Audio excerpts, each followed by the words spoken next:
Hello everyone, and welcome to the Fictional Vortex. So we are back with an interesting movie on what if Naruto become the king of the Forgotten Clan, trained by Jiraiya. But before we start, I just want to remind you to please subscribe to my channel and hit the like button if you enjoy my content. Let's start the story. Ch.1 Recovery. A pair of ninja crossed the forest, silent but unwavering. The wind seemed still as the two boys moved through the forest. If someone saw them, they could have seen one of the ninja as close to death as a shinobi could possibly get. One was carrying the other, lifting by his right hand, wrapped around the other's shoulder, the other's weight entirely on him. The carrier's left hand hung limp at the side, a giant hole run ning through the shoulder attaching the arm. The one being carried didn't look that damaged. He was bloodied, the center of his chest almost demolished and twisted to unknown degrees, but not broken, only unconscious. The carrier had blonde spiky hair, and blue eyes. 3 whisker marks ran on both sides of his face. He was smaller than most his age and height, and with fair skin. He wore a orange tracksuit with a small amount of blue on the shoulders, a red swirl on his back, orange pants with a shuriken holster on his right hip, a bright blue gem for a necklace, blue sandals and a blue headband attaching a leaf protector to it, showing his affiliation with the Leaf Village, home to him. His name was Naruto Uzumaki. The second ninja was fairer in skin, along with onyx eyes and black hair. Hat was spiky in the back with long bangs. He wore a blue short-sleeved shirt with a high collar with the Uchiha crest on the back, a fan-like symbol with white at its base colored red on the front end. White shorts, black sandals, a blue forehead protector on it, also showing the symbol of the leaf, but now for this man it didn't represent the same things it used to. His name was Sasuke Uchiha. Naruto's face showed every meaning of pain as he limped towards the hidden leaf gates. His mask dropped, tears stained his face. From the pain each step gave him. Propping up his shoulder again, the effect lifted Sasuke as he continued crawling the way towards home. This was the worst pain he felt in his life. No beating, no jutsu could really compare what was going on inside the boy. Nerves were shot from the electricity of the Chidori, barely making him register the surroundings that were with him, but he continued to fight on. It was not only physical pain but mentally he was shot. The promise he made to Sakura was about the only thing that kept him going. It was the only thing that really mattered. Memories flooded his mind of what happened only moments before. Each sound, emotional feeling, and pain felt was scared into his body. A flash, a single memory called to mind, filling the void his thoughts used to inhabit. Naruto, Sasuke, both ninja launched into the air on the opposite sides of the waterfall. Water, rubble, and power following in their path, both having their signature jutsus in hand and ready to stop or kill the other. Naruto, cloaked with the power of the Nine Tails, a single tail waving behind him. His slits for eyes flowing with tears. He never wanted this, but he needed to stop his friend. With everything he had, in no world would he let Sasuke be captured and used. Even if Naruto had to bring back the Uchiha piece by piece. Sasuke was flying with the wings of monstrosity powered by the curse mark. The power it gave him was intoxicating. He needed to settle this.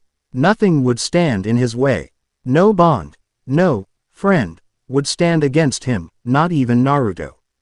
The one person whom he once thought could understand him the most. But now Sasuke understood. He was not like him. No one would ever be like him. Naruto was weak, feelings dominated what he could do. In order to be stronger, Sasuke needed to let go of everything. The jutsu between the flowed with power matching ninja of before. The Rasengan, a normally blue orb, now colored red, and the Chidori, a lightning-infused arm normally colored blue and chirping like 1,000 birds, now louder and colored black. With a yell of pain and a rush of movement, the two jutsu clashed, destroying the area in a massive shockwave, covering the area in a black orb. Naruto thought about his friend. He needed to get home. And for that he couldn't hold back. Not a single inch could be given, not even his bond towards Sasuke could stand in his way. He didn't waste time. Aiming the Rasengan towards Sasuke's chest, it hit direct on. While Naruto wasted no time, Sasuke was caught off guard by this. He thought that his once friend would hold back, not directly attack. In this state of shock the Chidori missed, striking the air behind Naruto, past his shoulder. The Rasengan however hit Sasuke dead on, making the Uchiha's chest form into a mess of flesh, blood, and bones. Blowing him out of the orb and into the far wall, striking it and making a huge indent. Unable to hold himself, Sasuke fell forward and into the water face first, already unconscious before he hit the river. Floating upward, Naruto landed on the water, watching as his friend rose to the surface, not moving. At the very least, Naruto thought, he was alive. Moving quickly, Naruto dispersed the fox's chakra and caught his friend within the water. The orb of black then dissipated, sending a massive chakra pulse through the area, powerful in nature. A wave of slight peace flowed through Naruto. He won, he got Sasuke. And saved him from his fate with the snake Sannin. Suddenly he felt the stinging pain of the Chidori through his system. It was painful and almost unbearably so. But ignoring it, Naruto hoisted his friend by the shoulder. Ready for the walk home. Let's get you home, Tem. With the memory ending, nothing blocked the reality before him. On the verge of collapsing and not near enough towards the village. Naruto could barely see in front of him as he walked along the dirt road.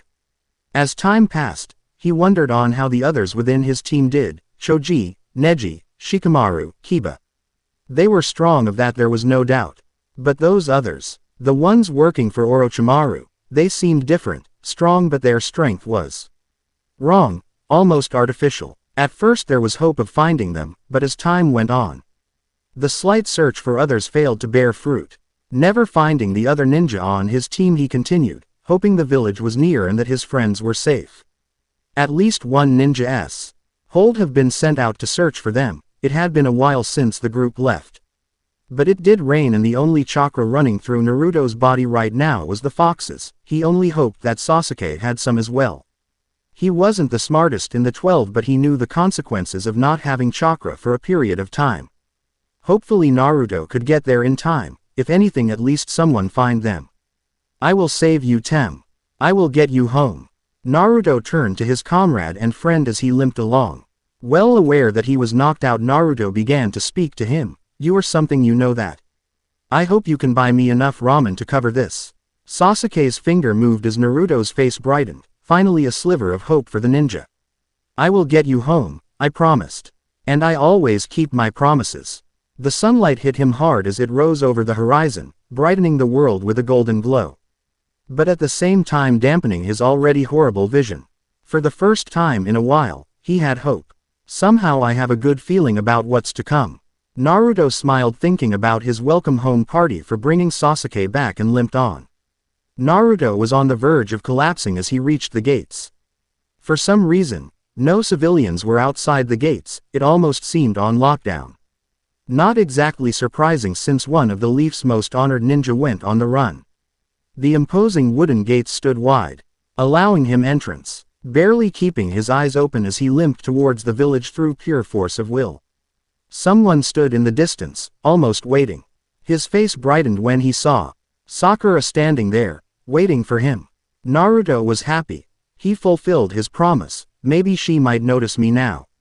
Sakura was a fair-skinned ninja, with green eyes and bright pink hair. Other people said that she has a slightly large forehead, but Naruto even really thought anything of it. Wearing a red dress with white circular designs, and tight dark green shorts. Sakura's hairstyle was consisted of long bangs and a little short in the back after her haircut. Her forehead proctor was wore on her head like a headband. Naruto beamed a smile, one that could have been too big for his head. Now several instances ran through Naruto's mind as he approached the gates. Some included lines of, "My hero," or, "Knight in shining armor." But if anything, he never really expected this. Well, for Sakura to rush up and take Sasuke from his hands was one thing. To turn at him with almost hatred was another. Who did this? Naruto leaned next to the girl in hopes of calming her down. She did have a crush on the boy that ran deeply, so she could be overreacting. Listen, we need to get to the hospital.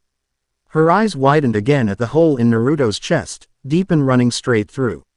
Any person could have been killed by something like that. How did he survive? Putting that aside, Sakura pointed towards the wound. Naruto, who did that? What the hell happened to the two of you? His right arm reaching for it, wincing slightly as he touched the mark. It's not as bad as it looks, trust me, but I can't move my arm. But come on, who did it? All right, we were at the final valley when I caught up to him. I tried to reason but he didn't want to come, so we fought. At the end he had used his curse mark Sakura, he didn't want to come back.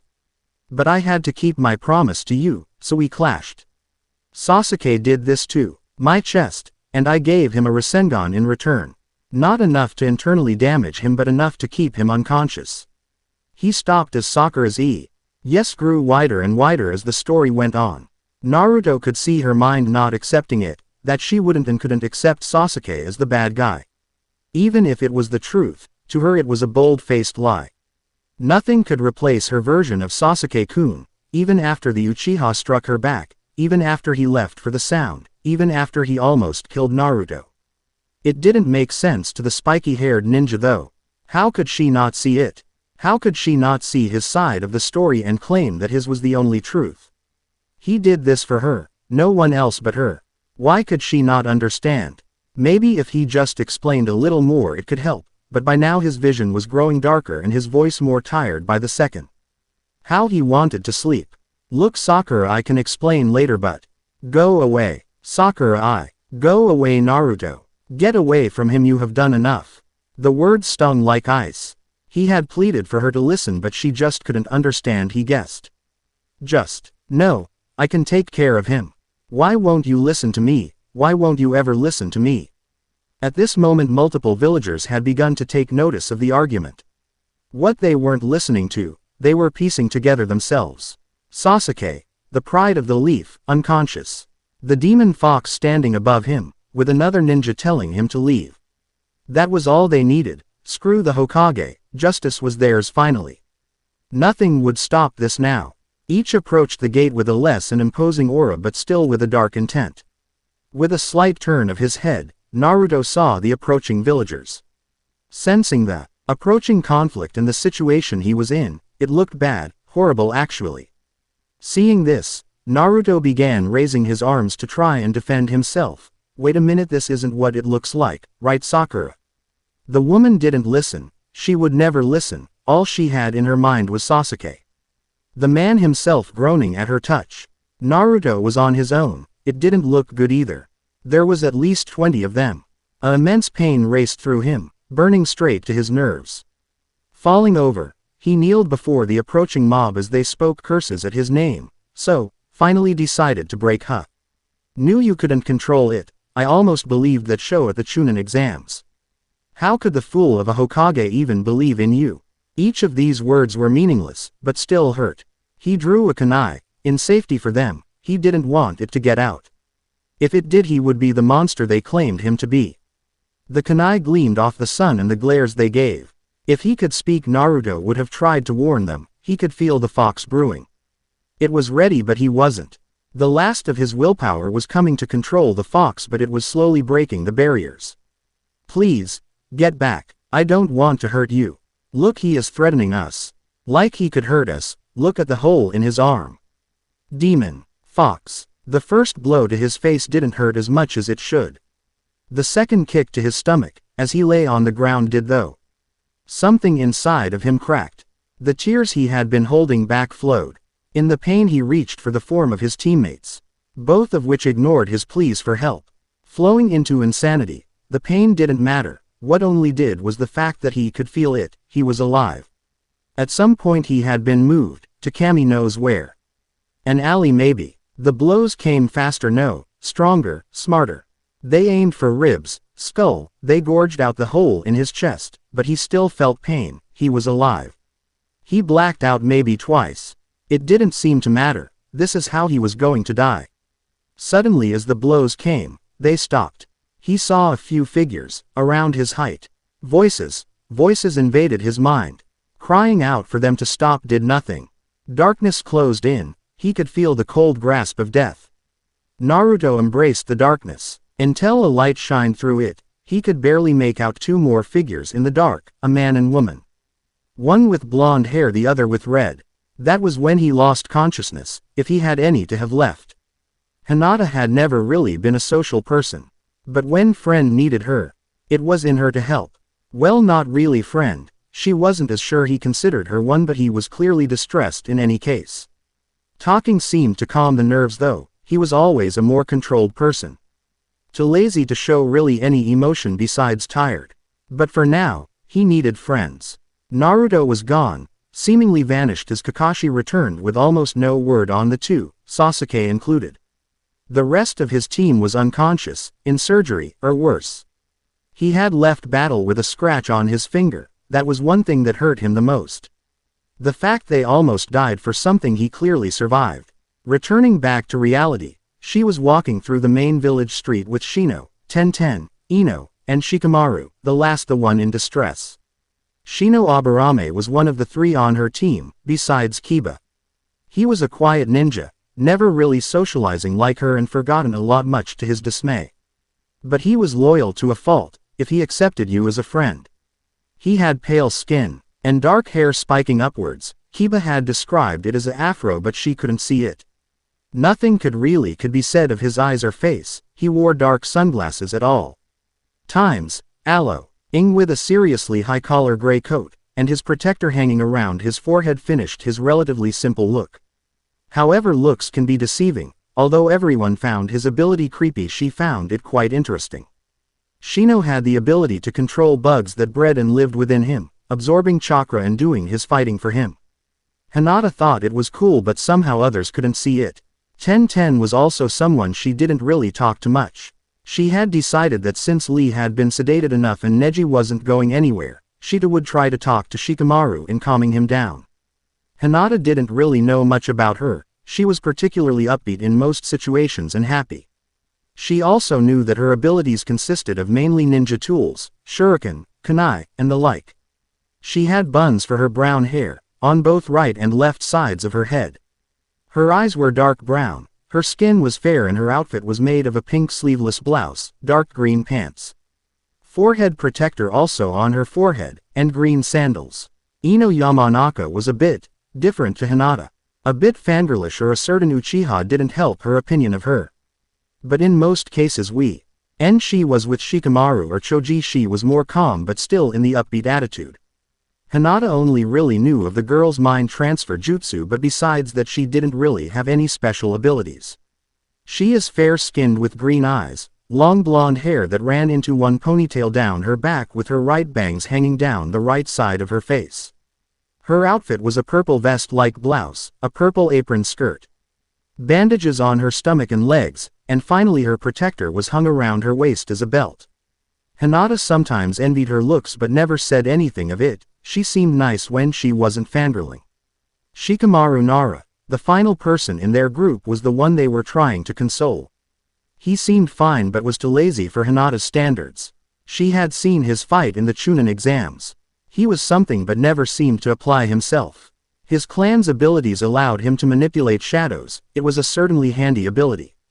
He needed help though, especially with his best friend not here to console him. Choji was in surgery, in intensive care. He might not make it. He was cursing himself for leaving him with that sound ninja. Shikamaru was a slightly tanned ninja with dark eyes. His hair was wrapped in a spiky ponytail behind him, dark in color. He wore a green Chunin vest, consisting of 2 pouches on the chest and a zipper running upwards, high in the shoulders, along with brown pants and a gray undershirt. Shikamaru wore his protector on the arm, wrapped around his bicep. Herself, how could she describe? Hinata Hyuga, dark midnight hair and fair skin.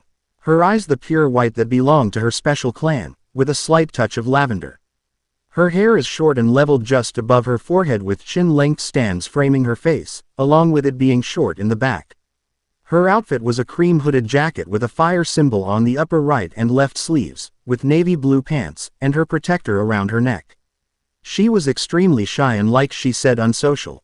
Hinata couldn't really understand why they dragged her along with the group, but she decided to go along anyway. Even Shino was going, so that was a plus in the FA court. That Shino was willing to be social was something like a miracle. They started to travel ahead as their conversation deepened. Listening slightly, she caught most of the conversation. Shikamaru started again, still in his expression that worsened at Naruto's disappearance. I still feel some blame. Look what happened to Choji, Neji, Lee, Kiba, and Gaara, who almost died fighting for something he didn't have to. Ino sighed a little. Listen, you know Choji would never blame you, he fought for what he believed in. He is a tough lug, he can survive. I just hope you are right. Are you okay, Hinata? I mean, your cousin is in intensive care as well. Hinata stumbled a little before getting the sentence out. Why, yes, I am slightly worried, but like Choji, he is strong. He will survive. The pineapple nodded, maybe easing some of his nerves. This lifted the Hyuga's own spirits a little. Seeing her friends happy brought a smile to her face and a slight warmth towards the heart. It was something she always enjoyed, seeing friends happy. Nothing should really make her friends sad.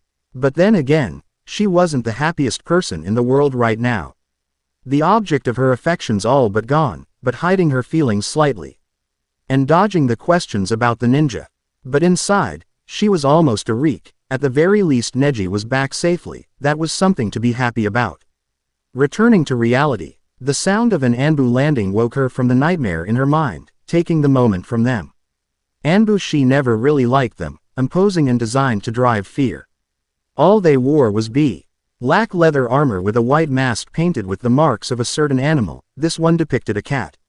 It bowed slightly before turning towards Shikamaru. We have found Sasuke. Only one thought through his mind at the moment. Did you find Naruto? No. The one who had the Uchiha said that Naruto was carried away by villagers. I am required to stay by the Uchiha, but I know one of you is a Hyuga. He is in the village search. Has the Hokage already heard of this? No, the council is keeping it from her, but I am sure someone will relay the message. Now I have to leave, find him please. With that he took off, leaving the group in a state of slight shock, too in the case of Hinata and Shikamaru. The pineapple quickly turned to Hinata, his face one of concern.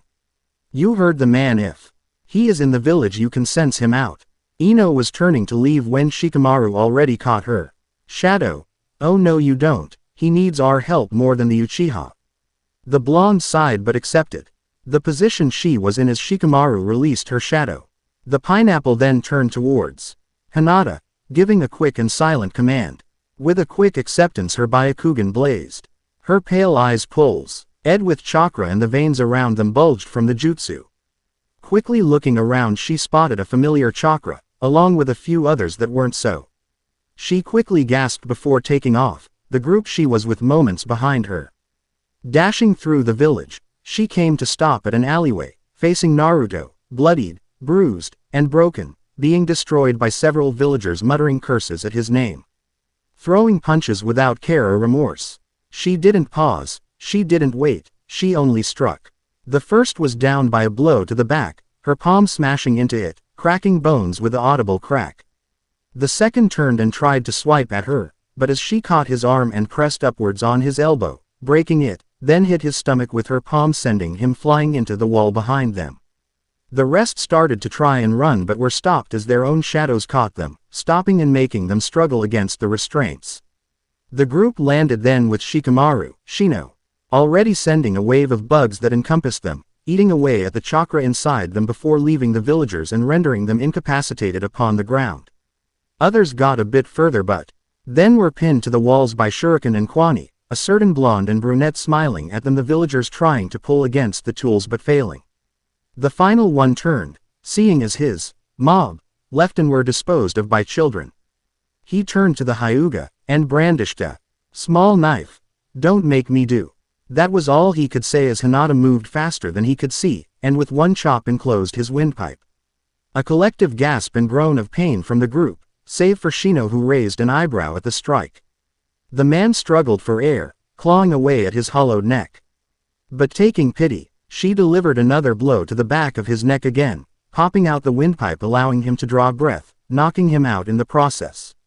Her eyes blazed and teeth were grinding. She was well beyond pissed and nothing was going to stand in her way. Looking up, she could see the group in front of her, their eyes slightly shocked at what she just did. Ino quickly turned to Ten, a noticeable fear in her eyes but trying to be replaced by sarcasm. Remind me not to piss her off. Naruto. Shino and Shikamaru rushed forward to the blonde ninja, already assessing his wounds before they reached the boy. His body was broken and hair stained with blood, but for some reason, some bruises and small wounds were healing before their eyes. It was strange, but at this point it wasn't their main concern. The entire left shoulder was almost gone by a massive hole. Who could have done that? Not something a regular civilian could do, and from the ground they just defeated, there were no ninja among them. But placing the thought away, the two boys picked up an arm and hoisted Naruto to his feet, taking off towards the hospital. Hinata well on their tracks, eyes slightly stained by tears and face showing that of pain. Behind them Ten called out, "We will handle the villagers." The sentence however falling upon deaf ears. She was more concerned of the blonde ninja in the boy's arms, so close to death. When they arrived, the hospital was already abuzz with activity from the Uchiha showing up, as well with the genin that had came back with the team. Doctors, ninja, and more rushing around the area with somewhere to be. None seemed to notice them as they entered with a slightly dead Naruto. The building was around what you would expect from a hospital, white walls, generic wall art that hung on the walls. And multiple people running through the place in a hurry. All of their eyes scanned the room before Shikamaru rushed up to a nearby doctor that seemingly brushed past them. Even looking like he wanted to avoid them, with Naruto in tow, this ninja needs medical attention. The fox. Try again. The what? I won't treat him, no one else will either. Good luck reviving him on your own. He turned back towards the hallway he had come from to see a very angry Shino. You didn't have to see his eyes to tell, he was buzzing. That was never a good thing for any Aburame. Their hives showed the ninja's emotions more than it should, and he wasn't happy at this doctor's treatment of Naruto. Then where's one who will? Shino wasn't stupid. If he did convince the doctor to treat Naruto, it would be done poorly and without care. He would die from the procedure itself. An idea then came to Shino, rather a faint memory of an individual they could possibly trust. He had only hoped she was working tonight. Where is Shizune? Why? He didn't get further as he felt something traveling up his legs. Now did he notice the trail of bugs that were coming from the ninja's coat. Walking forward he seemed to project an aura of seriousness and fear. Something easily accomplished by an Aburame. Leaning next to the doctor's ear, his voice was strong and powerful, he would not be denied. This was just insurance. The bugs in your pants are highly toxic beetles, Hycleus lugens. One bite will send a nerve-damaging toxin through your system causing chemical burns, almost to the point of fatal. And the removal of such toxin is painful at the least. Now I am betting you are wondering how to get out of this. It is simple, tell us where Shizune is.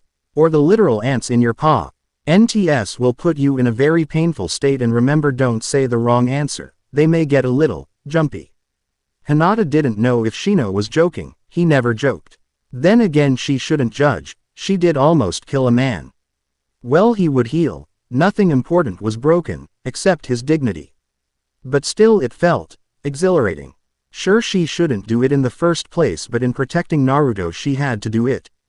Hinata needed to protect her friends, at all costs. With a look of complete fear, the doctor only pointed towards a separate hallway at the other end of the room, muttering a room number. Hinata could have sworn that Shino was smiling when he whispered into the doctor's ear again, I was lying. She could have burst out laughing then, but remembering Naruto she helped Shikamaru. With the side, Shino dropped as he led the way. The doctor behind them in a state of shock, fear, and one of being dumbfounded. The doors seemed all too much the same as Hinata along with the group traveled towards the unknown destination. Gray doors with white walls, over and over again. They really needed color in this place. It felt like they were going in circles when they stopped at a door, in which Shino threw open, allowing the other two to pass through. In the room Hinata saw a few things. It was a surgery room. A small bed in the middle of the room surrounded with lights and a small cart next, filled with instruments she couldn't begin to understand. There were also 3 people within the room. One was Choji Akamichi. The boy was fairly large in stature, in width not necessarily length. So his body was made to compensate, his cheeks pudgy and body a little wide. He had slightly tan skin with red swirls on his cheeks. For now he was dressed in a white robe, due to his hospitalization. His hair was light brown and spiking upwards slightly, his eyes a dark color. He was a nice guy all things considered, but too much obsessed with food and eating. And if you fear for your life, Don't call him fat.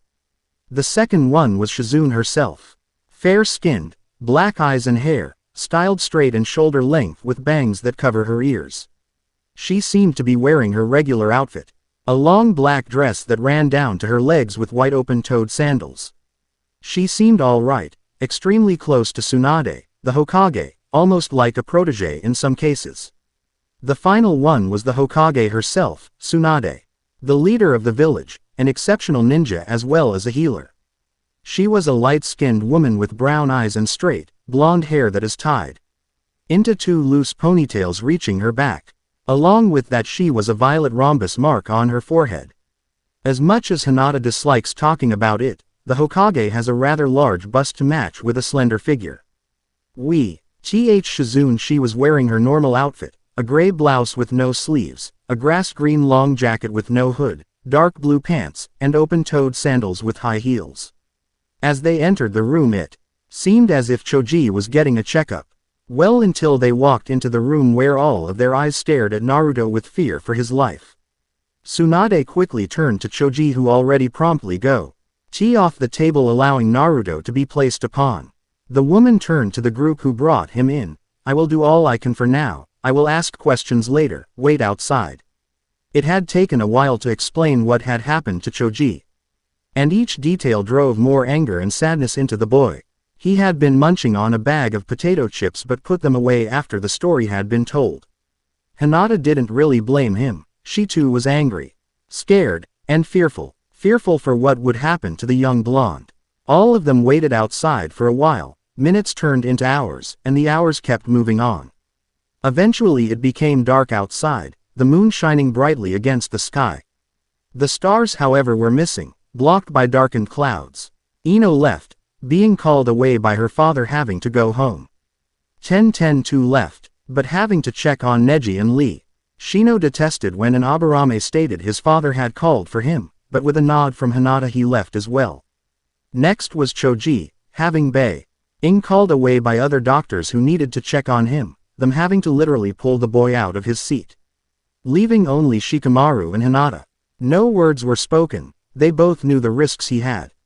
They would wait though, they needed to know. Eventually, sleep started to take them, that was until a certain Junin walked into the room, a book in his hand, reading furiously. Something to keep him distracted from destroying the villagers who did the damage to Naruto or Sasuke. Followed by him were three others, the other sensei, Asuma Sarutobi, Might Guy, and Kureni Yuhi. Kakashi Hatake, the first was a strange person, always seen with a book in his hand. He was the sensei of Sakura, Naruto, and Sasuke, how that was about to change. But now he looked pissed, as the others almost looked like they were trying to keep him at bay. Kakashi is a light-skinned person with dark eyes, his hair is silver that spikes upwards and to the right, almost like it is defying gravity itself. Wearing a Junin vest, similar to the Chunin. A dark blue long-sleeve shirt with red swirls on the upper arms, dark blue pants, a mask covering the lower part of his face, that which he wore at all times, and his protector was on his forehead. But tilted a little as to hide his left eye for some reason. Hinata had heard he had a Sharingan under the protector, a ability that usually only belonged to the Uchiha clan. It is a wonder how he got it. Asuma Sarutobi, the sensei of Shikamaru, Ino, and Choji. A rather reserved individual. First, he doesn't really get involved in most cases unless it is necessary, like now with Kakashi. Second, he is calm about most things, always shown with a cigarette in his mouth, even if it isn't lit. He is tall, with brown eyes, tan skin, black spiky hair, and a beard of the same color. He had the same style uniform as Kakashi but with his sleeves rolled halfway, and the forehead protector. He also wore a sash with the kanji for fire on his waist. Might Guy was certainly off, always claiming to be Kakashi's eternal rival and spouting about the power of youth every minute of the waking day. It was a shame that Rock Lee was converted to his religion of youth. He is a tall, built man, high cheekbones, seriously thick eyebrows that seem to defy logic, and black haircut in a bowl style. He wears a green jumpsuit, orange leg warmers, and a Junin vest. Wearing his protector around his waist like a belt. Although he is Kakashi's rival, he is trying to calm him down, probably from doing anything dangerous, as this was unyouthful. Kurani Yuhi was the final one of the group. The sensei of Hinata, Shino, and Kiba. Hinata could describe her as a nice person, but to her she is almost like an bigger sister. She is light-skinned, long black hair that seems untamed, and red-colored eyes. She wears a red mesh armor blouse with bandages over the armor with a pattern similar to rose thorns. Her upper thighs are also wrapped in the bandages.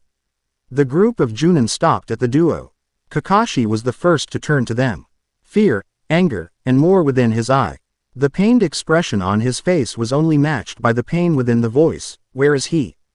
Shikamaru pointed towards the door across from them. They have been in there for almost a day, I don't know how. He was stopped at the sound of the door opening, revealing a bloodly Tsunade and Shizune, obviously tired and exhausted by the bags hanging over their eyes. With a faint nod, Tsunade turned to the group.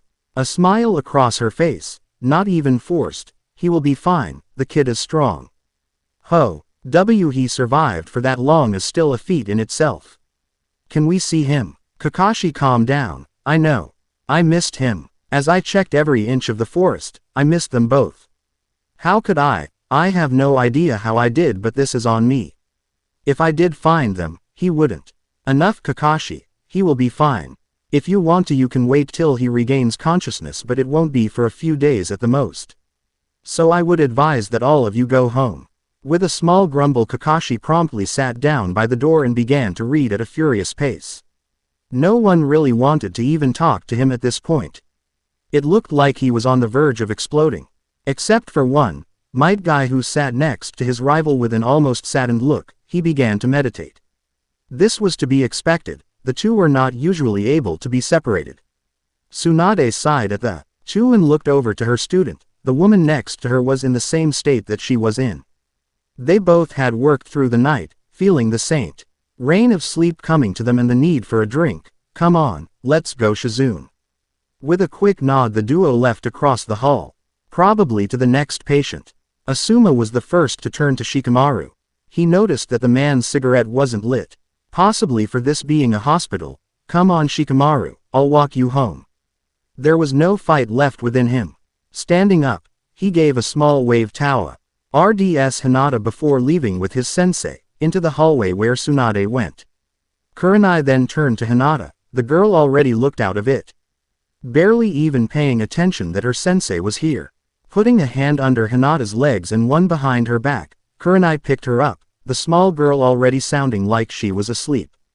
Turning to Kakashi, she lightly whispered, "Tell me when he wakes up, I'll give the message to her." With a nod from the man, returning to his book and the one eye he possessed straining against the need for sleep, Kurenai then left, holding the small Hyuga in her arms as she muttered something about a blonde ninja. The man stopped. His entire system felt the chakra pulse. It was too familiar. It couldn't be. Standing up from a large tree, he could see the forest in front of him entirely. But from where the burst came from was another place, far to the east. He turned back, gazing at a mountain behind him.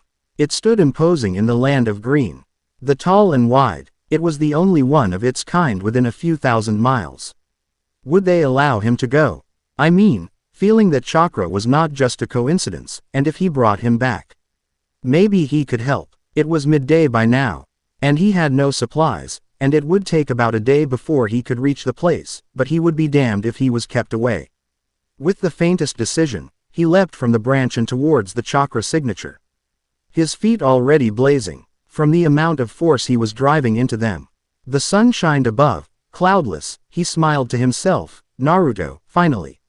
Naruto awoke with a start, his heart racing, clutching his chest and yelling in pain the feeling gave him. Water invaded his eyes as the door burst open, sending light into the pitch-black room. Now he noticed where he was. A medical building of some sort, due to the tools nearby him. Continuing to yell out, remembering some names. From Sasuke to Hinata, he cried out in pain. Finally a figure in front of him stood, trying to speak, but the words fell deaf upon his ears. As his vision readjusted to the light, so did the sounds to his ears. First hearing the slight beeps of a heart monitor, decreasing by each second. Then the voices that came to him. He recognized it, of an old friend, Kakashi Sensei. Yes, Naruto, I am here. Are you okay? He turned to look at the elder ninja, his eyes were full of worry and desperation. He had truly cared if he had lived or died. Yeah, just be quieter, my head hurts. What happened? I only know the basics, but some villagers got to you after you returned with Sasuke. They hurt you pretty bad, Naruto. I won't lie, they cut a massive hole in your chest and broke a few things within you. But luckily Shino, Ino, Tenten, Shikamaru, and Hinata found you, and Brow.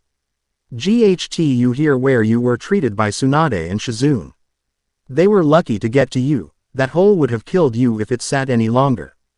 The hole was from Tem, he hit me with a Chidori. Kakashi's eyes widened for a second. He then calmly pulled a chair from the far room and sat next to Naruto's bed. Start from the beginning. The story was a short one but devastating to Kakashi. He still couldn't believe how he missed them. What surprised him the most was the two figures in his dream. If they were who he thought they were, maybe it could be close to telling him. And that is about all that happened. Kakashi sighed. I wish there is something we could do about Sasuke, but I doubt it. The council thinks of him as too great of a power. I will try to do all that I can, but I doubt it will be much. I'm sorry, Naruto. I should have been there. Naruto shook his head, placing a hand on Kakashi's shoulder. For a moment, the silver-haired ninja saw someone else. He was taller but with the same colored hair and large smile that spanned his face. For that moment he was slightly happy and relieved, seeing the man always brought that out in him for some reason. But as the story came to an end, a knock on the door was heard. And with a small, "Come in," from Naruto, a few figures walked into the room. Shikamaru was first, scratching the back of his head and looking like he had not slept the entire night. Iruka was second, a younger man. He was tanned with a scar along the bridge of his nose. With dark brown eyes and light brown hair, that was tied into a spiked ponytail. He also wore the similar outfit of Kakashi and other Junin. He was always like a big brother to Naruto, also the teacher of the academy, a starting school for ninja. Iruka was a relatively nice person, always caring for Naruto in every way possible. He too looked like he hadn't slept this night.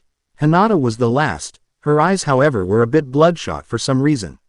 She also showed signs of worry. Well, the last time she saw him he did have a hole in his chest.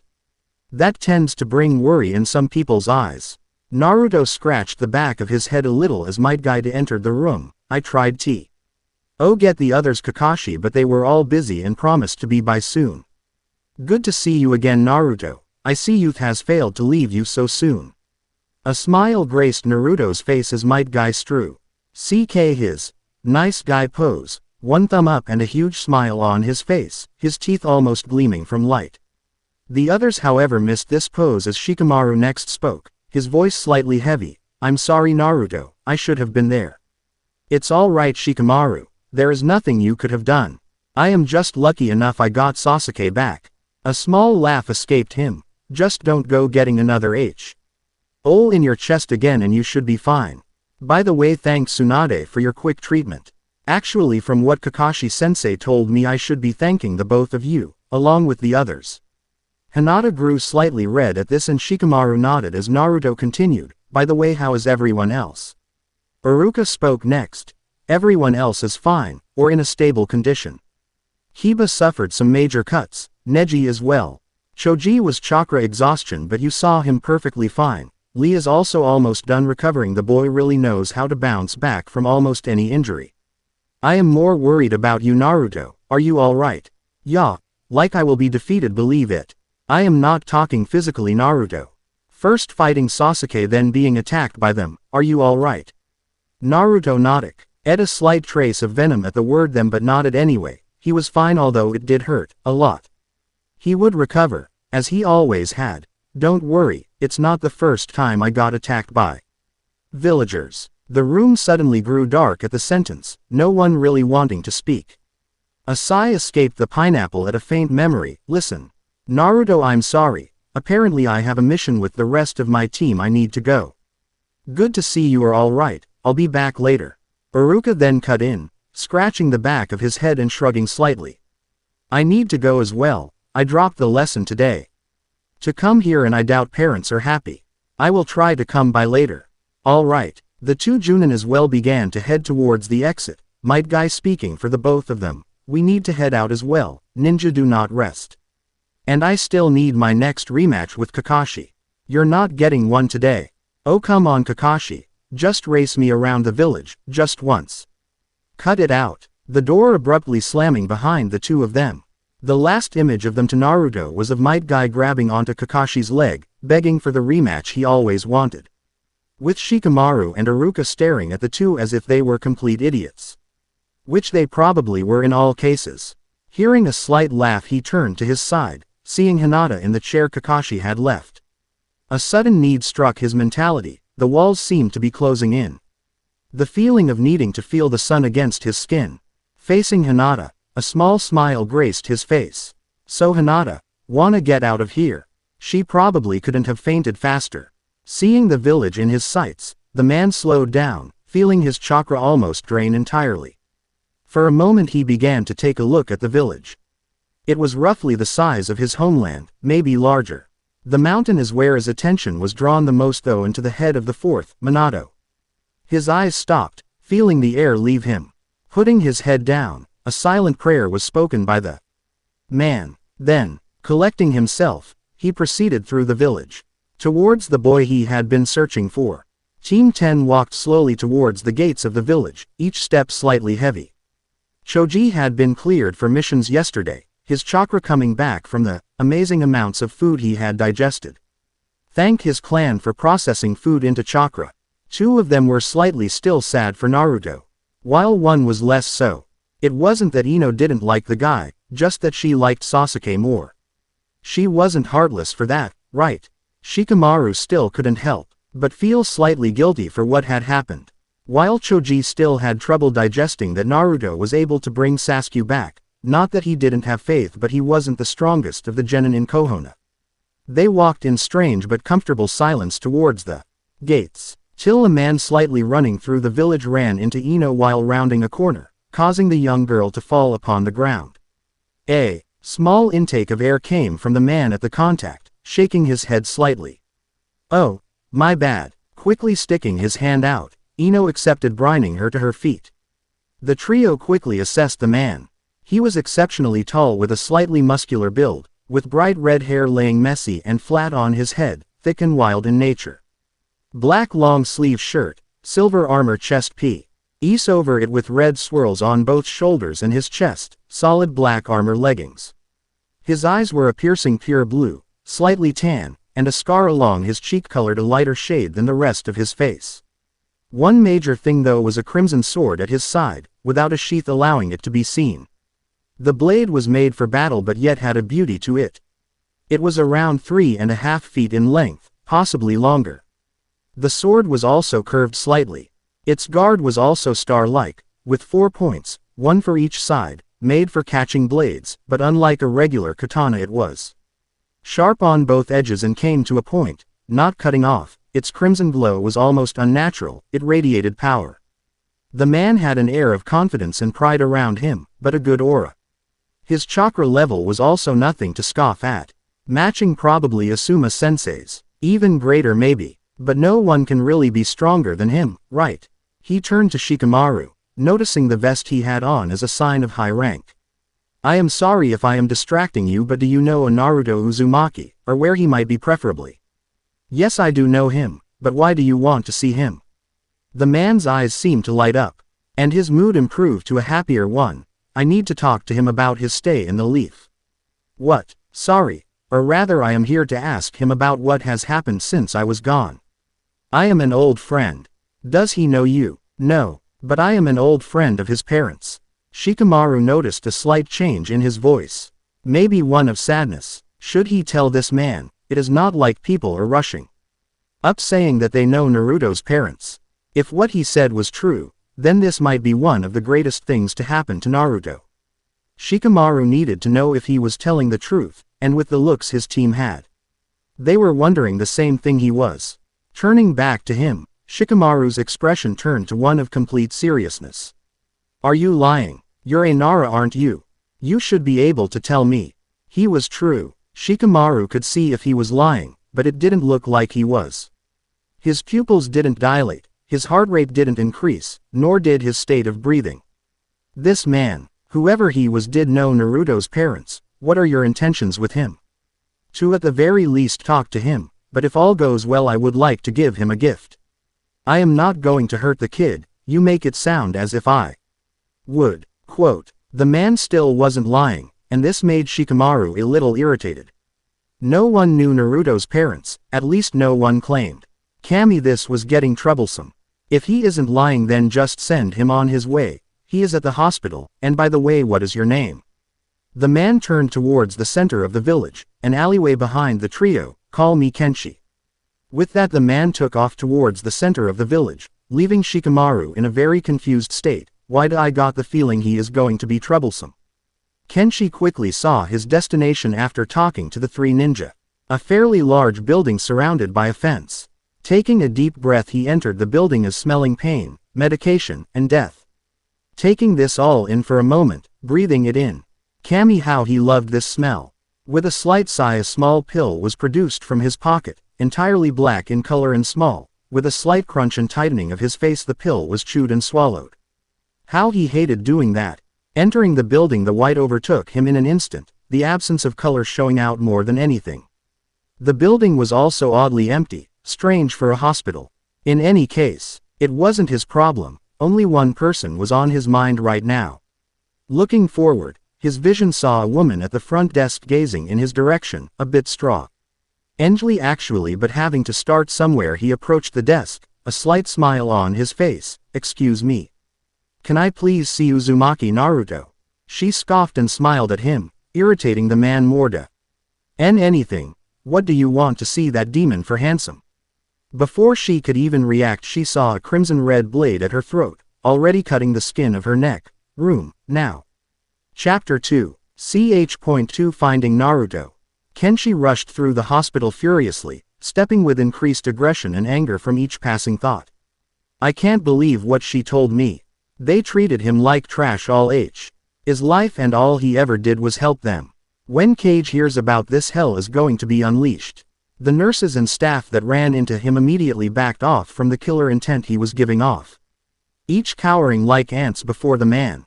His blade glowed with the same hostility the man showed, as it made the white walls of the hospital turn blood red. The feelings inside the man couldn't be measured, so much anger. Regret could also be felt. Then again, emotions are wild, and his were flying in each direction. Sounds that rang through the building were either curses at his name or his armor clattering. Each step giving off a metal ring across the building. Turning to the sides he began to gaze at the doors, reading the room number quickly before moving on. Checking each door with a hardened look, making sure the number was right before moving on. Eventually he began to run through the hallway, blazing past each door. He looked at each door with a concern on his face, hope draining with each wrong number. 234, 235. 236, where is it? Frustration and anxiety also showed in abundance. This was just one building, how hard could it be to find one person? Not that anyone within the building was anything close to cooperative. He turned a corner to be met with a long hallway and an Anbu wearing a cat mask. The Anbu had been waiting, but from the look of it there were no traps set, foolish but honorable. The ninja already had a short sword drawn. The way the Anbu stood said that he was trained in the blade, but not as much as he was. Kenshi lived by the sword, this man just accepted it. This man, whoever he was trained in the shinobi arts, but not put to the test as he had. Not in the sense to take a life, but to truly face death, and laugh in its face. The ninja could feel it too, the power difference. Already knowing that Kenshi's power was at his level, but he continued to hold his ground and spoke cleanly. Who are you? Kenshi glared at him with killer intent. One that would have made a normal ninja submit from the force of it. The Anbu did take a step back but held his ground as the enemy ninja continued to walk forward, but at a slower pace. His voice was deep and commanding. Move. What village are you from? Move. The Anbu shook his head, alright, knowing that this was a losing battle. But no god, nor man would ever doubt his will of fire. So heart set and blade raised to face the man. He spoke cleanly. I am going to have to take you in. Holding out his blade, The ninja tried to move forward but his body didn't respond. All he could make out was a red flash before the sensation began. A burning ran through his chest, as the intent within the hull grew, more dangerous with each second. Vision was darkening, as well as the sounds deafening. This was bad for him, the Anbu knew. Kenshi moved quickly, grabbing his back and helping him onto the ground as the pain grew worse for the Anbu. Helping him down did ease some of the pain, but did nothing to slow its movement through his body. Kenshi spoke cleanly, already seeing distress and anger in the ninja's eyes. I told you to move. You won't die, we are in a hospital. Coughing, he muttered a curse towards Kenshi, which the man ignored for his sake. Feeling his chest, red ooze slipped from a slit across his chest. For a moment he marveled at his speed. How this man could have slipped. This passed him while his entire attention was focused on the single person. It was almost impossible. The armored ninja hurried back the way he came, seeing a nurse and doctor still slightly cowering near a corner. Stopping for a moment, he felt a few high chakra signatures outside the building. Someone must have warned the local ninja of his presence. They were hurrying to the area fast, covering the hospital with each second. Making a quick motion with his sword, the two followed him to the Anbu, who was still holding his chest in the stinging pain. Help him. The two nodded, picking him up, and carried him inside one of the rooms to his left. The Anbu could barely make out Kenshi's face now. It was strange, the man's face seemed so familiar. They might have met a long time ago. A face flashed through his mind. It wasn't the same as this man but similar in almost all cases, but its name could not be spoken for he was already through the door. Kenshi ran again, looking at the room numbers. Each one blazing past his mind as the correct one stood out. 240, 241, yes. 242. He stopped at the door, his hand wavering over the handle. This was his moment, the one he had longed for so long he wanted this. But why the hesitation? Why the sudden stop? He was afraid, unlikely. Thoughts ran through his mind, each as unlikely of what to do as the next. It had been about 15 years, what was he going to do, what to say? If anything, he should start with an explanation. With a fierce determination he gripped the handle and opened the door. Ino sighed loudly, catching the attention of the two she was with. Unfortunately for them, the slight worry on her face showed as Ino spoke. All I am saying is that we should have went after him. Shikamaru rubbed his temples for what seemed to be the 10th time. She just couldn't let this stranger go. Like she was fixated on the man. Sure, he was good looking, but come on, Ino. Just leave him alone. We don't know what he wants with Naruto and he is guarded by Hinata and an Anbu as well, so just leave it be. She turned to Shikamaru and pouted, realizing he was right. Changing the subject to another part, but yet similar. So did he seem familiar to you guys? A glare from Shikamaru caught her eye, but surprisingly Choji nodded, munching on a few potato chips that he brought a while back. Even while stuffing his face, the ninja managed a few words. Good thing I wasn't the only one. Who did he look like? Shikamaru sighed, putting his hands behind his head and staring up at the clouds above them. Pure white, but disperse, something he once read said that this was a sign of coming change. But throwing that out of his mind, he responded towards the question, how am I supposed to know? I wasn't staring at his face. Ino glared at her teammate but continued walking anyway. They noticed the glares they got from most of the villagers as they made their way to the gates, each hateful and directed mainly at Shikamaru and Ino. Choji turned Ned with a little worry towards his friends. He knew what had happened, but he was worried on how it affected his two friends. Along with his, both of their faces seemed to project uneasiness with the villagers. It wasn't easy, but it was right what they did. They couldn't just leave Naruto like that. Could have they even called themselves human if they did? Could they even accept themselves as true shinobi? Then why were the villagers giving them harsh looks? It just didn't make sense, all this hate for one boy. Finally breaking the small silence, Choji put another chip within the maw that is his mouth. Why do they treat him like this? I mean, I wasn't exactly kind to him as a kid either, but not like this. Shikamaru turned to his friend and placed a hand on his shoulder, trying to ease some of the large ninja's stress. I am trying to find that out. But it is becoming more troublesome than it is worth. This place likes its secrets. Truth was he He searched all he could using his Chunin status. And then some using other methods. But nothing, nada, no records on anything peculiar about Naruto Uzumaki. The only thing that was slightly wrong was a change in his blood pressure. And he set the record for eating over 50 bowls of ramen, then had to be rushed to a hospital. But along with that there was no clear birth certificate. Well, there was, but both of his parents' names were scribbled out.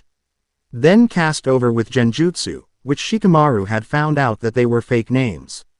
He hadn't the heart to ask his father or mother, what would they think, sneaking into the Hoka-ge library to look for info on a hated individual. Not at all like the lazy son they once knew. But even now he wanted to look, to keep on trying. Something had to be there. Anything. Not just to give Naruto hope but to provide answers that no one else seemed to hold. Ino turned to her teammates, with sadness in her eyes and voice. He seems like a nice guy. If you get to know him, he shouldn't be treated like this. All the glares. Hate. Something must have happened that they are not telling us. They all nodded, taking this information in, each trying to make use of it in their own way. Looking upwards, they finally found the village gates. Still busy and with incoming and outgoing civilians and ninja. One thing that slightly caught them by surprise was their sensei running up to meet them. He-man was slightly lazy, but this wasn't that odd. The odd thing was the two blades held within his hands, and cigarette missing from hand and mouth. Something was wrong. If that didn't show it, his face certainly did. A mixture between confusion, neutrality, and anger. The three were instantly ready at whatever Asuma had to say. They needed to blow off some steam anyway. Maybe a good fight could do this. The sensei finally reaching the group, he first seemingly checked the area quickly before Asuma turned to the trio, his voice saying to hurry, "Have any of you seen a man with red hair and armor?" Shikamaru spoke up, already knowing that his prediction had come true. "Yeah, what had happened?" Kakashi ran into him. He left a Anbu bleeding with a massive cut to his chest. "We may need your help, but keep it silent. We don't want a village-wide panic." The three nodded, already ready for where they needed to go as they followed their sensei into the village. Damn. Kenshi stared at the empty room with a dejected look, feeling as if hope had left him. This was the correct room. He could feel a familiar chakra grace the room. But it was long gone. But that did mean that he was here. Maybe there was a clue. He looked around the room as to look for any signs of Naruto being there. Noticing a few things that was different with the room. First, the amount of instant ramen cups were insane. The kid must have an addiction or something. Second was a fairly large green toad wallet sitting next to the bed, still full of Ryo. What kind of person leaves his wallet? It's just irresponsible. Finally, a seal sat next to the bed. Possibly something to read. Picking it up and unraveling it, the scroll got insanely complicated, resembling something like a summoning contract. Does Naruto have a contract with what looks like toads? Oh, great Jiraiya, I remember you. Thanks for finally showing up. Taking another look around the room, he noticed a small indent in the chair next to the bed, as a person sat there not a moment before. Either someone has been here a while or they just left not too long ago. They could be close. Before leaving, Kenshi grabbed a clipboard by the bed as he noticed a picture on it, a small one. But enough. A smile graced his face at the picture. It was a boy with spiky blonde hair, whisker marks, and a giant scowl on his face, covered in white makeup with red swirls on his cheeks. Takes after his father on looks.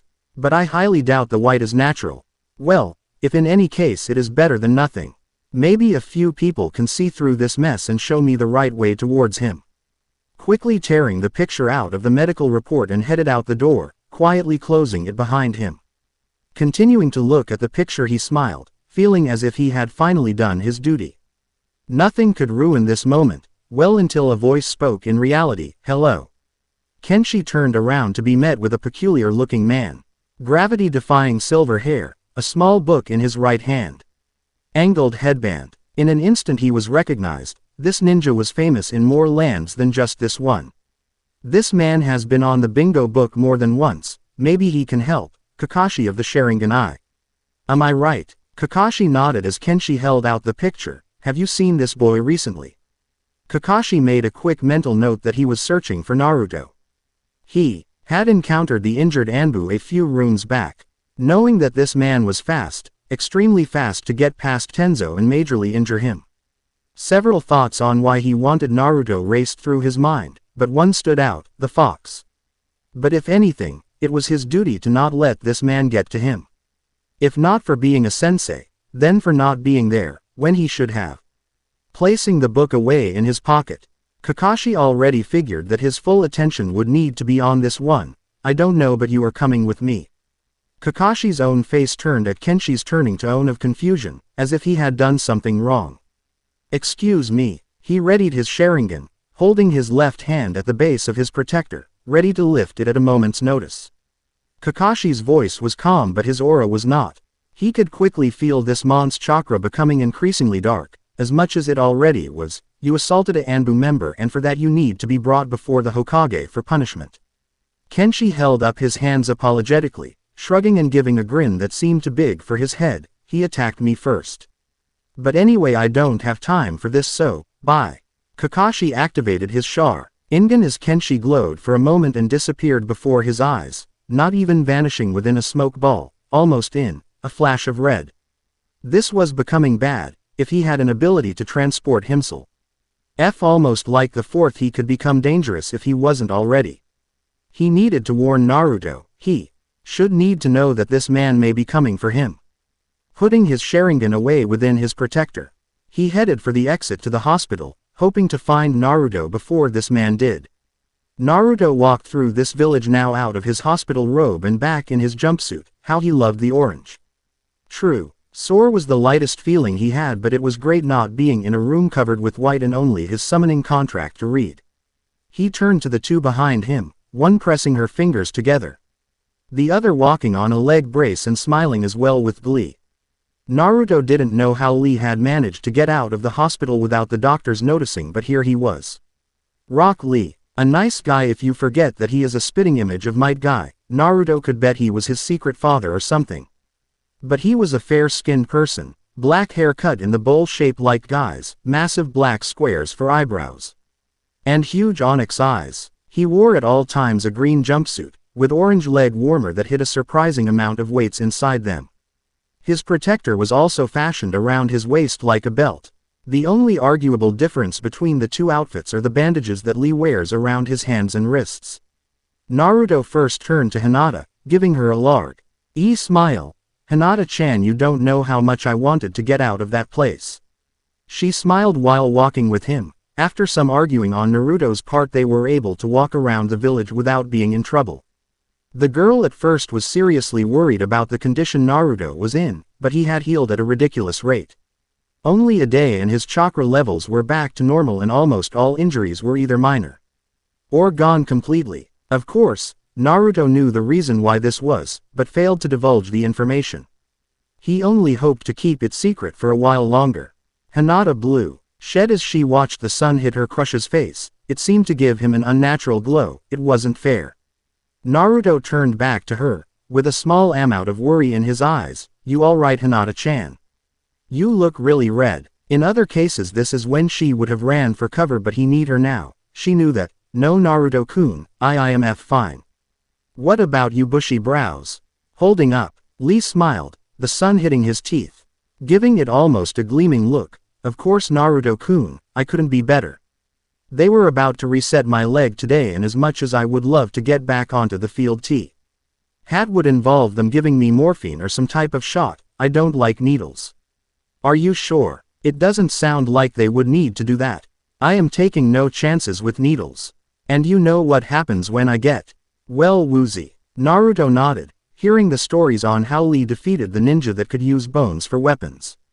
The part where Gaara came in to help was a little cool, but the best part was Lee mistaking an elixir for alcohol. Apparently there is no better drunk fighter than Mr. Rock Lee. His vocal cords and stomach hurt after he had laughed so long. Lee was sly, embarrassed at the mix-up, but found a secret power. Even while drunk he could kick the crap out of just about anyone. After the thought had left his head and he returned to reality and continued on his way, accepting that Lee wasn't going back anytime soon. Hinata continued to walk with the group, happily content that she was able to spend time with Naruto, but as they continued she noticed the Multiple glares and curses thrown at Naruto as they made their way through the village. Why do they treat Naruto-kun like this? It doesn't seem fair, he is the nicest person I know. Naruto turned towards Hinata, quickly noticing her solemn look and quickly deducing with his ninja-like abilities what she needed. Hey, are you alright? Did you want to get something to eat? Hinata felt her world go blank. Go get something to eat. Is he asking me out? The blonde turned away quickly, some embarrassment flying into his mind. If you don't want to, that's alright. No, I mean yes, I would like to get something. Naruto grinned, making Hinata blush as he grabbed her hand. Ichiraku, here we come. Come on, Lee. Hinata sighed quietly. Oh well, if it is with Naruto-kun I don't really care. Nodding quickly, Lee caught up to the two. One in a daydream while the other couldn't wait at the prospect of more ramen. Although it was slightly hard for the one with a brace to keep up, he wasn't going to lose his friends because of a flimsy piece of plastic. Hinata's daydreaming stopped when Kakashi landed in front of the two. His book was away and his chakra level was at a high level. Something was wrong. Lee and Hinata both caught this as their moods started to match the senseis, but Naruto was about oblivious to this as one could get. Oh hey Kakashi-sensei, what's up? Kakashi turned to face Naruto, his eyes telling that he was nothing less than serious. Naruto, do you know a man with red hair, carries a sword and wears armor? No, I don't really know anyone by that description. Almost sounds like you are describing a samurai or something. Kakashi quickly shook his head at the boy's daftness and idiocy but kept it to himself. I am not describing a samurai, Naruto, I am describing a high-level ninja that is in the leaf now. He is dangerous. Wait, you saw him? Kakashi nodded. He took out a Anbu with one hit and disappeared before I could capture him. He used some type of jutsu to get away. Which is why I need to warn you guys about him. Be on your guard, we are on alert, be careful. Hinata, Lee, can you help guard Naruto? The two of them nodded as Kakashi sped off again, into the rooftops of the leaf. I wonder who he was talking about, and Naruto-kun. He must have been powerful to take out an Anbu. Lee agreed. If Kakashi-san was worried, then we must be on guard, and B. You were not taken out so quickly or easily. Naruto grinned, one too big for his face. Don't worry, we will kick his ass if we need to, right? She giggled at his comment but froze immediately and stared behind Naruto, her eyes wide. Found you. Quote. Tsunade held her head. This is not what she needed today, already working overtime for Naruto's injuries, then the council worrying about Sasuke. And of course, that required the top medical care for the ninja, and that included her as the Hokage. But if she got within 5 feet of the boy, he would have been hit so hard that Kumo would find his body. Her day had been nothing less than hectic. Then this had to come up. Now in the Hokage office, a medium-sized room with a large front desk and scattered with papers and scrolls, behind her was a giant window of the leaf. In front of her was Genma, one of her top ninja that was seriously disappointing her right now. Shizune to the left side of Tsunade, her eyes slightly showing worry for the man as Tsunade's anger increased. Placing her hands on the front desk, her voice rang with anger and power. So you are telling me this guy just walking in without anyone questioning him, even though he had a sword on him? Then got directions from one of my ninja teams and took out a Anbu with one hit, then proceeded to evade Kakashi in a blink of an eye. Genma sighed, knowing that there was no way out of this. A man with light brown hair, fair skin, brown eyes, a regular Junin outfit similar to Kakashi or Asuma, and a bandana wrapped around his head, also holding his protector. His trademark accessory, a piece of hay that stuck out of his mouth, moved as he began to speak. That does about wrap it up. But funny thing, he took Naruto's picture from his room and was spotted by Kakashi searching through it. Do we have someone on the Gaki? He nodded, pulling out another file. That Hyuga girl is with him, along with Lee Rock. Tsunade slammed her hand on the desk. That's it, that is all the protection we have on him. Find him now. Why don't we have more people on him in the first place? The council advised that. Kami damn council. Find him now. Genma quickly retreated out of the room, not NTING, to witness Tsunade's anger, even dropping the piece of hay in his mouth in his haste. A loud smash of a bottle could be heard as it hit the spot where Genma once stood. Tsunade held her head and turned to Shizune. Let's go. Shizune shook her head. What do you mean? I am going to go search for the brat. What does it look like? Found you. Naruto turned around to be met with the man that Kakashi described. Silver armor, red hair, blue eyes, he was dangerous, Kakashi-sensei said, yet he looked sad. He seemed off, almost surprised and sad at the same time. By Kami, you almost look like your mother. Then again the hair doesn't help, nor the face. Kenshi stared after the boy. What has he been doing here all this time? A million thoughts raced through his mind. The object, no, person, he had been searching for was only a few feet from him. What could he have felt? A sense of accomplishment. That was all too foreign to him. No, it was something else, something he couldn't really place. Kenshi placed a hand on Naruto's shoulder, and in a reflex backed away, not of fright, but of maybe shock. In a burst of speed Hinata stood in front of her crush and activated her bloodline. His chakra flared a little, just to scare the girl and hopefully make her back down. But as his chakra level reached the limit in where the Anbu felt fear, this child didn't. It was obvious, she would have protected Naruto with her life. Not once showing fear as the man's chakra continued to grow, she never backed down. Her voice powerful and without any hesitation or room for argument, "You will not hurt Naruto-kun." Lee followed immediately afterwards, stepping into his taijutsu stance of one arm behind his back and the other outstretched, facing his opponent. This boy, he was not inexperienced, even with the cast on his leg he looked slightly dangerous. Already telling by the taijutsu stance that wasn't all too familiar to him, and the fact that along with the girl he never backed down from Kenshi. These two held promise, guts. That was something he admired in coming ninja. Kenshi held his sword, already knowing that he shouldn't fight children but he needed to get to Naruto, whatever the costs. At least disable them. He didn't want to kill today. I don't want to hurt you. I just want Naruto. He needs to come with me. Naruto placed a hand on Hinata's shoulder, easing her a little. His voice held confusion and curiosity. Why? Quote. Kenshi kneeled, placing a hand on his shoulder, and looking into his eyes.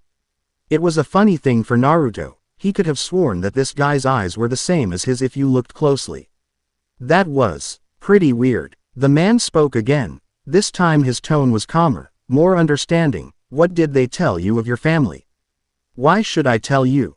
I knew them. I knew your mother for around half my life, your father since he was dating her. I knew them both. I would like to fill in the gaps that they didn't tell you. That is all I want to do, and maybe something else. A gift I have to give you if you are interested after our talk. I know I don't have much to prove my claim, but from what I am hearing from the village, not that many people told you about your family or where you came from, period. If you would like, I can tell you. The blonde ninja considered his words. He was true. No one told him of his parents, and if he was telling the truth, what he could learn. What his mother was like, what his father looked like. This man possibly held the answers he had been looking for his entire life. Turning behind him, he saw Lee slightly waver. In his stance and Hinata's bloodline vanish. Maybe they were staring to believe him too. Hinata gave a quick glance towards Naruto, mentally telling him that he wasn't lying. Chakra signatures never do. So sighing, he began to speak. Not much. They were heroes in the Great Ninja War and they died there. The third gave me this jacket. He said that the swirl was a symbol that they wore. Besides that, not anything really. Kenshi bit down on his tongue to keep himself from lashing out at the villagers. Naruto stared into his blue eyes with wonder and slight puzzlement. Do you know my family? Kenshi nodded silently. Can you tell me who they were? Kenshi nodded again as he closely inspected the two beside Naruto. What immediately caught his attention was the girl's pupilless eyes. Hyuga, I think.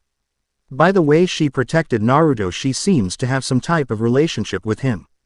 The boy also seemed ready to protect him, and that stance isn't all too familiar to me. Looks like he made friends. Did you want to bring them along?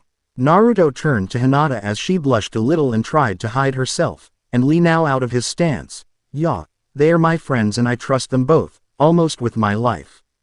Hinata's eyes grew. He trusts me that much. I must mean something to him. The man smiled, clasping his hands together. By the way, my name is Kenshi. Now let's. Where do you think you are going? Kenshi's smile wavered as he was surrounded by ninja in an instant.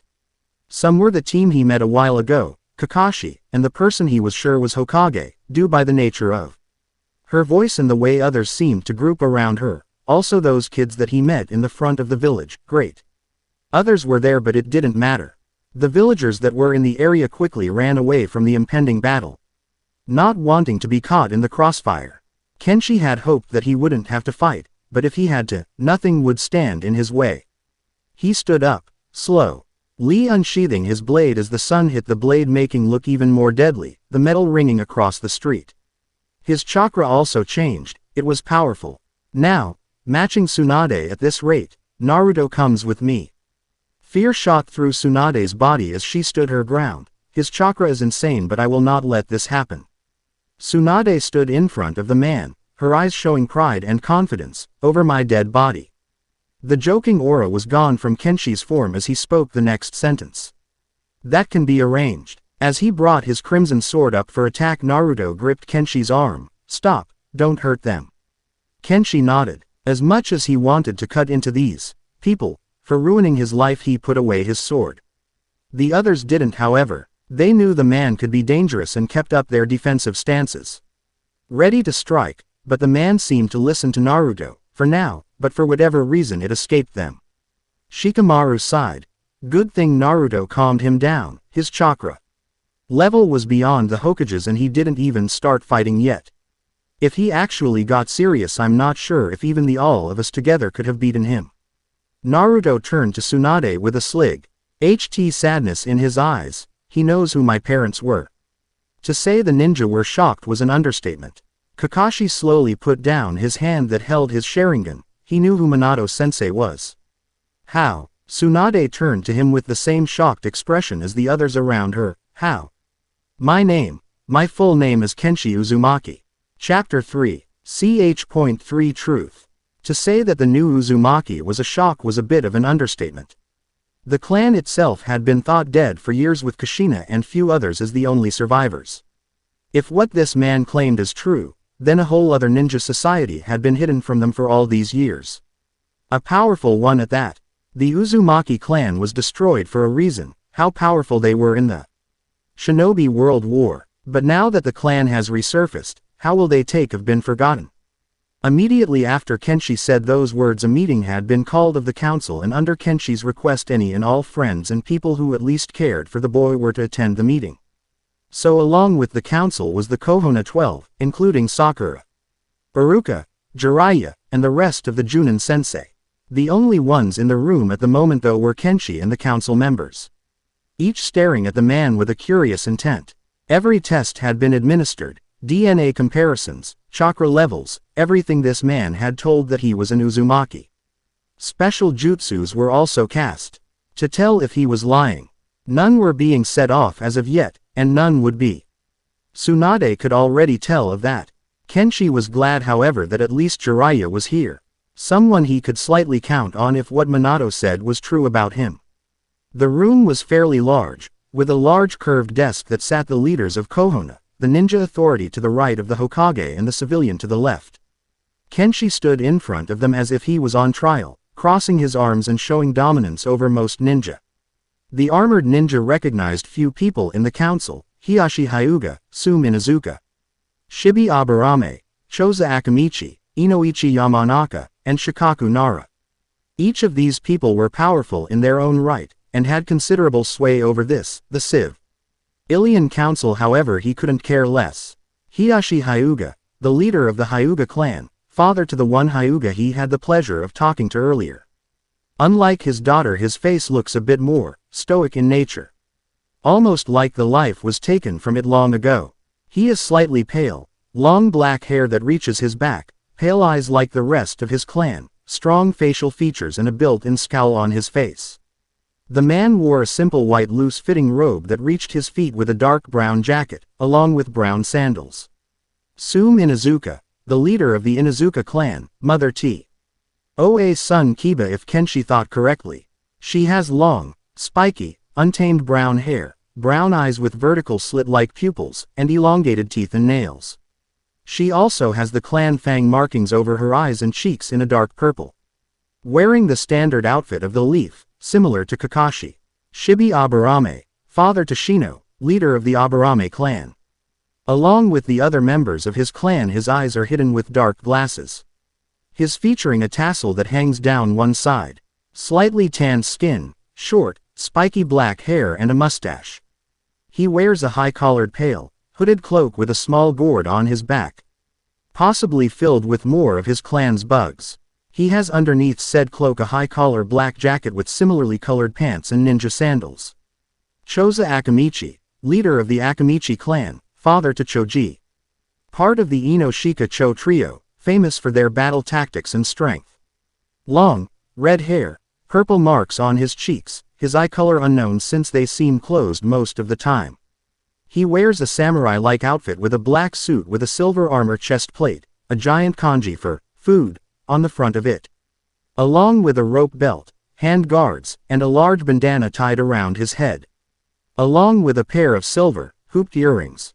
Inoichi Yamanaka, father to Ino and head of his own clan, part of the Ino-Shika Cho trio. Long blonde hair, spiky on the top and ending with a ponytail down his back.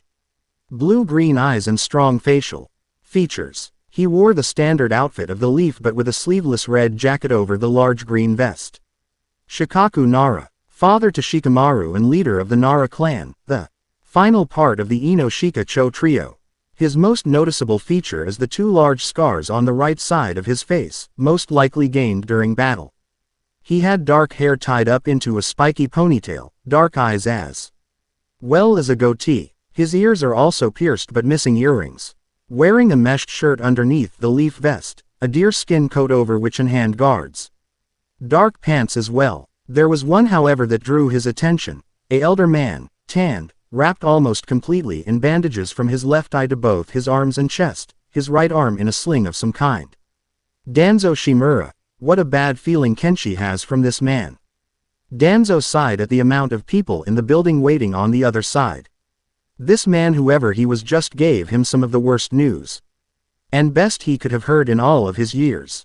How did they hide for so long, especially from him? Sure, the man wouldn't be a problem but his clan would. Time to get information out of this. Why are all of these people here? I thought that this was a council meeting, not a gathering. Kenshi turned to him with an anger rivaling the Kyuubi. I wanted to see how many people cared for Naruto. I expected the entire village to be here, but I see that this is not the case. It is not our fault that he wasn't beloved by the people. No, it wasn't, I guess. Nor was it your fault that he was beaten, stolen from, left half dead more than once, had his home vandalized and set on fire. No, I guess that wasn't your fault, wasn't it? Not like it was your fault. You didn't actually know he had a family past them, didn't you? That your actions would come back to bite you on the ass. Let the council know, I personally heard his father's last request before he died. And he would be ashamed in all of you. Danzo's one eye widened for a bit as he noticed a fatal error with this man's theory. If we wanted to contact you about Naruto's whereabouts, how could we? You went into hiding for years. There is no way he could have told you. Wrong, your village deliberately removed him from standard mission forms, encasing him so deep in red tape an ANBU's real identity could be found easier than him. Why do you think Naruto's missions were always restricted, even his basic movements outside the village? Because Sarutobi didn't want him to leave, he didn't even put him on for the world to see. He hid Naruto. Why do you think no other village expressed even the slightest knowing of him? Some would have at least bet on him. I mean, he is the container after all, why not? He could level cities, destroy villages, and yet, no one did. Not a single soul, so that begged the question, did they even know about him? And after one of my clones got back to me, there was no record on standard ninja forms in any village of a Naruto Uzumaki. If there was paperwork, then we would have been able to contact him at a later date. Worst part was, I was personally told by this village that he was dead. Shibi spoke next, his voice monotone and without expression. So what you are telling us is that you knew the fourth, knew what his last words were before or after his death. Someone told you of his demise, and Naruto's along with him, and you never came back. There was nothing to come back to. And as to your questions, Shibi, one, he told me if he should die that the village would protect him. Those would be his last words to me. Second, I do not know what ninja told me of Naruto's death, he did not say a name. And thirdly, I saw his demise, no one needed to tell me of that. Shikaku's eyes widened. No paying attention to this man's story, he leaned forward in his seat a little. You were there the entire time, even before I was with them. Now explain to me why his wish wasn't fulfilled. Explain. Naruto backed away a little as they heard him from outside the door. The man concentrated most of his chakra in aura, and it was menacing at the least. Even the fox inside him showed some feeling towards this. Damn kid, I thought I was the angry one. Kenshi turned back to the council. His eyes for a second were red, but now back to its piercing blue they saw through the council. Almost every one of them, liars in his eyes, no one would stop his mission. I am bringing him home, no matter if you say it is okay or not. Danzo grimaced. I need a way to make him stay here. Hold on Uzumaki, let's talk about this. Kenshi turned to the man with hate. No, I will not talk to you. The only ones who I will now respond are the Hokage, Nara, Akamichi, Yamanaka, and Hyuga clans. They have at the very least slightly earned my respect for not hating the boy. The civilian side of the council would have none of this, one of them rising to the challenge. We deserve a right to be heard. And so did he. When we was a child he wasn't cared for, so you gave up that chance when you decided to disregard the fourth's last request. They sank back into the IR chairs as Shikaku turned to him. I agree that he should be with his family, but I would like to know as to how your clan knew he was here. The last Uzumaki to be here was the fourth's late wife. And you expect us not to miss one of our own. Plus, a chakra signature, a large one, was sent out not too long ago. One I instantly recognized when felt. That was when I headed here, hoping to find him safe. Shikaku sighed as a sudden realization came to him, placing a hand on his head, and rubbing his temples, knew this would be troublesome. Kenshi turned to the council. Did any of you try to respect their wishes? Try to adopt the boy or make his life any better? They all dropped their heads except for Hiyashi, who still held his stoic expression. The boy didn't belong in our clan. And why not? The boy was uncivilized, uncultured, rude, disrespectful. Might have helped if he had a father figure growing up, huh? Hiyashi's eyes grew but his silence remained. Kenshi sighed. I just hear that we had an Uzumaki here that was practically a hero. I couldn't wait to find out how much of a hero he was treated. And when I find him, this is what I see. Minato would have been ashamed in all of you.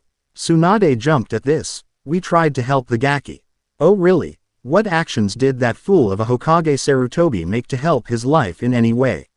I mean, besides holding his existence from us, and denying any right to know his father or mother. The teachers of this village, denying him any right to any jutsu known. The shopkeepers save for two denied him almost any entry and overprice everything for him. He was living on a literal thread. Well, explain what you did, explain. Kenshi waited a moment before silence answered his question. That's right, none of you did anything. I am taking him home, his true home. One of the braver council members stood up. You can't, he is our. If you value your life, you will not finish that sentence. Kenshi's sword started to rise from his side. With the help of his left hand in a reverse grip, several Anbu hidden within the room also began to draw their weapons, ready for a battle.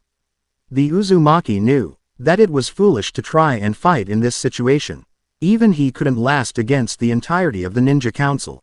He turned to the Anbu by the door, who was too petrified to take any action against him. They really needed better ninja. If this was enough to make one scared, let Naruto and any person of his choosing in. I am going to explain everything, even the Kyuubi, so make a wise decision. Tsunade turned to him, with more questions than answers. How do you know all of this? Because I was the fourth's friend and his brother-in-law. To say that Naruto was shocked was a bit of an understatement. He had family, a clan, and they hid them from him. He didn't hate the village for this, but he was angry. The third didn't even tell him anything. Is it a possibility that he didn't know as well? No one in the village seemed to know Kenshi. Even if he said he has been here since the beginning. Did he know about me as well? No, he said that they told him he was dead, but why? Naruto's head hurt with so many questions and little answers. He had heard everything within the room, each piece of info as impactful as the next. When the Anbu came to him, saying that Kenshi wanted to tell who he wanted to of his problem. He first wondered why. Maybe they may understand and pity. No, not pity, at least he hoped not. As the Anbu explained what had happened, Naruto thought about who to bring. True, a part of me wants them to know, but what if they think I am a monster? Kit, this is probably the only time I will give advice to you. Real friends show themselves when you are hurt the most. So you are saying they should accept me, right? Yeah, if they don't deserve to be called your friends. Don't expect this to happen often. I still hate you, Kit. Naruto nodded, smirking a little as he made his way back to the lobby room. The fox was starting to trust him a little, telling by the little things he said and the missing of constant death threats. He opened the doors as he noticed the group of friends he had come to know staring back at him. Kakashi, Iruka, Asuma, and Kurenai. And all the teams, Choji being different as he now wore his outfit of a white shirt with the kanji for food on it, a green loose jacket, brown shorts, and blue sandals. Every one of them were there, including two he hadn't seen since the incident, Kiba Inuzuka and Neji Hyuga.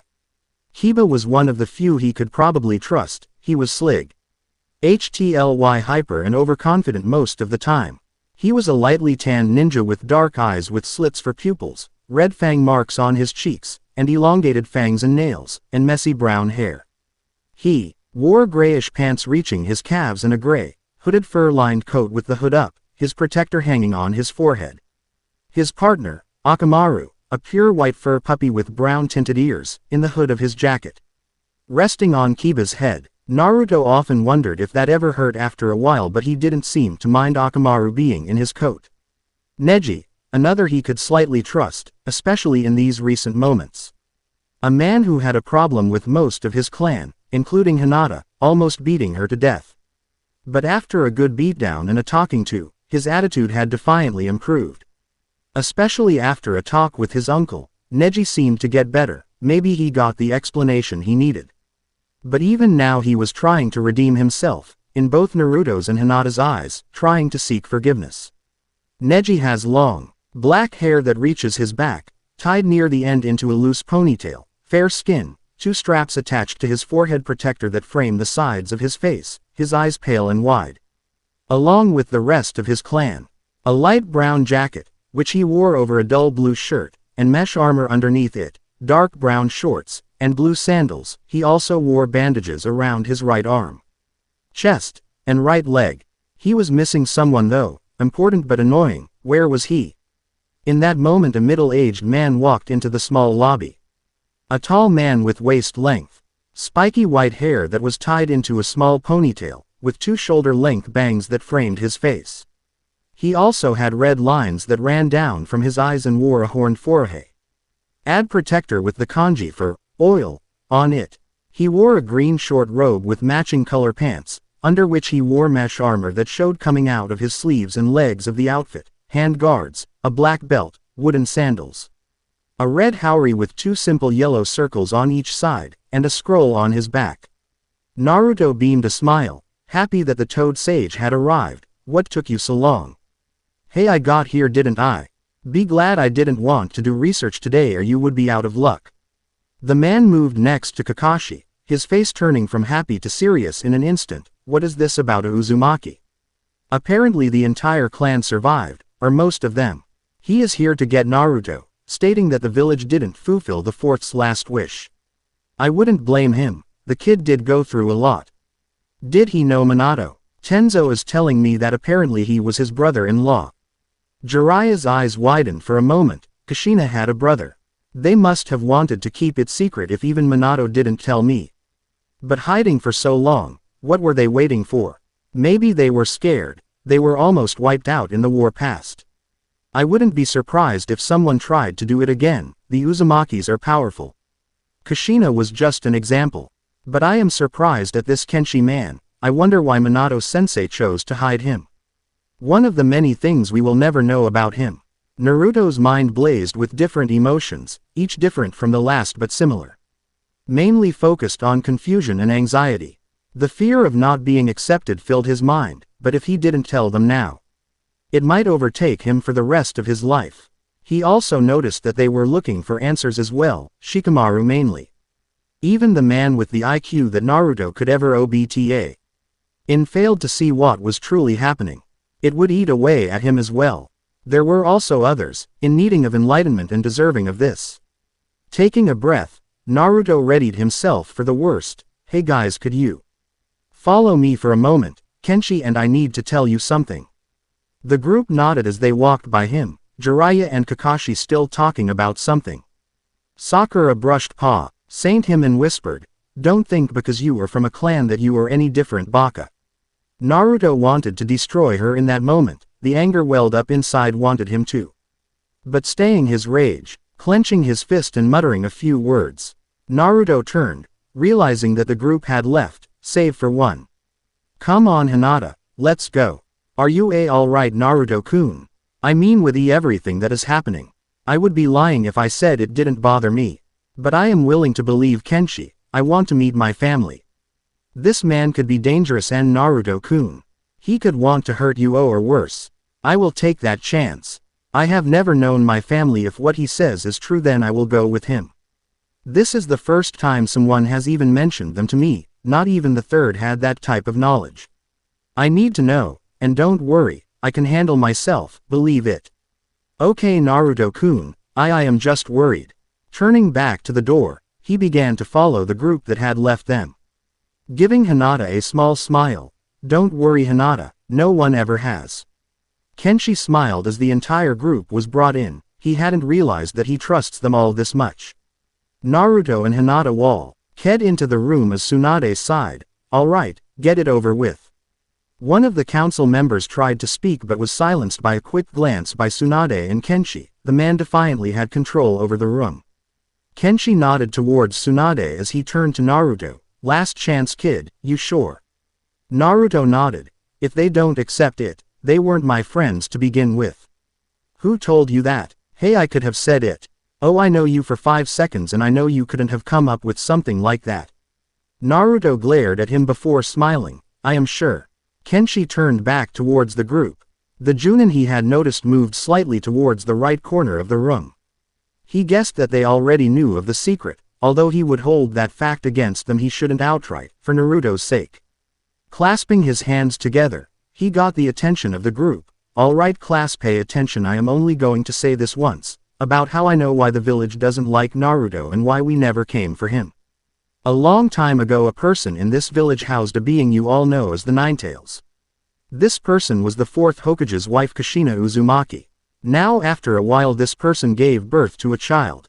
As the Ninetales attacked the 4th knew that he had to seal the beast inside someone but he knew that he couldn't ask anyone to give up their life if he wasn't able to do it himself. So he did the most honorable thing he could do and sealed it into his own son. With his last dying breath the 4th told the 3rd that he wanted Naruto to grow up as a hero not a container for the Ninetales. But instead of that the village did the opposite. The child was scorned, hated, despised, and almost assassinated a few times. He grew up without anyone but still tried to be recognized. He was an outcast from society, being alone for more than a decade. A weaker man would have gone insane. He graduated along with you, trying his best to be known and respected. The child was Naruto." After a few moments of silence to let this all sink in he continued, "Naruto, we never came for you because we believed you were dead. I was told by a ninja from here that you died along with the Ninetales after the sealing. I didn't have time to check before I left, but I apparently should have. I never believed it but we had no choice. I couldn't accuse them of doing anything I had no proof of. I am sorry I never came for you, but after I heard of what happened at the Valley of the End I knew it was you, so I came. I am sorry." They stood there for a moment as the rookie 12 took this all in. Shikamaru was the first to come back to his senses, and he was angry. "The hell is wrong with you, Dad?" Shikaku turned to his son but said nothing. "We could have done something. Anything to keep him from living that life. Why didn't we? Why did we hide Naruto from his clan? He could have been raised with a family, with ours at the least." He shook his head. "I don't really have an answer for that." Kiba turned towards his own parent, his own anger at the breaking point. "What the hell is wrong with you, Mom?" Soon laughed. "We would have never adopted him. He is a beast." Kiba glared at her, along with Kenshi who didn't miss the comment. But the woman only laughed. "What do you want to try something?" Uzumaki. Mom, that is enough. Oh, shut up, you runt. Kiba stopped. Although his mother wasn't nice, this was beyond her. His anger reached its limit as he turned towards the door. I need to go. Sorry Naruto, this isn't about you, but I don't want to attack my own mother. Slamming the door behind him. Naruto nodding in understanding. At the very least the Inuzuka understood and didn't blame him. Ino couldn't even look at her father as she turned to Choji, who had stopped eating his chips and put them away. I'm not hungry anymore. Shino turned towards his father. I see no logic in not letting Naruto have come to our clan. Shibi sighed. Our bugs couldn't have handled his chakra even if we let him in Shino. Each of Team Guy held regret in their eyes. Each never knowing of Naruto's pain and each suddenly knowing why he had always wanted to become Hokage, and why he was hated so much. Naruto the entire time looked at the ground as if he had done something wrong. Sadness welled up inside him. They pitied him, not understood, that was what he feared. Hinata turned to him. And Naruto-kun. You pity me now, don't you? It is worse than hate. I don't need your sympathy, I need your understanding. She shook her head. I could never pity you, Naruto-kun. I have always admired you. Feeling brave, she tilted his head up to make him look at her. You were always there for me when I was down. You were your own person, Naruto-kun. I wouldn't believe for a second that you were the Ninetales. Hinata's eyes flashed as Naruto embraced her and whispered, Thank you, Hinata-chan. She blushed and accepted the hug as the rest of the Rookie 12 surrounded him. This new information does not douse the fires of youth within you, Naruto. Neji sighed. I don't think of you any less, but know I have a bit more respect for you. Don't let it go to your head. Shino got his attention. Our clan knows more than anything to be an outcast. Now that I think about it, I know I could have been nicer to you, but I choose to stay away for some reason, and for that I am sorry. Naruto nodded. Feeling the anguish wash away with the understanding of his peers. He needed this, released from the pain and the secret he held inside of him. It would all be better now, hopefully. As others began saying what they thought of the new info, Jiraiya turned to the Jonin. I never thought they would take it this well. Kakashi nodded.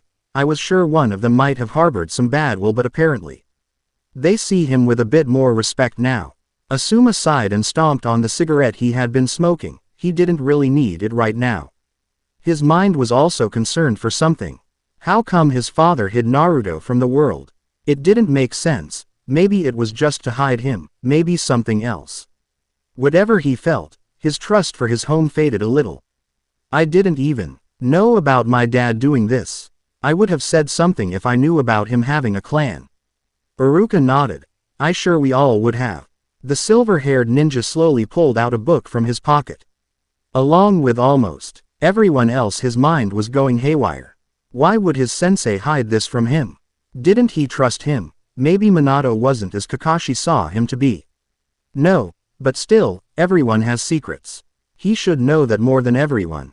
Even I didn't know Minato sensei's wife had a clan. How come no one knows this? This is too weird, might want to look into it later. Sakura stood away from the group staring at Naruto. He has the fox inside him. All this time. Okay, face it, you were wrong about him. No, he is still not better than Sasuke. He has a long since thought extinct clan. He is the son of the fourth. And is the hero of the leaf for having that Ninetales in him. What more could qualify? He just doesn't. Okay, leave me alone. He shut out her inner self as she watched Naruto being well wished by his teammates. Kenshi smiled at the group. This was one of the better expectations he had of them accepting Naruto. But the group behind him were starting to becoming restless. Might as well solve their problem now. Alright. Now what you all know is an S-class secret, so don't go gossiping around. Almost all of their eyes turned towards Ino at the comment. With each seemingly understanding the need to keep this a secret. Kenshi let that issue go. He then turned towards the council, crossing his arms again to show dominance of the room. Now that is out of the way, let's talk about Naruto coming back to his home. The civilian council started to yell, but Kenshi held up his hand. I am prepared to make a compromise. Naruto will come with me to stay and train with me at the Uzushio for a while. After that period is over, I will return with him back here. After we return and an amount of time needed has passed, he will make his choice if he wants to stay in the leaf or stay with his family. Further details will be discussed with the Hokage at a later time. Tsunade nodded, glaring at the rest of the council, daring them to make a wrong move against her. I feel like that is a good arrangement. He turned around back to Naruto and placed a hand on his shoulder. Naruto, I don't want you to answer right now. Spend time with your friends for a while. I will return in a couple of days, then make your decision, all right? Naruto nodded. Where are you going to go? Kenshi smirked a little, releasing his shoulder. Already worried about me, kid? Don't worry, I just need to do some things around the village. If you need me, just yell. Literally, yell and I can probably hear you. One of the council members stood up. Don't you think it should be our choice if a shinobi leaves or not? Kenshi smiled. First, your Hokage has already gave me consent and I will discuss it with her later, not this council. And if you want him to stay without the Hokage's consent, by all means, stop me. He gripped his sword as the council member sat down, knowing that he couldn't stand against the man. He had the upper hand in this verbal fight. Placing his blade down back to his side, he turned towards the door, grabbing the handle slightly and opening the door. Before leaving, Kenshi gave one last look to Naruto, their blue eyes meeting. You do remind me of your mother. Kenshi bowed towards the conch and walked out the door unceremoniously, leaving them within a state of confusion for some, hate for others, and happiness for few. Naruto sat down at Ichiraku's with the rest of the rookie 12. Minus Sasuke, who was in recovery, and Sakura, who didn't show up. The place was a bit bigger than the small stand it was, holding a few tables that his friends sat at. Knowing the owners had some perks, able to have most of the stand to themselves was one. Naruto sat next to Hinata as she pressed her index fingers together while taking small bites out of her ramen. They sat in slightly uncomfortable silence as they ate, each wondering when the other was going to speak.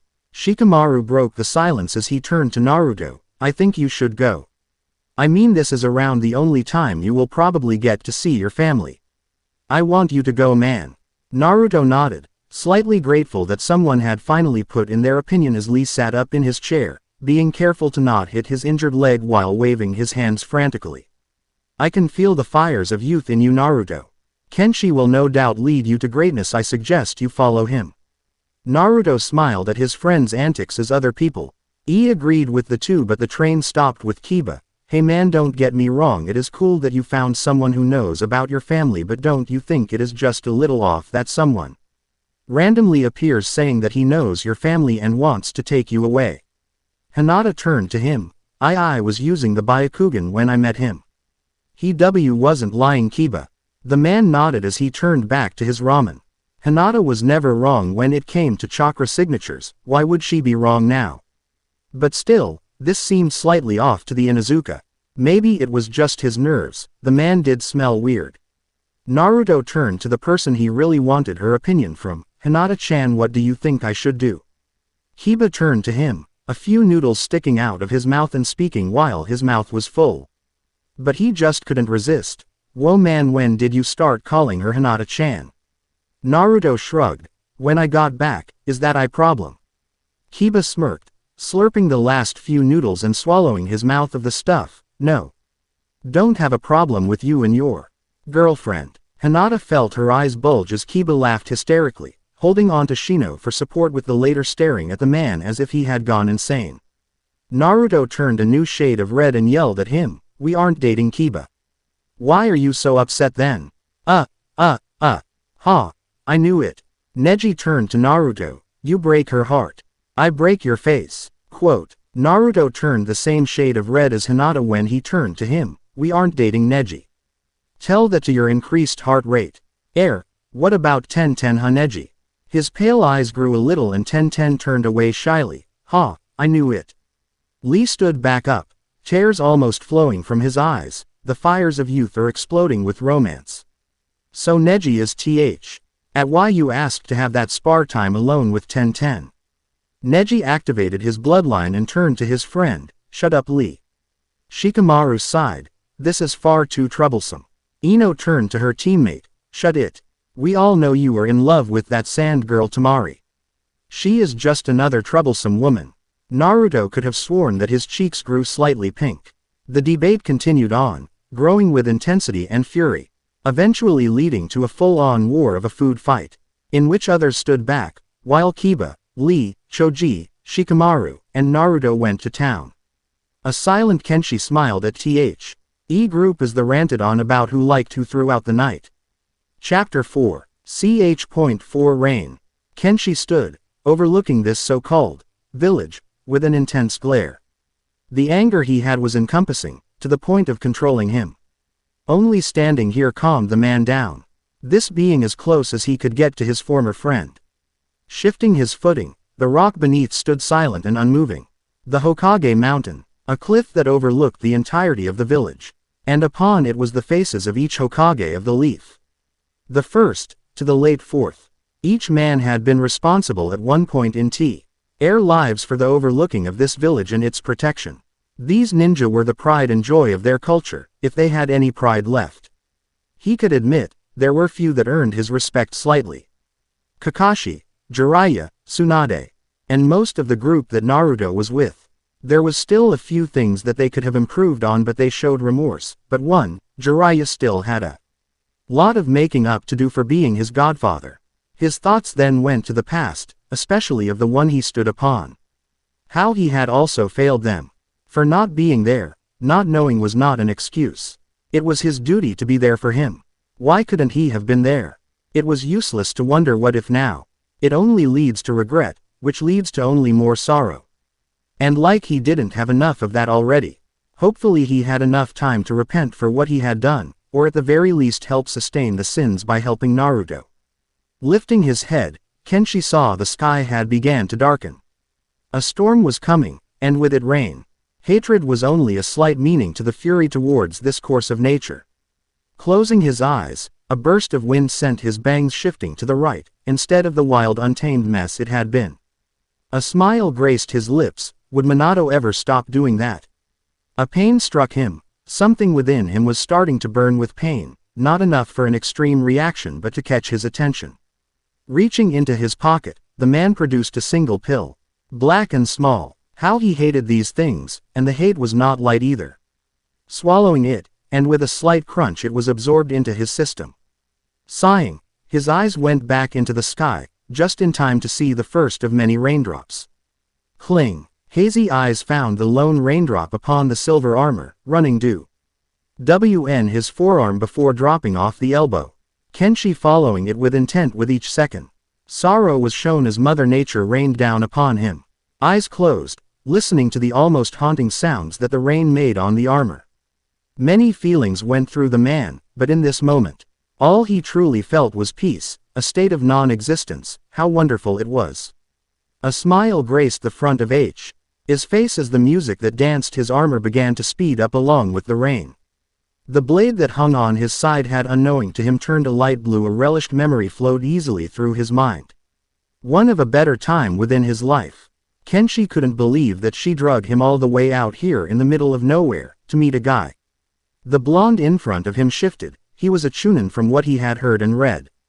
Wearing the standard outfit of Kohona, he was fairly tall with light skin, spiky blonde hair with jaw-length bangs framing his face, and bright blue eyes.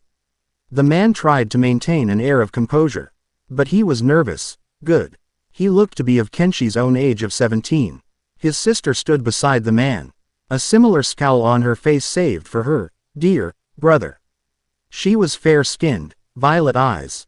Fire-red hair that reached down her back, a black clip that parts her hair to the left. Wearing the same outfit of Minato and that of the Leaf. He silver armor Unshi wore still shined within the sunlight, but was missing the Uzumaki symbols on his shoulders and chest. Everything else was still in place. A scowl was also built into his face as he observed man before arriving at his well-thought-out conclusion. I don't like him. Kenshi stared at the man his sister introduced as Minato. The truth was, he already knew of Minato from a few sources. The man was a good ninja, reliable, and honorable. What he didn't know was who he was off the battlefield. Minato hid slightly behind Kushina, slightly afraid of the imposing ninja. The blonde immediately knew that he had gotten himself into trouble even when had done nothing. This man was practically asking for a reason to not like him. At this Kushina glared at her brother. Oh come on, give him a chance. The armored ninja laughed mockingly at this, knowing that he was giving them more than a hard time, but it was not like that this man should be let off that easily. I give him a chance when he becomes Hokage. At this the chakra in the area rose slightly, at a violent aura as well. Kenshi sighed as Kushina's hair began to stand up and her temper rise. That doesn't work on me and you know it. The temperature cooled, with Kushina lowering her chakra and calming down and was replaced with sorrow as she bowed her head down and walked next to Minato. Sorry, I thought he might have given you a little chance. She glared at Kenshi as the sentence was spoken. But much to Kenshi's slight annoyance, Minato shrugged. It's all right, I'm sure he will warm up to me. He was fine with my blatant disregard for him. That is something within itself. Maybe this Minato was something after all. Kushina seemed to care for the man, so if anything he should be given a chance. Even if the Uzumaki didn't want to. Turning back, Kenshi got rid of the glare as he saw the two began to walk off, hand in hand. Kenshi groaned silently, spiting a few curses towards himself within the mind. Minato. The blonde nin turned around to face him. Surprisingly enough, his face showed that of concern. Kenshi pointed towards Kushina. I am not a Kumo nin. You heard her and I will play a game called, How long can Minato survive without his head? And I am not talking about the one attached to your neck. Minato gulped as he realized he wasn't joking. His aura showed that at least. And with the power this man had, there was a reason to be afraid. Very afraid. Kushina smiled, running up with inhumane speed and quickly embracing her brother before returning to Minato. Thank you. You won't regret this. The glare returning. A sigh was also emanated from the man, mainly directed at Minato to give a judgmental aura. I am sure I already have. He kept up the glare as they began to walk away, but it turned into a slight smile. At least with the man his sister was safe when a mission called him elsewhere. With the final thought, his form turned towards the forest, becoming enveloped within the light. Kenshi opened his eyes as the rain came down harder, turning the musical on his armor to a full orchestra. Noticing a slight gleam coming from the sword, a furious thought scrambled the mind as the blade returned to its crimson red color again. That wasn't a good sign. It may be high time to get back, get the seals looked at again. This wasn't supposed to be happening, not now, not today. Looking back to the village as he noticed people cowering from the water and running for their homes. As much as he wanted to see this place be burned to the ground in ashes, he couldn't do that to Naruto. Although they treated him with disrespect, he somehow grew attached to this place and the few friends he had. Turning back to the sky, the light of the clouds flowed wildly through the night. In a flash, light ing struck the ground by his form, sending a monstrous thunderclap throughout the village. Almost like the sky itself was challenging him. A scoff escaped his lips. Even nature itself wanted him dead. Opening his arms, waiting, and daring for lightning's embrace to end the light of life, Naruto stared up at the blackened sky with a grimace, shaking his head slightly as if disappointed in the sky. Man, it's going to rain. Shikamaru stared at the sky for a moment, noticing that the clouds weren't the normal white, a black that covered the sun. True to his word, he could see rain within the distance. He should probably get home soon, not wanting to be yelled at by his mother for being drenched. Wanting to help Naruto was one thing, his mother, that was an entirely other beast he didn't want to mess with. After what had happened, Shikamaru decided that someone needed to stay with Naruto. No one really needed to go through this alone, so he took it upon himself to help out the blonde. That was right. The most unmotivated ninja wanted to actually do something. At first Asuma Sensei was scared for his health, but it was better to do this for Naruto. Not out of pity, but he needed a fry. And it turns out he wasn't the only one who thought this. Still staring after the sky, no attention was put upon the game in front of them. It wasn't that Naruto was a bad player. Okay, he may possibly be a horrible player. It wasn't like he was the smartest in the 12, not even 5th. But for what it was worth, he was trying, losing with an incredible lead but trying anyway. With the train of thought ending, he then turned back to the game with possibly less concentration than usual. Yawing a little, not even trying, he moved a random piece forward. Looking up, he saw Naruto's attention was still to the sky. It is your move, Naruto. Naruto turned back for a moment and looked at the shogi board. He was being destroyed. Each piece he had was in the line of fire, and with the knowledge that Shikamaru was barely trying didn't help the game. Well, having an IQ of over 200 helped with games like this. This was a reminder that he would have to practice later. Next time he wouldn't lose like this. The look on Shikamaru's face when he would win, but first, time to lose. He scratched the back of his head nervously, grinning a little. Well, we could pack it up, I mean it is going to rain. Shikamaru already knew that Naruto was silently giving up, not wanting to declare it otherwise. But still, he would have liked to finish it. It didn't really feel right to have something unfinished. With the rain coming in, however, it wasn't like he could say no. Sure, the game was getting a bit troublesome anyway. Naruto mentally cheered. He didn't want to embarrass himself in front of the audience. I was going to win anyway, right, Hinata-chan? Hinata, the second to come meet with Naruto. After a heavy pep talk by Kiba, she finally got the courage to join the two who were already mid-game, delivering the message that Kiba or Shino couldn't make it due to training. She knew the slight meaning behind this, however. He was giving her a slight chance to get Naruto alone. But with Hikamaru being here, it did make things slightly difficult. Even with a IQ of 200, he couldn't pick up the signal that Hinata wanted them to be alone. Well, it wasn't like she was needed anywhere at the moment. In a silent move, the girl blushed and nodded her head. Mentally though, she couldn't admit to her crush that he was going to lose without even taking one of the Nara's pieces. Shikamaru packed up the board, folding it in half and placing the pieces in one of his vest pockets. I will finish this game though, Naruto, I'll see you. Naruto waved as his lazy friend began walking back towards his home, one hand slipping behind his head with the other carrying the board. Knowing then of his second friend, Naruto turned back to Hinata. So did you want me to lead you back home? Hinata blushed furiously but remembered something, a memory that invaded with a furious intent. And Naruto-kun. Yeah, I was wondering. Okay, I can do this. I know he doesn't like Sakura, he trusts you completely, go for it. If I could hang out at your house tonight. Hinata put her index fingers together and turned a shade of red that possibly shouldn't exist. But since Naruto is apparently colorblind, he didn't notice the change. Sure, I mean if it is okay with your dad and all. Hinata nodded and looked down at the ground nervously. I don't think he will miss me any. Naruto caught the slight sadness in her voice along with the loss of stutter and grabbed her hand. A smile across his face that invited light and warmth. Come on, let's go back to my place before the storm hits.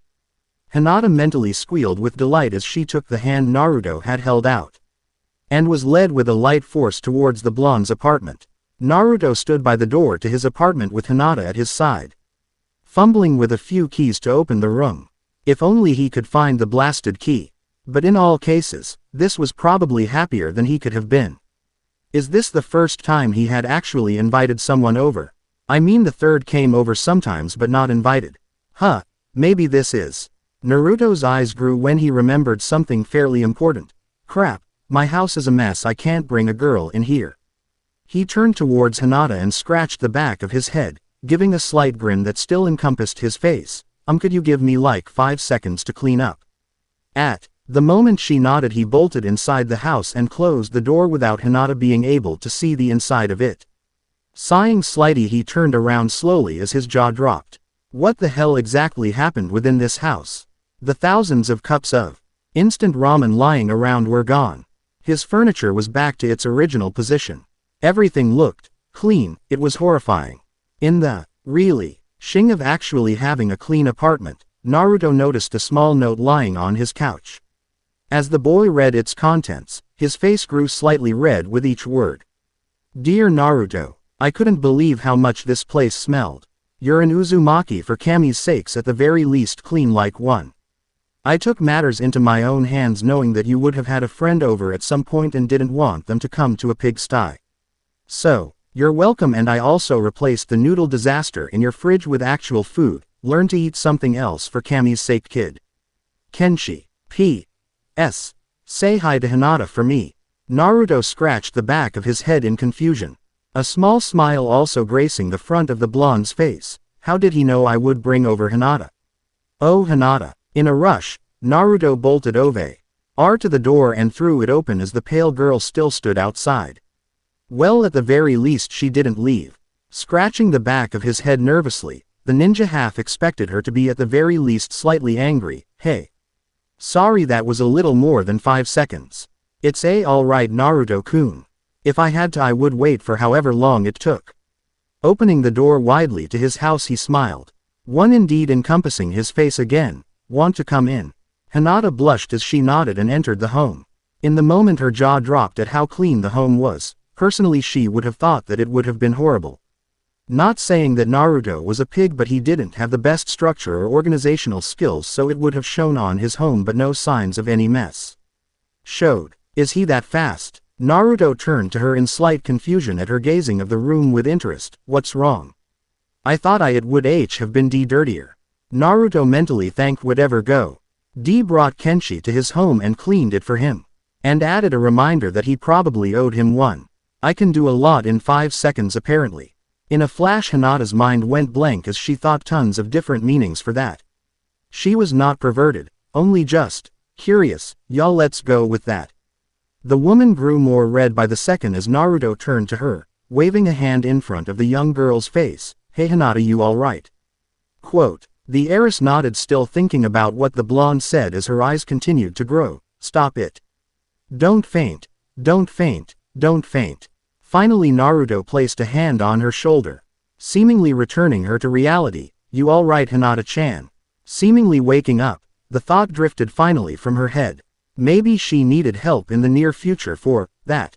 Turning back to Naruto, a small mumble escaped her. I'm fine. He nodded and sporting the trademark grin. In a blur of movement the young shinobi turned to the kitchen. A perplexed look showed upon the blonde's face.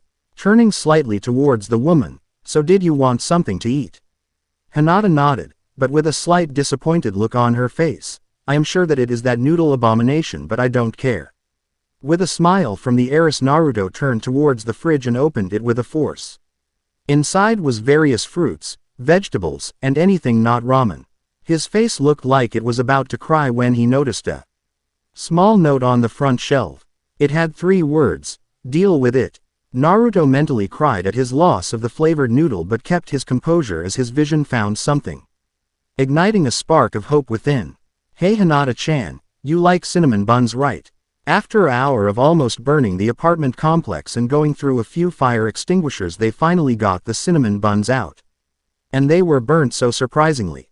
Naruto looked at the blackened lumps of what used to be wheat and turned to Hinata. I am so sorry, I didn't mean for this to happen. Naruto turned back to his ruined meal, crossing his arms and muttering to himself slightly at the faulty stove when Hinata smiled. It might help, and Naruto-kun, if you fixed your stove. His eyes widened and turned back to Hinata. Was that sarcasm? She shook her head furiously, mumbling out a small answer. No. Oh no, I have done something to upset him. No, no, no, what do I do now? Much to her surprise, Naruto started laughing slightly. Not mockingly, but in just pure humor.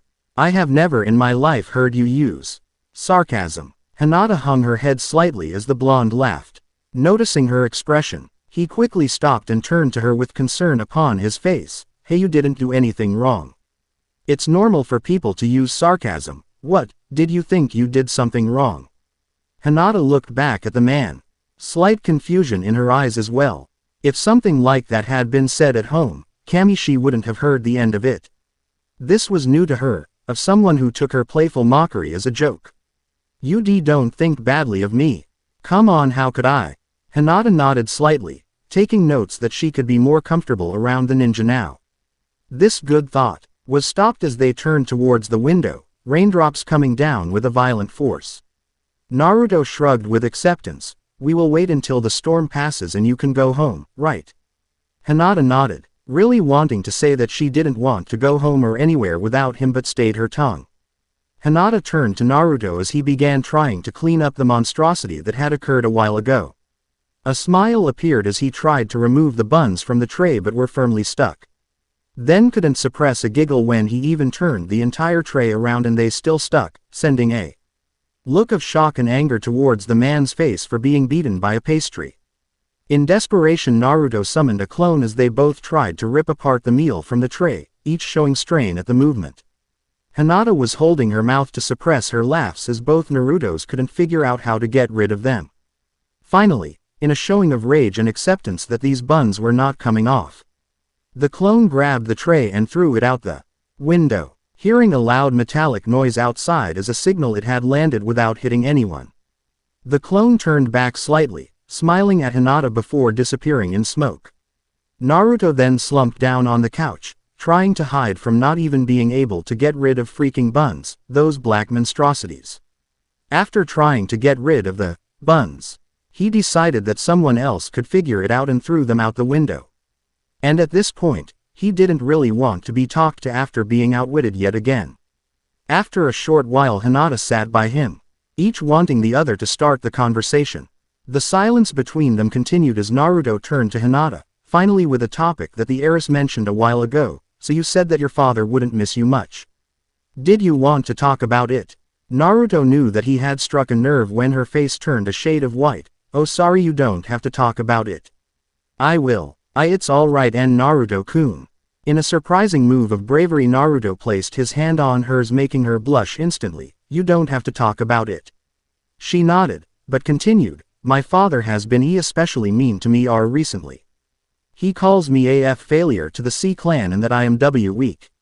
Naruto's eyes grew red for a moment, then returned to his natural blue color. His grip tightened on Hinata's hand. You are not weak. You are one of the strongest people I know of. You showed so much when you fought against Neji in the Chunin exams. If your father calls you those things, then he doesn't know what true strength is. I am glad to call you one of my precious people. Although everyone else accepted me for the Kyuubi being inside me, I felt that yours was the one I needed to hear the most. You have been there for me when I am down. I can't possibly thank you enough for what you have done throughout my life. Hinata's eyes widened at each word Naruto said to her. Was this what he truly thought of her? He wasn't lying. At least his chakra said otherwise. The feelings within the woman were unreal. They felt totally different from anything that Naruto had caused her to feel before. This was new, not a violent tightening of the chest, not a stopping of breath, just bliss. Warmth and light filled her mind. This was something else. With a slight nod, she finally regained the power of speech. I will always be there, Naruto-kun. Naruto smiled and stared into her eyes, slightly shocked at something. Hey, you didn't stutter. Hearing a loud rumbling, he turned to the window, now noticing that it was full on pouring. Not even able to see other buildings, just white from the amount of water falling towards the earth. His look turned solemn as his eyes rested again on the person beside him. I guess I could tell her. Hinata, I'm scared. Looking over, she noticed sadness in his eyes that wasn't there ever before. What if this is a lie, or my family doesn't accept me? I am afraid that they might not like me. Hinata gulped as she scooted closer to him and with a push of confidence hugged him with slight force. His eyes grew at the sudden touch but accepted it as Hinata's head rested on his chest. At first he was slightly worried at what he should do. Was he supposed to hug back? Just sit here. Kami, where was Jiraiya when you needed him? Finally, he took a guess and wrapped his arms around the girl. This felt right. It wasn't weird, it wasn't strange, it just felt real. Something that couldn't really be felt yet was there. A look of slight confusion dawned upon his face as he felt her heartbeat rapidly pulsing against his chest. Whoa, what is with her? Is she having a seizure or something? Hinata's face unusually didn't turn red. She smiled, knowing had in no world did she want to move from this spot. They stayed like that for what seemed to be hours, just being in each other's arms and knowing the fact that they both had someone who accepted each other for who they were. His answer came to him in those moments. He still had a family here. Even if it wasn't blood, it was still his. Naruto eventually looked outside and yawned, noticing that the moon had begun to show itself through the darkened and stormy clouds. A biological clock telling that rest was more than needed. Turning to the girl still holding onto him, he slightly grew red a little but tapped the girl to gain her attention. I think it is time to go to bed. You don't mind sleeping in my bed, do you? I'll sleep on the couch. Hinata let go of Naruto, grew red, and pointed her index fingers together. In Naruto-kun's bed. She nodded and made her way up the stairs towards the bedroom. Hearing only softly behind her, "Thank you, Hinata-chan." Turning back, she could have sworn that the man was also blushing. But that couldn't really be right. Nodding slightly, she mumbled out, "You're welcome, Naruto-kun." Closing the door behind, a large smile graced the front of her face. "I just spent the whole day with Naruto-kun." She gave out a small squeal of joy and laid down on the bed, taking notice on how it was clean along with the rest of the house. "I hope this could happen every day, just me and Naruto-kun." After a while of daydreaming about her crush, she fell asleep under the covers of Naruto's bed. Chapter 5. Ch.5 Preparation. Danzo sifted in his chair and stared in the dark of the room. Back within the dark was his element, only a single candle gave light to the room, allowing him to slightly see. Multiple thoughts ran through his mind, each one trying to unravel this new light that had come to pass. Variables had to be taken in. Different instances, each one trying to destroy the other in a battle for supremacy. A thought, one plan, that was all he needed. But it couldn't fail, not now. Not while he was coming so close. The future he had envisioned. It was so close now, he would not fail. The past few days have been surprising to say the least. I need to find a way to keep that Naruto brat here, or I will have to accelerate my plans. The Uzumaki clan will be a hindrance no more. The leaf will finally be under my control. I will not have this man ruin me, but first a test. Sigh. On cue, a boy appeared before Danzo and bowed before him. His pale skin shined through the darkness of the room. Danzo smiled at the boy. "I want you to greet our new guest properly, Sai. Record what you can." Sai nodded and faded back into the dark of the room, leaving Danzo to gaze at the whipping flame. "I still don't understand why you threw away all of my ramen. Kid, I am sure that some girls love ramen every day of the week. Hinata doesn't seem like one of them." After the storm passed yesterday, Kenshi woke up Hinata and brought her home. When he returned over, he certainly wasn't expecting this kind of treatment. Maybe thinking at first that a good "thank you" or something may be in order, but no, the kid had to complain about his noodles. This was probably the one thing that got on Kenshi's nerves the most, on how well he attached to that addiction. They walked through the village on the way to Ichiraku's to stock up on Naruto's favorite food. Unfortunately for Kenshi's wallet once more, as it was growing surprisingly lighter during his time with Naruto. Naruto sighed in acceptance. "Well, I guess she isn't that fond of ramen. I still have no idea how you messed up making cinnamon buns that bad. It was my first time making them, give me a break." For a moment Kenshi could have sworn Naruto switched places with his mother, the same naive attitude towards almost anything. In experience, it would be better just to let the kid off, rather than experience the full wrath that an annoyed Naruto had to offer. "All right, kid, I give you this one." Naruto smiled as he got Kenshi off his back. Quickly switching the conversation, he figured it was time to get to know some of the people that Naruto had known. "So, tell me about your friends." Naruto put his hand on his chin, seemingly thinking. "Well, first would be Sasuke and Sakura. Sasuke is a Tem who always tries to prove he is better than everyone, but even though he tried to leave, he is my friend. Sakura has been acting strange this last couple of days. After I returned, it is like she is avoiding me or something. And I might have a good idea why." Kenshi nodded. "Might want to have a chat with Sakura later. Kakashi Sensei is cool, even if he is always reading that pervert book of his. Shikamaru and Choji are around the same. They are almost always together and watching clouds or something. Ino, who is also on their team, has been nice to me these last couple of days as well, more than usual. Those four are safe. Asuma Sensei is alright, I guess. We haven't really talked along with Kurenai Sensei. Jiraiya is a Sanin, but he is nothing but a pervert. Not only does he write those books, but I caught him peeping on women, more than once.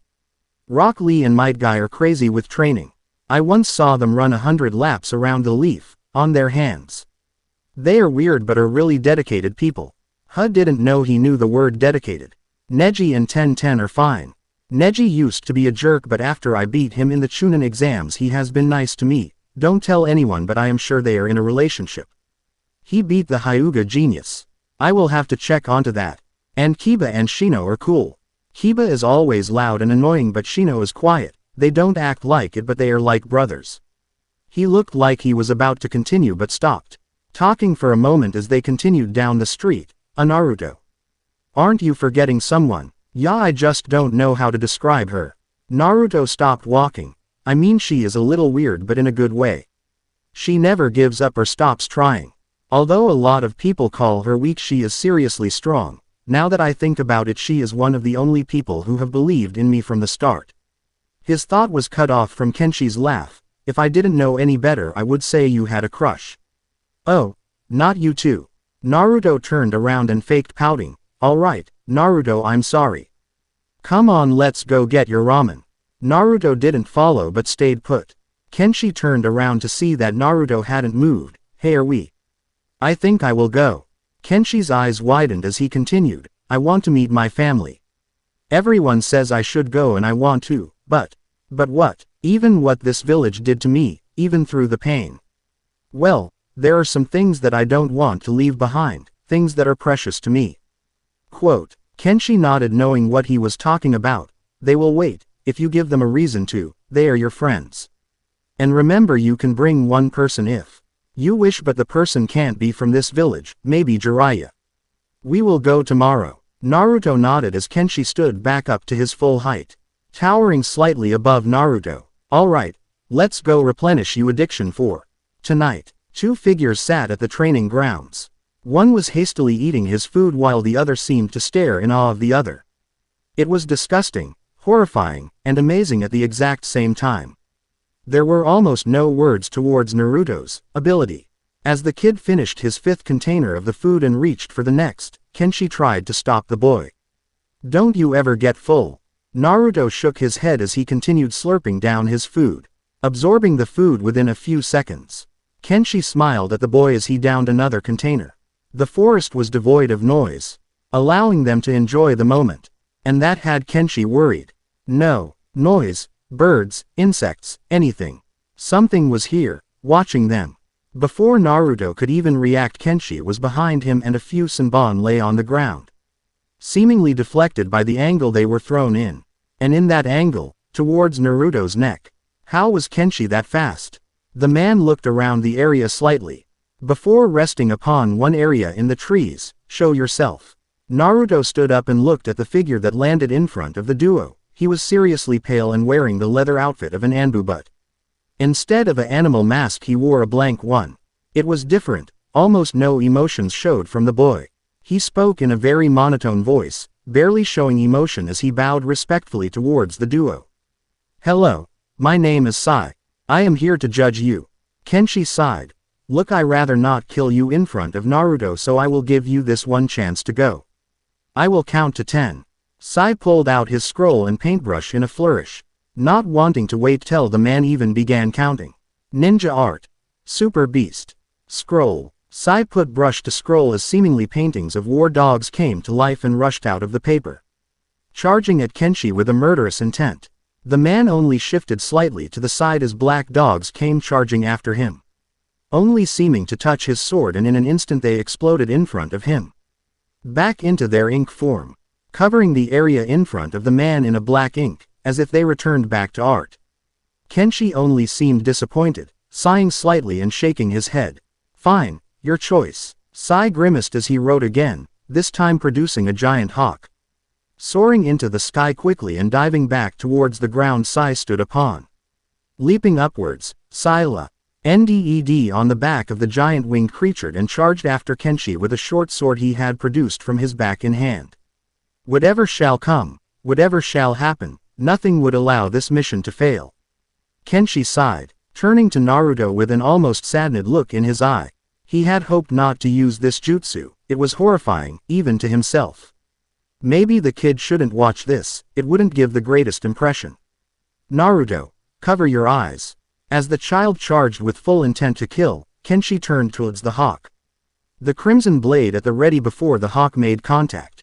Naruto quickly covered his eyes, turning all senses away as all of them were filled of the wretched screams of pain.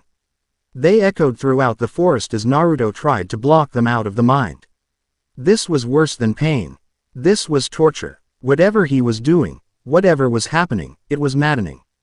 They stopped as suddenly as they came and he felt a hand placed on his shoulder. Reassuring and comforting, a calm voice echoing into his ear. You can open them now, Naruto. Slowly, the sense of vision returned to his eyes, expecting to see a nightmare. But the forest seemed to have not changed at all. Even Kenshi showed no signs of battle for fatigue, as if the battle hadn't taken place. What? I drove him off. I scared him a lot, but he left. Quickly standing, Naruto took another look around the area, checking for signs of battle. The ink still stained the area, slightly faded now and turning gray with time. The few senbon still upon the ground where he left them, but as to the battle itself, nothing was there. Either the guy did leave, or something worse happened. Trying to turn the mind away from that thought, he turned to the uncle. Who was he? I don't know. He didn't have a headband, but he was trained in the ninja arts. I haven't seen him before though. Turning back to the area where the battle once had taken place, Kenshi grimaced a little. This isn't what he needed today. Another unknown. What could possibly be any worse?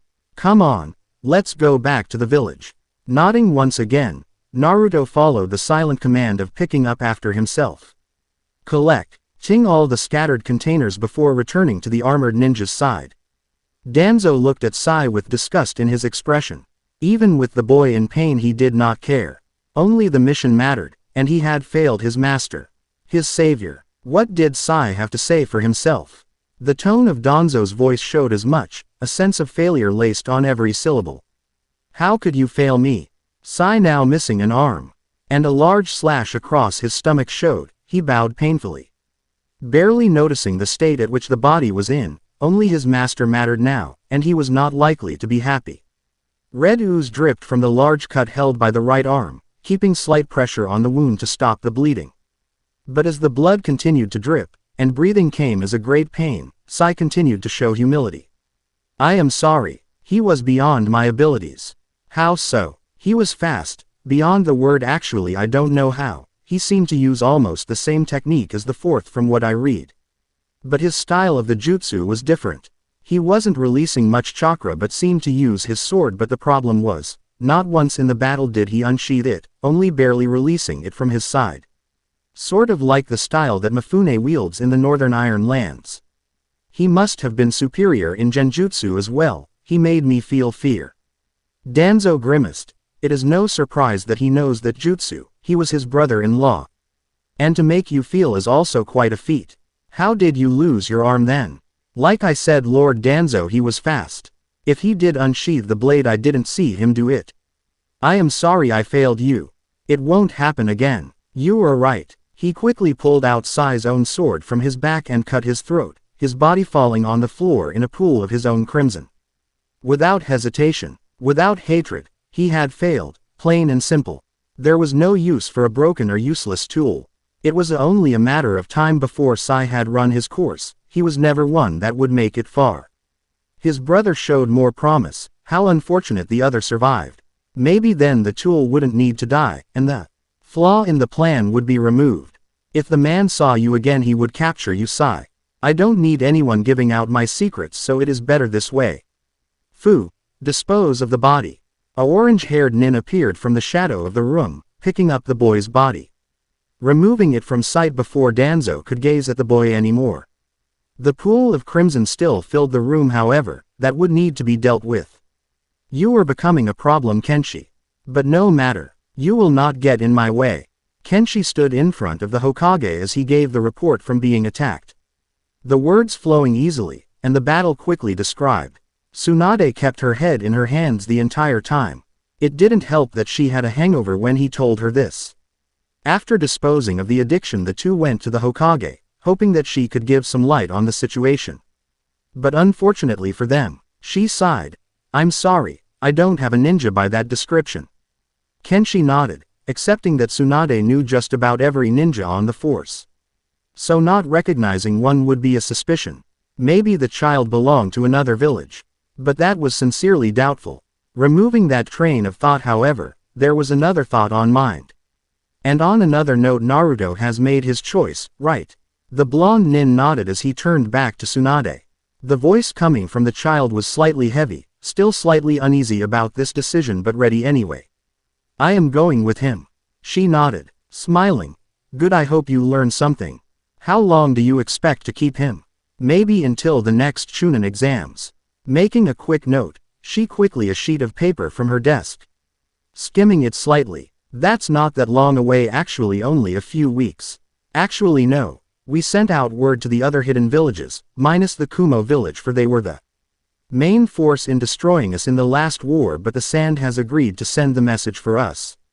So as to avoid any other conflict, the villages proposed a standby on the official Chunin exams, so that way we can ready ourselves. And we should be ready in about 2 years.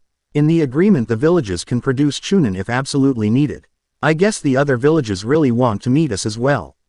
And what would qualify? Well, they would have to be skilled first off, but the main reason is that it is not right to ask the villages to only have genin in their villages. That would be wrong. So He made it to where the villages can only appoint a promotion to several nin every time an official exam should start until we are ready. And their records would have to be looked over by the cages to see if they are qualified. The other villages have been approached with this and accepted it. Do you? Putting the calendar away, Tsunade turned her full attention upon the task at hand. I think that is acceptable. The next exams in 2 years then will be held in the Leaf. When we come back, I will give Naruto the option if he wants to register in as a ninja from the Leaf or Whirlpool. What? He is a ninja from the Leaf and he will stay that way. But if the boy decides to stay with me, I am not going to leave him without a status. When he comes with me, he will be automatically placed as a genin. And when the time arrives, he can decide for himself, and I am sure that if he changes his mind either way, he will still be a Chunin. Tsunade thought for a moment, placing her hands on her forehead. The hangover once again coming back, and with a vengeance. Has Jiraiya said if he is going to go? A large white-haired man seemed to phase into the room and laughed, smiling widely, writing into a small book. I think I will take you up on that offer. Who knows what research I will gain there. Before Tsunade could hit the toad sage across the Leaf, Kenshi grabbed his shoulder and squeezed. The group shuddering from hearing multiple crunches and cracks from his shoulder as Kenshi spoke. Jiraiya, I am going to make one thing clear. You are there to help teach Naruto, nothing more and nothing less. If I see you even look at a girl wrong, I will cut off your hands. He let go of his shoulder as Jiraiya held it in pain, and rolling it slightly. Yeah, hi to you too. Although soon, Aide was glad that Kenshi shut him up. She knew that now he was going to be a problem at the hospital. Each time the man visited, he seemed to be more trouble than he was worth. Although he was an old friend, he still needed to get out of that habit. If only he could just stay in one place, and not be the self-proclaimed hermit that he was. That would fix a lot more than just one problem actually. Jiraiya rubbed his shoulder again. Feeling the pain move away slightly, the man certainly had a grip. His attention in the conversation returning as Kenshi turned to Naruto. We will go tomorrow, but don't worry about saying goodbye today. I will request that your friends meet us at the gate before we go. Now go home, I have some things to discuss with the Hokage. Naruto nodded and headed out the door, waving back before disappearing into the hallway. Tsunade laughed, a sudden pain rushing to her head as she forgot her slight hangover. I can't believe how much that Gaki listens to you. I am his uncle. Jiraiya rubbed his chin, his eyes suddenly in deep thought. What I still can't wrap my head around is how your clan survived the destruction of the last Whirlpool village. Like I said at the council meeting, I will not say how we survived. If we are going to tell you, our Kage will tell you personally. Who is your Kage, and will he be attending the Chunin exams? Sorry, can't say who he is, but as to your other question. Yes, I will be leading a team and they will be participating in the exams, hopefully with Naruto in the team as well. Well, it would actually be best if he went as a Whirlpool nin in the exams. Tsunade turned on Jiraiya, but before she could strike he put a hand up, stopping the woman mid-flight. Sakura and Naruto are far from good terms right now. Sasuke is also in recovery and we don't know if he harbors an ill will towards Naruto, so I think it is best for him to do that, and if he wants to, he can still be a Chunin in the Leaf. As much as I hate to admit it, you are right, Jiraiya. But it is still his decision and it is 3 years away. I will be there to say goodbye, but teach the boy well, Jiraiya. And keep an eye on him, Kenshi. Kenshi stood tall, his chakra burning bright with a light aura around him, I will not let him out of my sights now that I have found him. Then he is yours. Now both of you get out, I have some paperwork to do." Jiraiya laughed as he disappeared from the room, with Kenshi walking out the door. Tsunade sighed as she stared at the stack of infinite paperwork in front of her. Even if the job did come with a lot of perks, sometimes being Hokage isn't what it is cracked up to be. Chapter 6. Ch.6 to the whirlpool. Naruto woke up slowly from the light of the sun hitting his face, nature's own personal alarm clock. The light was a small one, the sun barely rising over the village. But it had started the day. Naruto already saw multiple people running around their everyday lives. As if nothing was wrong with the world. It was a happy feeling. Although the village didn't particularly like him, he knew of few who appreciated his actions, his friends included. Naruto enjoyed knowing who he had saved through the years, but also felt remorse as to those he couldn't. Zabuza, Haku, the two who had truly shown him his ninja way. Kimimaro, the one who had grown up in a similar pain he had, only to fall down a dark road. Sasuke came to his mind but quickly shook it away. He hadn't lost his friend yet. But those within the village now, those villagers, did they appreciate what he did for them? The lives he had saved. Apparently not from what their actions defined. What did they see that he couldn't? Was it the fox? Most likely. Without the beast within, this never would have happened. What god did he curse to obtain this curse? Checking the sun's position again, he slightly smiled at the time he had left. There might be enough time to say goodbye personally to some people, maybe a few friends that wouldn't be there. Getting up slowly and walking towards his closet, he chose one of the very similar orange jumpsuits, blue sandals, and fixed his forehead protector upon his forehead, smiling a little as the final touch was put on his outfit. He walked downstairs, each board creaking under his weight. The one thing he wouldn't miss was this place. Too many bad memories, too many things to forget and forgive. Looking past this, he noticed a note lying on the couch, looking like it had been written hastily. Went to pick some stuff up and to talk to a few people. Jiraiya will find you when it is time to go. Kenshi. How does this guy keep getting into my house without a key? Well, I guess he isn't a relative of mine for nothing. Naruto smiled as saw a green pack beside the couch, already containing his ninja tools and the valuables he wanted to bring on the trip. Reaching into one of the pockets, he picked up the picture of Team 7. Gazing at the less experienced forms of himself, Sakura and Sasuke. The pink-haired girl smiling while the two boys glared at each other, while Kakashi was behind them, seemingly grinning from under his mask. He wondered at the picture for a while, remembering the adventures the team had. Zabuza, the Chunin exams, everything now didn't seem to matter. Sakura was distant, too distant, and who knows if Sasuke would be the same. Ending this train of thought before it got out of hand, he put the picture back and left the pack sitting, turning quickly towards the door and headed out onto the village. Not bothering to lock the door behind him, Naruto walked due the street solemnly as he saw the glares that followed him. The looks full of hate and disgust for what he had inside him. He clutched his stomach, feeling it turn a little.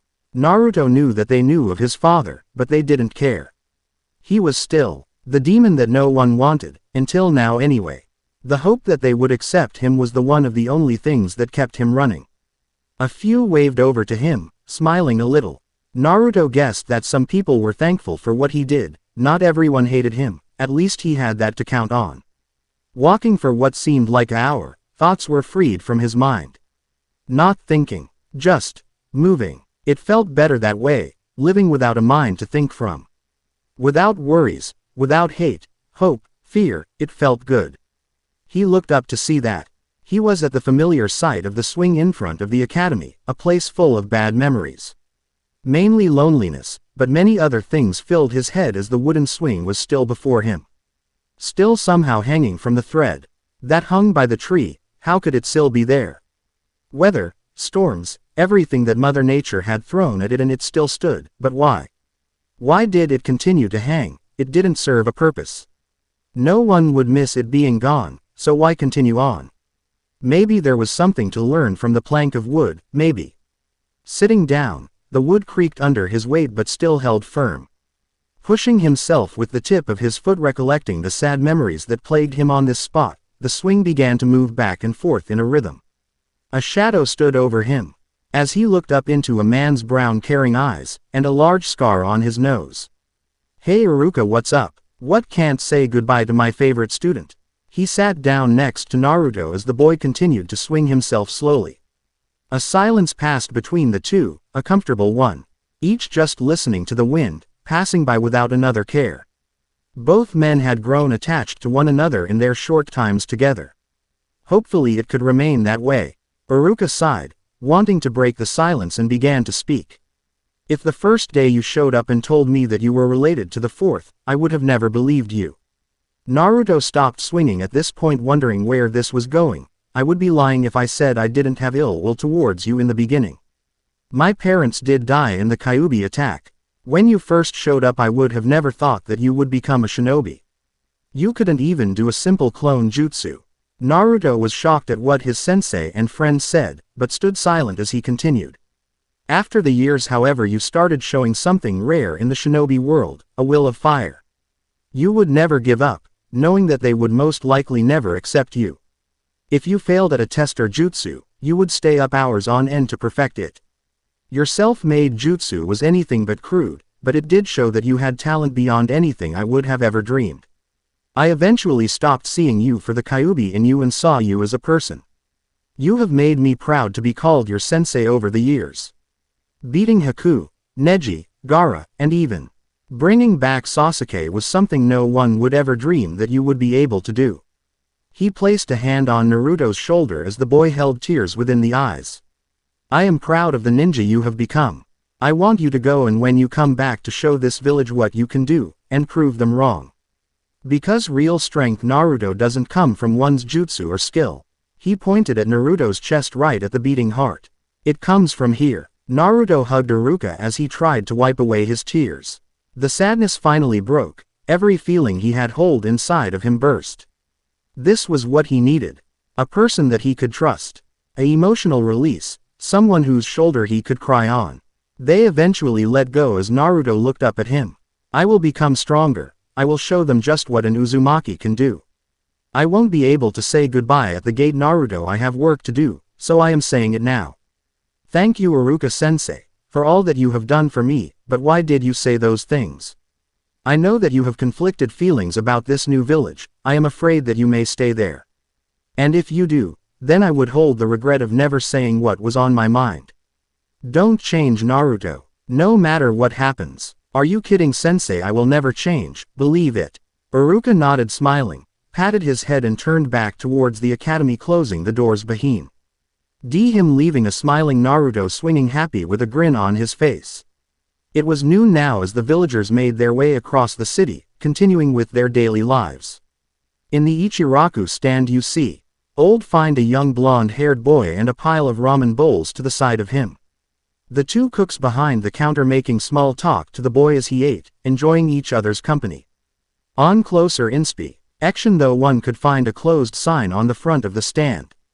Naruto smiled as he finished another bowl, in a record of a few gulps. "Thanks, Chuki. You didn't have to close the shop just for me."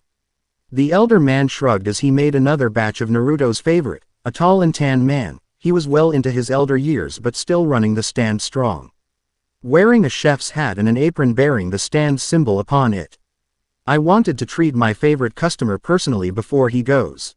You were going for a while, so I wanted to make it special." Naruto smiled as he started on another bowl of the noodles from God's. The group turned as a villager walked into the shop. You didn't have to see the bottle of sake in his hands to tell he was drunk. Ayame turned, the daughter of the shop owner. She was a younger woman with fair skin, dark brown hair and eyes, also wearing an apron bearing the stand symbol. "Sorry sir, we are closed for right now, come back another time." The villager turned to Naruto, and scoffed, taking another swig of the drink. "So you would treat a demon and not me, harlot." Naruto buried his head sadly but was shocked when Ayame threw kunai from under the counter at the man's head. "Get out and never come back." The man ran out of the stand fearing for his life. Chuki laughed heartedly, not caring about the lost customer. He did notice the expression on Naruto's face and smile slightly.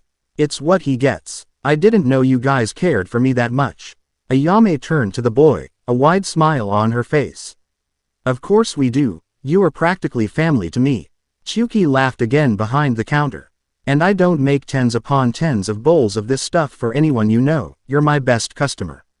Thanks you guys, really. Ah, it's no trouble. When you get back there will be a bowl on us all right. Naruto's eyes widened at the prospect of a free bowl of his addiction. That would be awesome. The two chefs behind the counter turned as Jiraiya came into the stand.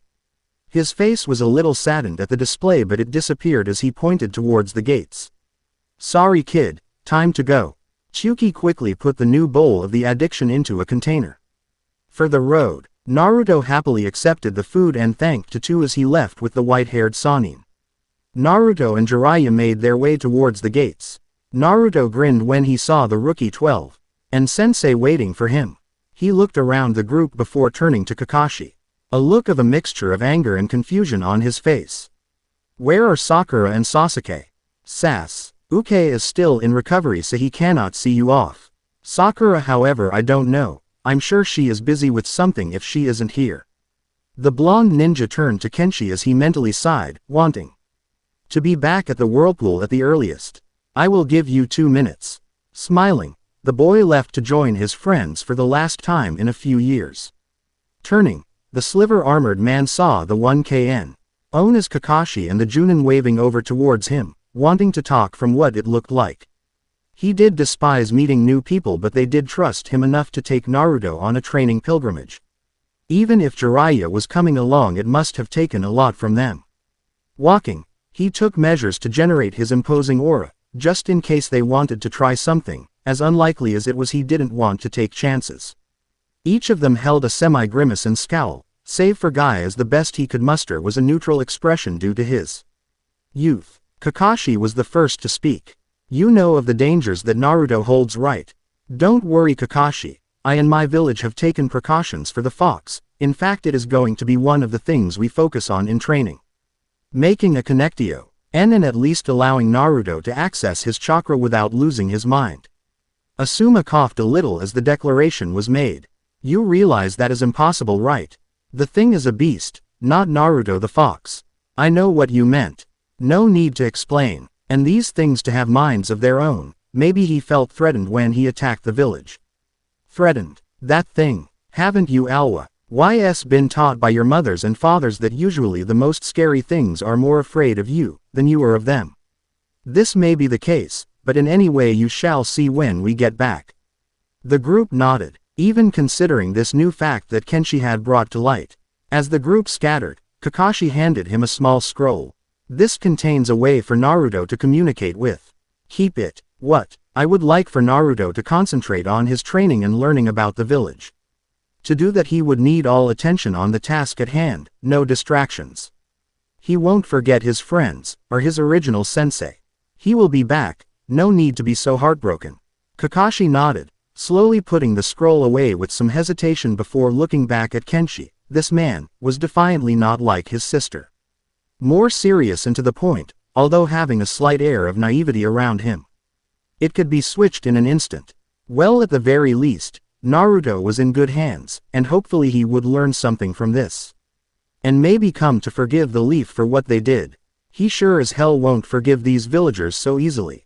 Kenshi returned to the group, noticing that the conversations had began to die down. Probably because of him, a thought told him to be the silencer of the conversation. But then looking to the side of the group, he noticed Naruto handing Hinata a small gem, attached to a rope. A necklace of some kind, a rather large blue gem attached to the small rope. With a small mutter of thanks and a tint of red, Hinata accepted the gift. Hold on to it, I may lose it along the way. Looking back at the group, each had their own reaction of happiness. Even the Aburame had some tint of a smile.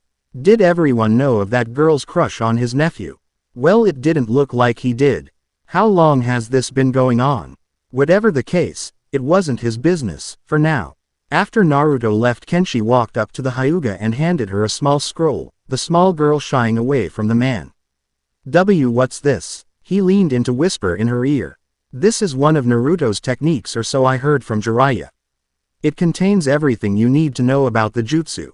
Learn it and I think Naruto will be impressed. Hinata nodded, taking the scroll and running off to join the rest of the group. Kenshi handed Naruto his pack, running the strap around his shoulder. Ready. Naruto nodded and smiled as his friends called out behind him. I want a rematch when you come back, Naruto. I won't tolerate how you beat me last time. Don't let the fires of youth run out, Naruto. Just come back alive. Troublesome. Hinata held the scroll in her arms tightly, muttering a small promise. I will become stronger, for you, Naruto-kun. Naruto gave one final wave at his Fryan DS before Kenshi held Jiraiya and Naruto's shoulders and they vanished in a red flash. Sasuke watched from a nearby rooftop as the events unfolded. I will not accept that he is from a clan rivaling the Uchiha. It has to be a lie. He saw a man dressed almost entirely of armor talk to Naruto. A strong air around him, but nothing to that of what the stories told. That must be Kenshi. Doesn't look that tough. Naruto, no matter how much you train, he would never give up. He would never be the weaker one again. You will pay for taking my chance at Itachi away from me. His eyes narrowed and smiled. See Kedly as Hinata took a small gem in her hands. Knowing that this was the first Hokage's necklace, a special one that he won in a bet with Tsunade, not something he would part with lightly. It seems had you have something in the village that you hold dear now, Naruto. You took away my chance at peace, now it might be time to take yours, in time. Sasuke covered his eyes as a red flash covered Naruto and his sensei. He blinked as they seemed to disappear. This must be the jutsu that affected everyone so heavily, that however will not get the best of him. Don't worry, Dobi, when you come back I'll make sure to not make the mistake of letting you live back at the valley. All you hold dear will be gone or mine. Standing up and holding his right shoulder in pain, scoffing in what used to be Naruto's direction, and took off back to the hospital, anger filling the void created by the loss suffered during the valley. A void that would never be filled. An endless hunger that consumes, and eventually destroys. But not before destroying another. The village gates disappeared around Naruto in a red flash as he appeared in the middle of a forest standing by the side of a cliff, or mountain to be more specific. The sudden change in scenery and elevation caused both Jiraiya and Naruto to stumble slightly before regaining their wits. Naruto looked up and realized that it was the side of a mountain. Then taking another look around, it was the only definable feature in the forest. Whatever village that was supposed to be here was, well, not. I thought we were going to the village. Kenshi nodded, smirking a little at the young man's naive nature. And we are here. He walked up to the side of the mountain as a whirlpool seal seemed to glow from the rock, in a strange blue color. Naruto stared at it in awe as Kenshi started to explain. It only glows when an Uzumaki or someone who is trusted of the Uzumakis is present. Kenshi cut his palm by his sword quickly, having the red color spill from the cut, and placed it against the seal. It stopped glowing and a pitch-black cave appeared to the side of the trio. That is so cool. We needed to be able to hide ourselves and this mountain seemed to do the trick. The blood is a little harsh but we needed to stay hidden. Oh Naruto, watch this. He then turned to Jiraiya, making a bowing gesture and voice filled with a mocking tone. The great Sannin should be able to go first, Naruto. Jiraiya scoffed, crossing his arms a little and getting into Naruto's personal bubble mockingly.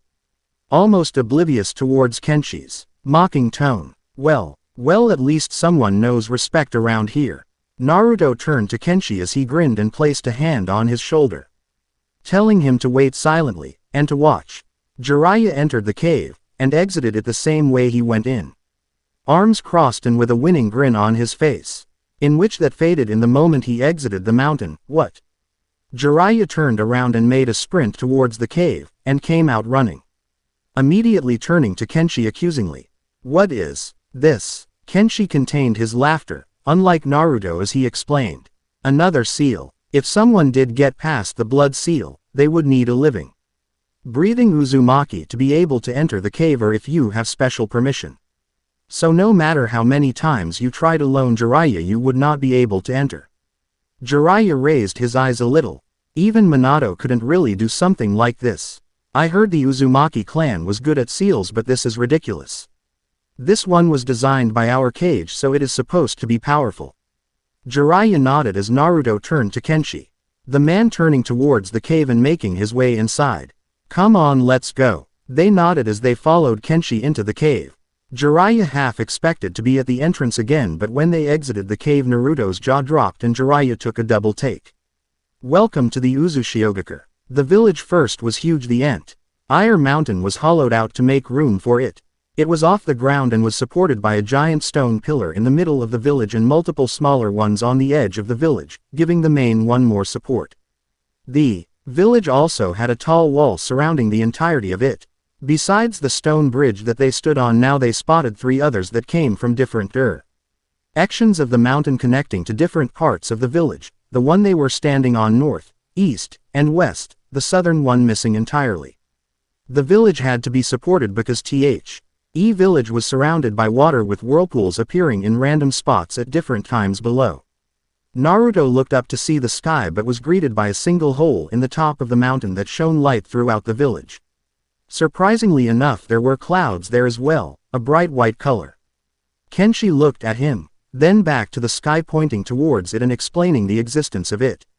We have to get sunlight somehow, and with the water evaporating it creates a miniature atmosphere near the top of the cave so we get rain.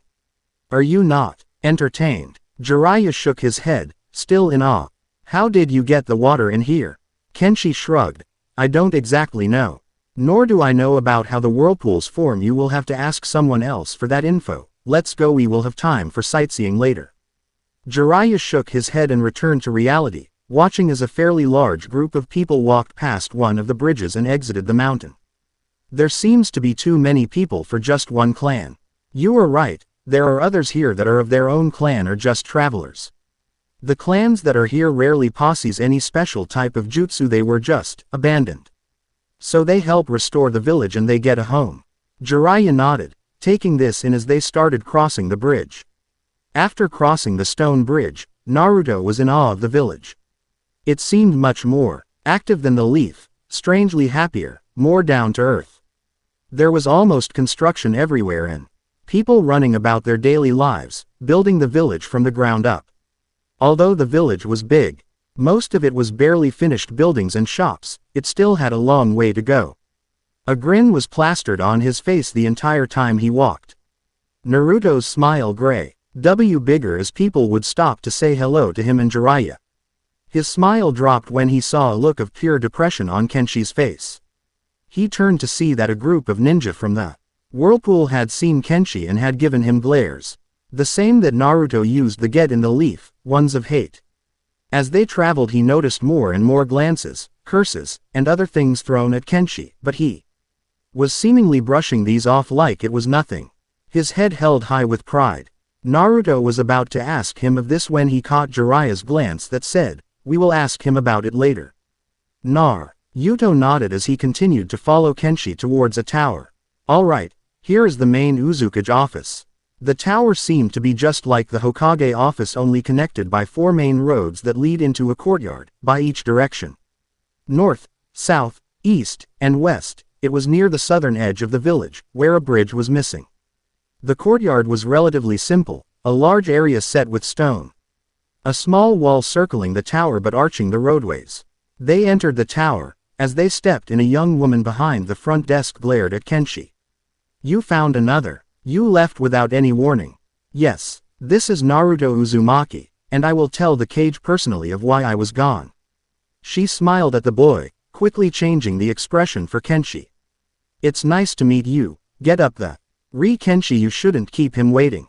Kenshi bowed respectively before heading up a flight of stairs followed by Naruto and Jiraiya. As they traveled through a hallway, Kenshi seemed to fall into depression more and more. To the point where he looked a nervous wreck. Naruto was worried now. What could have happened with him? Kenshi stopped at a door labeled conveniently, Cage Office, and gripped the handle. The man, however, stopped for a moment before opening the door fully. Naruto entered the room to see an old man behind the desk. The sun seemed to shine on him through the windows behind.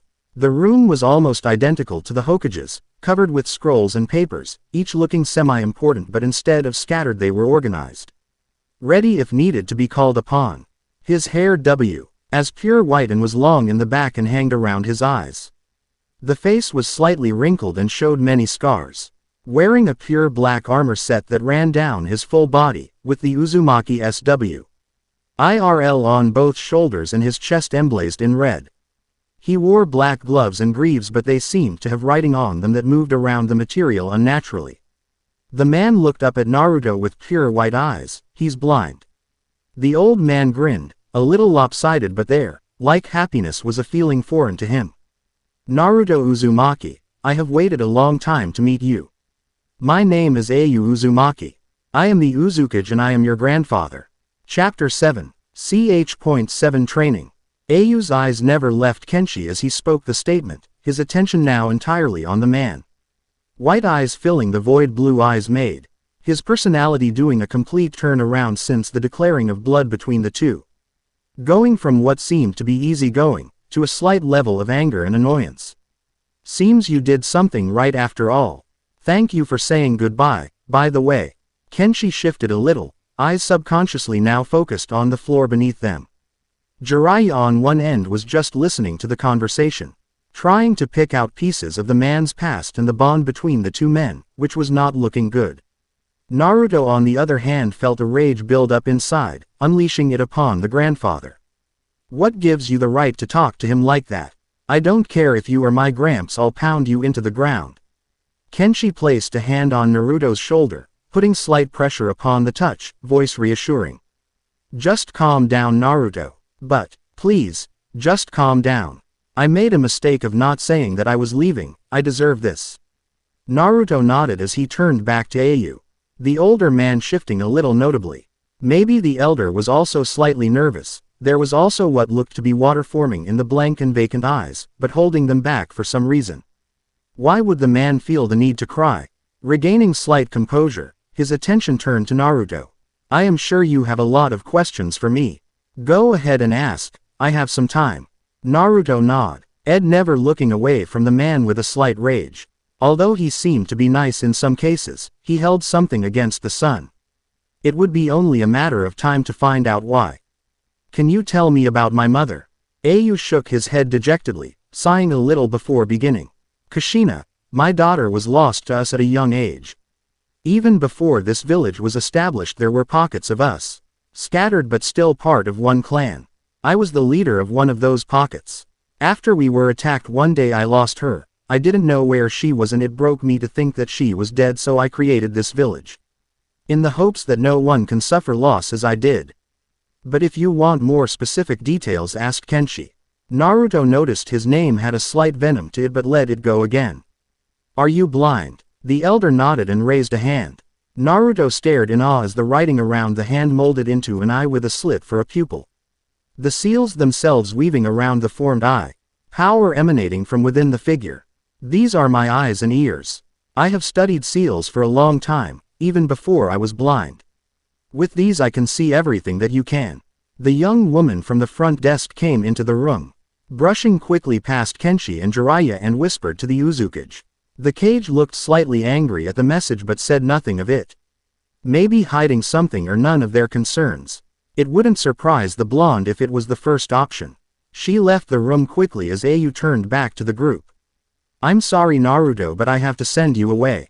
I am about to be in a meeting. If you like we can chat another time. Naruto nodded. As much as the man slightly angered him, it would be nice to see what the village had to offer or what the elder himself did. It also wouldn't hurt to talk to the rest of his family. Getting to know them might lead to some things about Kushina. The more info, the better.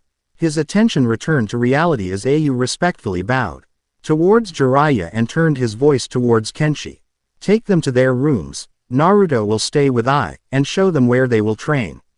With all due respect, Lord Uzukage, I would like Naruto to stay with me. The elder stopped for a moment, looking towards Kenshi then back to the blonde. Almost evaluating the both of them, like a test. If it is all right with him, go. Kenshi stood up and led the others out the door. The trio followed, Jiraiya noticeably quiet during the leaving and Naruto calming down. Only the armored ninja was in a range of emotions. Not wanting to be within that room any more than he needed to be. Naruto grumbled under his breath as they walked through the village. Arms crossed and tracing his steps behind Jiraiya's, the two men talking about something having to do with alliances. or politics, or whatever, that didn't really concern him right now. What did concern him was the treatment these villagers gave him. It was the exact same thing back at the Leaf. If this is what he should expect here, then what makes it better than the Leaf? They would only be the same. And nothing would change, the pain would only grow. They were out of the CENTER of the village and near the outskirts. Kenshi claimed that he lived out here, because of the less distance to the training grounds. So most of the houses looked nothing less than humble wooden houses. Not the slightly massive apartment buildings and houses in the center of the village. And in that time, the glares continued, but Kenshi all the while brushed them off, his pride intact. But Naruto, too, however, was growing with hatred of each passing glance, until the bubble that contained it burst. Kenshi, why do you let them treat you like this? They just walk all over you and you let them. Turning away from Jiraiya, Kenshi put a hand up, silencing Naruto. Rubbing his temples, it looked like he was in a deep train of thought, until he began to speak. I don't let them walk over me, I only accept the inevitability of the human heart's love for hatred. Everyone needs to feel the emotion, it gives some strive as to what to not like, or what not to do. I accept the emotion of these people not out of my own hatred, but to help theirs. I hope that one day that anger may be gone, but for however long, I will hold the burden. Once upon a time I made a choice that affected so many people in ways I couldn't have begun to understand or believe. Not many people could understand, nor accept what I did. I shoulder it, in the hopes that they accept me as well as their anger. One day I will tell you, but it will be when you have accepted the inevitability of your own anger. You will not understand, and I do not expect you to. Just hold the words to heart, and one day, they will come to light. Naruto personally had no idea what he was talking about, but if this was something that needed to wait, then it would so. Pain was one of the things he truly understood, and if Kenshi wanted to wait to explain his, then that would be it. He only wished he could have done something about it. But nodding and accepting his statement, Jiraiya turned to him, curiosity in the eyes. So where are we going? Actually, we are already here. Naruto looked at the home to his right. It was a small cabin made out of wood. It looked barely big enough to fit 3 people, let alone the group of them. The condition was not unlike that of the others, but catching some seals that ran across the wood, he figured it was probably security measures. They have been probably used before. Scanning over the place again, it seemed to grow smaller and smaller with each glance. This doesn't look like it will fit all of us. I suspected that even with my warning Jiraiya will go and do something immoral. So he will live in an empty house beside ours. Jiraiya laughed heavily, smiling widely as if he were proud of the deeds that would be committed. You know me already. He tossed Jiraiya a small key. The Sannin playing with it slightly before noticing Kenshi pointing towards a house a few down from his. This is to your house, over there. Jiraiya turned to look at the simple house building. Identical to Kenshi's own but minus the security seals. Those must have been placed by the armored ninja himself apparently. Another testament to the hatred towards him, a question that apparently would not be answered till a later time. With a slight nod and a glacé over the house, Jiraiya smiled slightly. Alright, not bad. As Jiraiya walked off to his home, a slight skip the step oddly, Naruto followed Kenshi to his. The first room was separated. To the right it seemed to be a living room, but the left seemed to be more of a kitchen. Naruto looked forward and noticed a hallway with 3 doors. 2 on the side and 1 at the end. Kenshi spoke behind, a yawn escaping the man and with metal ringing showed he was stretching. It had been a long day. Your room is on the left, bathroom on the right. Mine is at the end of the hallway. I'll let you put away your things. Naruto nodded as he headed for his room. It was simple, just a bed, nightstand, closet, and 1 window, a guest room. Then again, he shouldn't complain. It was almost the same size of what he had back at Konoha. In a swift motion, opening his pack and placed Team 7 picture on the stand. With a slight sigh of content, and exiting the room, he found Kenshi waiting for him outside. Toying with the crimson blade, twirling the blade and stabbing at air, fighting an invisible enemy almost. But noticing the boy, Kenshi quickly stopped and scratched the back of his head slightly before gesturing towards the door. Come on Naruto, I want you to see something. Jiraiya will be along shortly. following Kenshi through the village. It became apparent to Naruto that the homes became more sparse, and the foliage around the area grew in size and frequency. It must have been a more underdeveloped part of the village. Turning away from the area around, Naruto saw him stop at a gate that was arguably comparable to the main leaf gate. Naruto could see slight branches hanging above the tall wall that seemed to separate the area from the rest of the village. The wall itself came around and connected back to the main one, encircling the village, an enclosed part of the village. But whatever for, Kenshi nodded towards a ninja beside the gate as it opened slightly, letting them enter. Inside was a large forest. If Naruto knew better, he could have sworn it was like the one outside the leaf but denser. The trees less scattered but put more into rows and structured, man-made by the look of the place. Multiple training grounds were shown on a simple board when they entered, the gate shutting behind them. Naruto looked around in awe of the forest. This was unnatural in the least sense, a forest made in the middle of a mountain. It was starting to get ridiculous on what these ninja could do. How? I don't know. I guess they built it or something. We need to close the gates because there are some very dangerous animals in here. Bears, boars, the occasional jaguar. Occasionally. They continued on until they reached a clearing in the trees, a small field devoid of trees in a circle-like area, covered with short grass. It looked battle-damaged, cracked earth in some areas and a few trees stripped of bark. This place was used for fighting, or had remnants of it.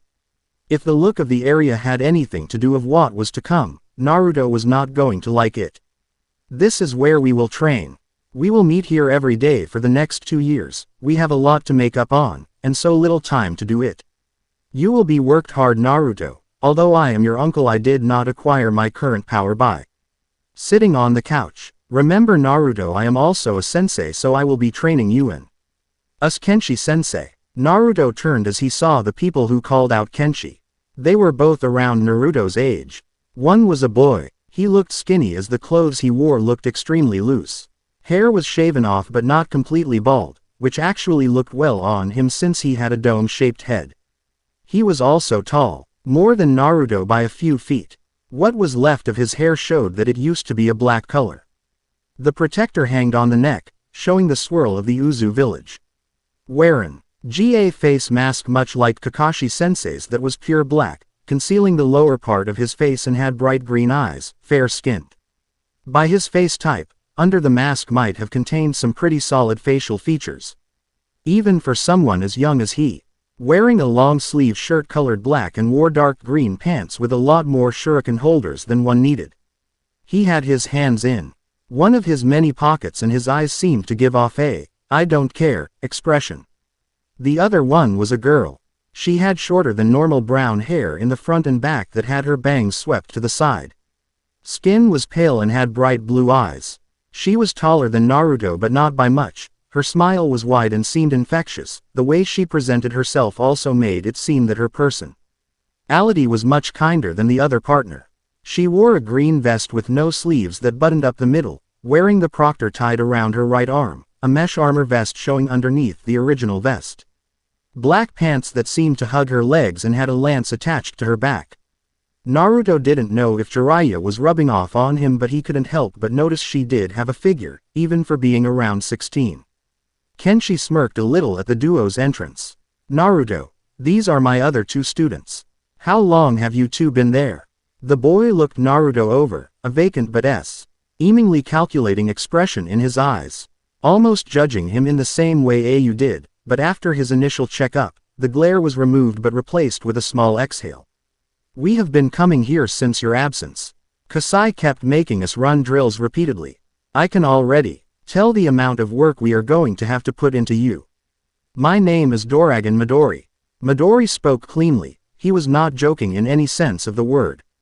With his voice carrying a slight accent, it as well only increased the amount of serious that carried with his voice. But at this Naruto grew slightly irritated, making sure for him to notice. What is that supposed to mean? You don't seem that strong even if you are a Uzumaki. How do you know who I am? The girl laughed. It seemed sweet but not without a slight mocking tone within. Only slightly though, not enough to cause even more irritation, as if she was surprised almost. It's not every day that another Uzumaki comes into the village. You are just about the talk of the town. My name is Hana Kasai. Don't worry about Midori here, you warm up to him. Midori shrugged as Kasai hit the man playfully. Even through the introduction with Kasai, Yuto caught that she was judging him as well, but not near what Midori was. The glazed look in the man's eyes returned and spoke with a slightly irritated voice. Either way, we are going to be working together, so I hope we get along. Kasai walked over to Naruto and seemed to look him over, by running up and down his slightly smaller figure, poking him in the sides. This was only for show. The blonde knew that Kasai had looked him over enough to judge his strength. But surpassing laughter from the girl's prodding, he made out what the girl was asking. So what jutsus can you use? Shadow Clone, Rasengan, Toad Summons, and Midori was next to speak, his voice slightly confused. That's it, 3, and Toads. Doesn't that require a summoning contract? Yeah, I was taught by Jiraiya. The Toad Sage. Might be useful after all. Before the blonde could explode on the masked ninja, he noticed that Kasai turned to Kenshi, pointing a finger accusingly at him. You know he won't survive day 1. I believe he will do fine. It isn't just the jutsu that make that ninja.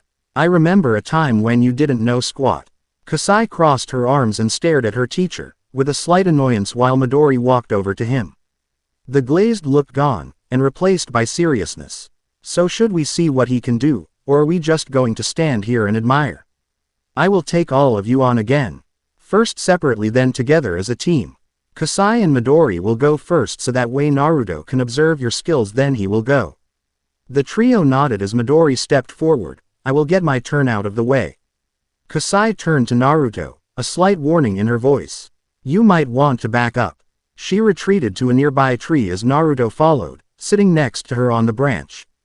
Swinging high, feet over the side as Kasai stood on the branch, leaning on the tree itself. So what do you know about Kenshi's skills? Naruto scratched his head in actually contemplation. Even though he knew the man was strong, possibly near Kakashi's level, his accurate skills were beyond him. He is fast, I know that. And with his sword he seems half impossible to beat. He challenged the Hokage and several other nin at once. And seemed confident that he would win. But I have only heard him fight once. What do you mean heard? He made me cover my eyes. So he did that jutsu. What do you mean? Let's say if he does it again you will not want to cover your eyes. It is amazing and horrifying at the same time. Naruto scratched his head at this but turned to the battle. Kenshi stood on the opposite of Midori and lightly gripped his blade. It seemed to glow in anticipation. Both men had lost the aura of joking and the vacancy, only replaced by concentration. When you are ready, Midori nodded. He reached into his multiple shuriken holders and threw 10 into the air, making a hand sign as the action was preformed, one almost unknown to Naruto. Chakra infusion. Sword dance. The shuriken hovered in the air for a moment, suddenly stopping and spinning extremely fast before enveloping with chakra and transforming into bright blue blades, complete with square hand guards and a laced hilt. The blades slowly fell down around Midori and circled him as he got into his battle stance, crouching slightly with both hands in front of his face, clenched into fists and with his right foot forward, turning his body sidewise. Naruto stared at the jutsu. What was that? It's his own jutsu. He infuses his special chakra into the shuriken, turning them into any type of weapon he can think of. And what's more is that after that he can control them willingly without having to even make another hand sign. By his mind almost. He says that with it, the swords are still connected to his chakra system that is running through his body. Midori claims that is as easy as controlling his chakra on the inside. So it is like a separate chakra system and yet connected, like controlling the blades, like controlling himself or his own chakra system. Hell, it is still confusing to me. Midori grabbed one of the swords from the air and charged. Kenshi stood ready, sword in front of his body and bowed. Tilted to the side as Midori flicked his wrist. The sword surrounded Kenshi in a blinding and almost instantaneous movement, in a circle-like pattern. He was unfazed though as Midori leapt into the air and brought his sword down. With a quick movement the two blades collided, with Midori being on the losing side as his blade was knocked back a few feet along with his body being flung back a few more feet, falling upon the ground with a thud. Still ready for more however, slamming a fist upon the dirt he charged again. Grabbing his blade and launching it at Kenshi with a high velocity that almost seemed like a blur to Naruto. The sword was only a few feet from Kenshi when it seemed to evaporate in midair, leaving no trace of its existence. Midori stepped back and flicked his wrist senden. The rest of the blades that encircled the man towards his head, save for one. In that moment Kenshi's blade glowed red and a dome of wind appeared, waving wildly around Kenshi's form, seemingly orating and blocking each of the blades that Midori sent, before smirking and charging with the crimson blade in hand. Naruto turned to Kasai for an explanation, but she was already ahead of him. It's his defense. When he goes into battle he activates it. It creates a wind dome around Kenshi that he can bend to his will. Kenshi's chakra goes into his blade that sends out a pulse, disrupting the eye around him and adding his chakra to it. And from that he can make it into an invisible blade or an overpowered shield. By manipulating the chakra in the air around him. He tried to teach us both it. But we don't have his affinity for wind style. The silver armor ninja moved fast, rushing Midori in a small time frame. Kenshi was about to crash into Midori when the bald man threw another shuriken, but instead it became a shield, blocking the strike from Kenshi. Midori then gripped the free blade and slashed through the barrier, making Kenshi back away and disappear in a red flash. Kenshi suddenly reappeared behind Midori and brought his blade down to strike through the boy. Midori saw this and turned, bringing his own blade to defend. But the armored ninja vanished again, appearing on the other side and kicked under Midori's legs, tripping him, falling heavily and landing on his back with Kenshi's blade at his throat within the moment.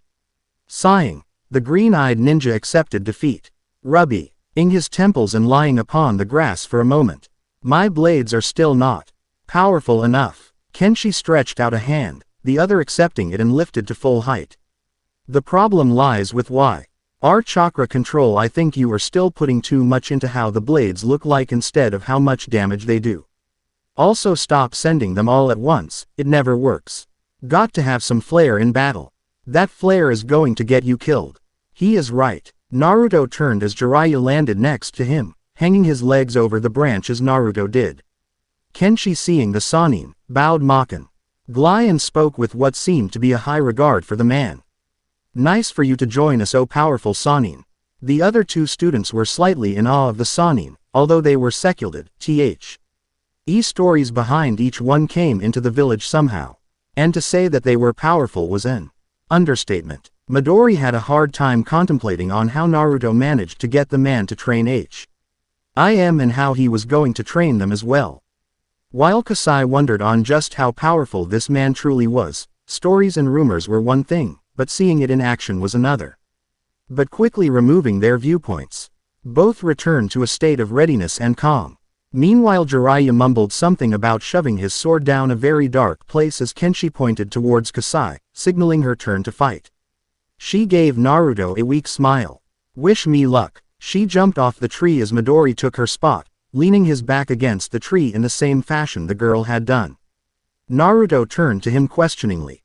Why don't you try something other than blades? Well, they are the weapons that take the least amount of chakra. I just need to control it better and they will be strong enough to break his barrier. That is my goal. Why don't you put them more on defense around you? That way you can block when needed if he teleports again, and you will have a couple extra blades around you to attack and defend. It also should be easier to track yourself than someone who is faster than you. I have been trying, but it is hard to concentrate on making the blades follow me while fighting off an enemy. Maybe with time it will be better. But how come she is so nice to you? When I first showed up, she tried to kill me. Literally, Kenshi had to pull her off me and stick her to a tree. I heard that Midori. Naruto could see his eyes bulge as Kasai turned around with anger in her eyes, her hands on her hips and with a glare that could crush any man's spirit. Kasai, we have a match, remember?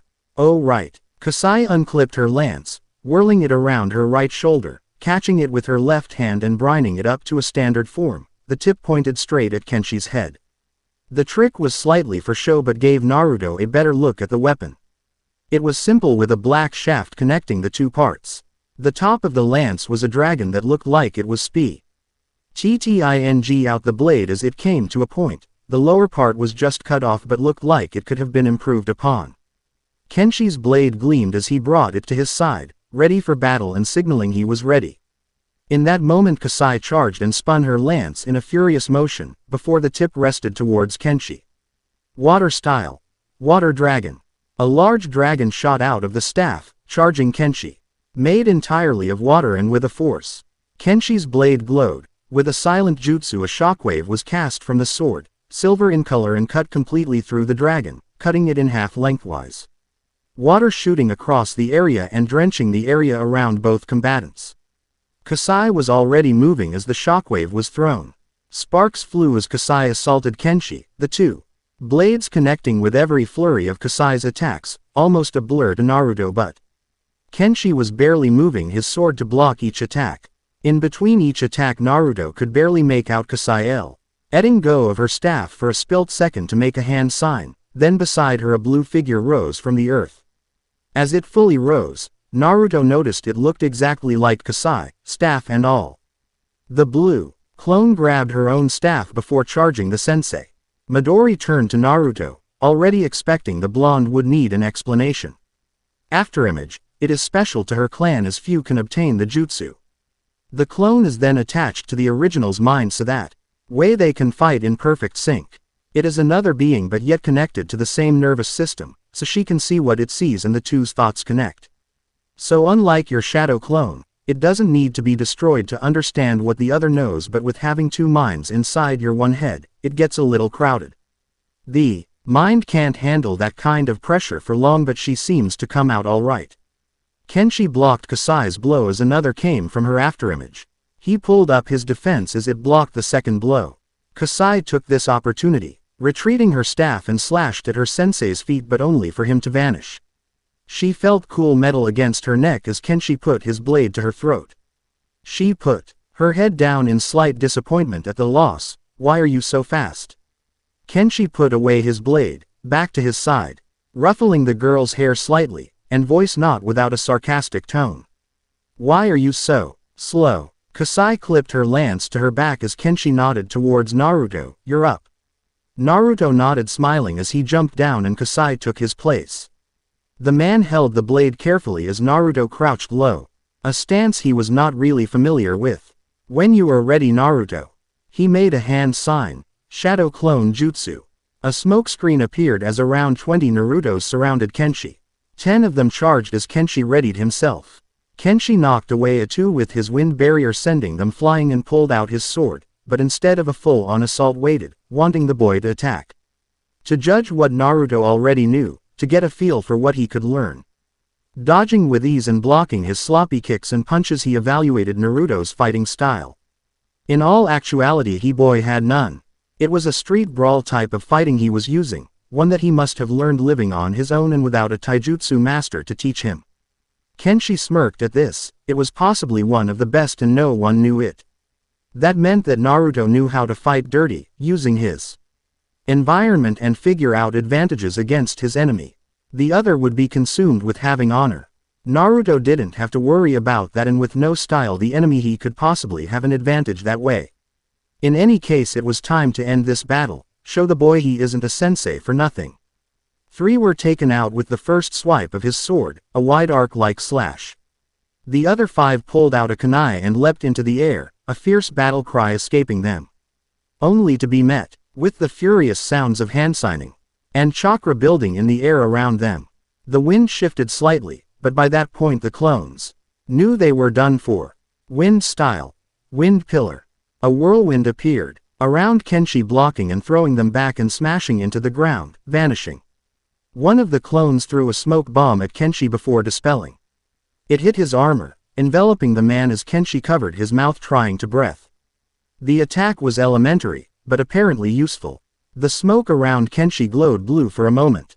Just now feeling a huge wave of chakra charge for him, quickly diving to the side, barely dodging a blue sphere hurled at him. He backed away as the smoke cleared, finally able to breathe. A shadow passed over Kenshi as he looked up to see the rest of the clones holding blue spheres and charging him.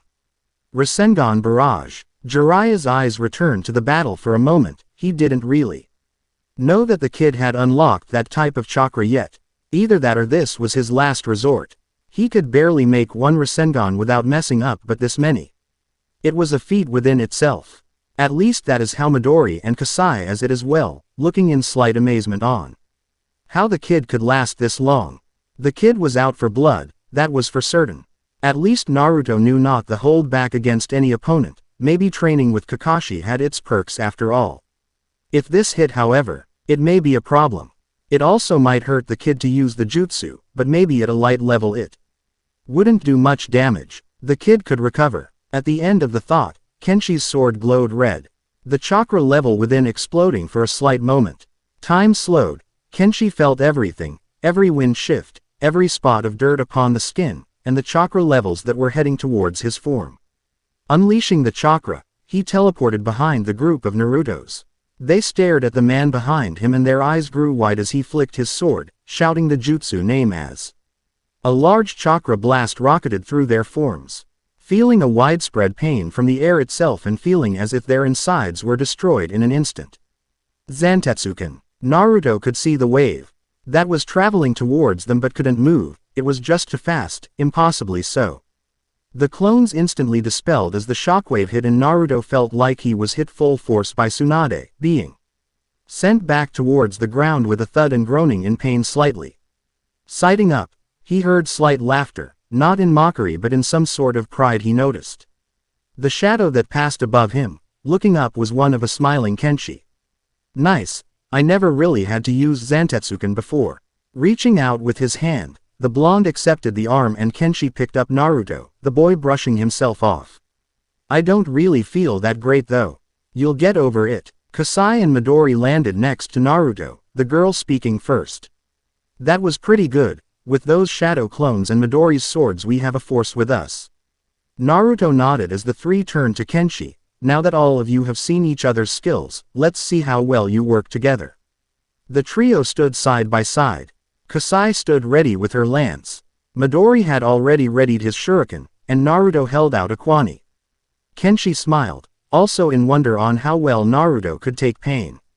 Being hit by Zantetsuken was not a pleasant experience in the way. He just bounced back, some force of will he must have. Remember, go all out or you won't get a scratch on me. Naruto whispered to Midori and Kasai, already forming a slight plan within his mind. Midori, go defense, use your shields to guard us if we miss an attack. Kasai, and I will attack with my shadow clones and her afterimage. He may be overwhelmed, we can't match his speed, so go for numbers. Midori looked over Naruto again. The guy looks stupid but apparently he has a brain when it comes to battle. And with no ulterior plane of his own, it was better than nothing. Alright, Kenshi held his sword lightly at his side, already seeing that they had formed some kind of battle strategy. When you are ready. Midori immediately threw out his shuriken, making 10 shields and 10 swords.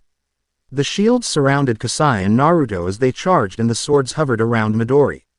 Shadow Clone Jutsu. 2 Narutos appeared. One stood by the original preparing a Rasengan and the other behind Kenshi as he and Kasai brought down their weapons at the same time.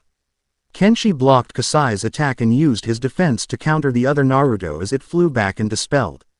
Kenshi pushed against his blade, throwing himself back to dodge the attack from Kasai's afterimage that had summoned next to him. Both Kasais charged as Kenshi skillfully blocked the assault. Sparks flew from each attack from Kasai. When the man tried to gain an advantage, a blue shield appeared and blocked his attack, leaving an opening for Kasai. Kenshi's eyes grew as he barely dodged a glowing blue sword and a lance at the same time, the sword barely grazing his chest while the staff flew by his face in upward motion. Another sword charged him as Kenshi blocked Kasai's spear and caught the sword with his left hand. He felt a weight on his arm and a sudden blow to the face as Kenshi stumbled back and was now charged by a Naruto clone and Kasai. He transformed to look like one of Midori's swords and threw himself at me. He could tell that the Naruto clone said something to Kasai but he couldn't tell what. They charged as he readied himself again, only for the Naruto CL. One to dispel and Kasai to stick her lance in the ground and leap over Kenshi, climbing several feet in the air. He turned back forward to see a blue sphere inches from his face, already vanishing in A red flash as Naruto hit nothing but air but felt a blow to his back as Kenshi kicked him, sending him flying, only for him to turn back and see a massive amount of blue swords surrounding him. Midori crashed his hands together as the swords charged the man on all sides. Kenshi closed his eyes and spun his sword in a fan-like motion. Time seemed to slow during this motion, and for a moment, his eyes turned from piercing blue to blood red. Sticking his sword in the ground, the wind dome around him increased in power. The swords stopped as they crashed into his defense, unable to break through. Midori grimaced, feeling a slight strain from trying to break the wind barrier. Come on. The swords glowed brighter as they slowly penetrated his shield, slowly spinning now and cutting into the barrier. Kenshi heard yelling as he looked up to see Naruto holding a Rasengan and Kasai holding her lance to impale Kenshi. The entire lance seemed to dance with lightning. Kenshi braced himself, drawing chakra as the wind dome spun even more violently and the duo crashed into him. Rasengan, lightning style, spear of heaven, chakra release, sword whirlwind. Both of the jutsus hit as Midori's SW. Ords spun in a circle as a blue blur cutting into the dome with a force. Kenshi held as they tried to break the barrier, his face grimacing as he could feel the dome slipping. Kenshi gripped his sword and made a hand sign with the other, wind style, dome release. The dome shook violently until it seemed to explode, sending Kasai and Naruto flying, landing by Midori, who was already about to collapse from chakra loss. Kenshi's eyes returned to the normal blue as he walked over to the trio. They did very well, at least better than he would have hoped for their first time working as a group. The area around them was almost gone by now. The grass gone and replaced with rubble. Water that had once stained the area filled the cracks in between the earth. Wind now at a standstill, calmer than usual. The guys that handled the areas would have a fit. They never liked the grounds like this, and especially when he did it, since he was a more than once offender of the unlawful deed. Kenshi smiled at the trio, barely noticing their pain. Nice job, you guys. Get up, I'll treat you guys to food for almost beating me. Midori raised a hand, waiting a moment before speaking in a weak voice. I don't know if I can move. Kasai slowly sat up, reattaching her lance to her back, and moved to help the masked ninja stand. Jiraiya smiled, landing by Kenshi, and leaning into a whisper. They just about got you. Yeah, I know. Naruto stood up with effort, stretching his back, and hearing a few bones pop, he turned back to Kenshi. Does this place have anywhere that sells ramen? Kasai took a step back from Midori as the man stood back up on his now, turning to Naruto. Yeah, I know of a place. Naruto jumped into the air as if his injuries didn't exist, for his addiction had returned. Unfortunately for Kenshi, who already was imagining his life savings shrink before his eyes for a noodle. Thank you, Midori. I just may start to like you. When can we go? Kenshi held a hand up first, catching the attention of the trio before him. The aura around the armored ninja becoming slightly serious. Before we go, I want to tell you a few things. First, since the Chunin exams are going to be in a few years, we are going to pick up our training a lot. Second, if you need some help with anything, Jiraiya here will also be able to teach you. I am. Yes, you aren't just going to look at women all day. Jiraiya grumbled under his breath as Kenshi continued, and Naruto, they know of what is in you. Naruto's eyes widened as he turned to his new friends who were nodding. Midori shrugged, his eyes lost somewhere in the forest behind them. As long as it doesn't interfere with missions, I don't care. Kasai smiled reassuringly, placing a hand on his shoulder for support. The rest of the village knows too. They think of you as a hero. And you kind of are. Naruto's jaw dropped. This village, the entire village knew what he had, and they accepted him. The blonde had already accepted that it would take a while before this village liked him. Already figuring that the hate towards Kenshi would be the same to him, but nothing really prepared the blonde for this. Holding his head within a palm, a slight sure was felt as Kasai squeezed the shoulder slightly. You going to be alright? Yeah, I just never thought people would accept me this quickly. Midori nodded, eyes now resting upon the blonde. Voice was now powerful, removed of its weakened state of before. We aren't as thick-skulled as the leaf. You are your own person, nothing more nothing less, but be warned, some are still going to see you. For the fox, but I guess you are used to that. But if we are with you, they will not speak or they will die. Now let's go eat, I'm starving. Naruto raised an eyebrow of how the man was so easily able to talk about murder. Then eating in so little time. Midori walked away with Jiraiya and Kenshi, leaving the two slightly behind.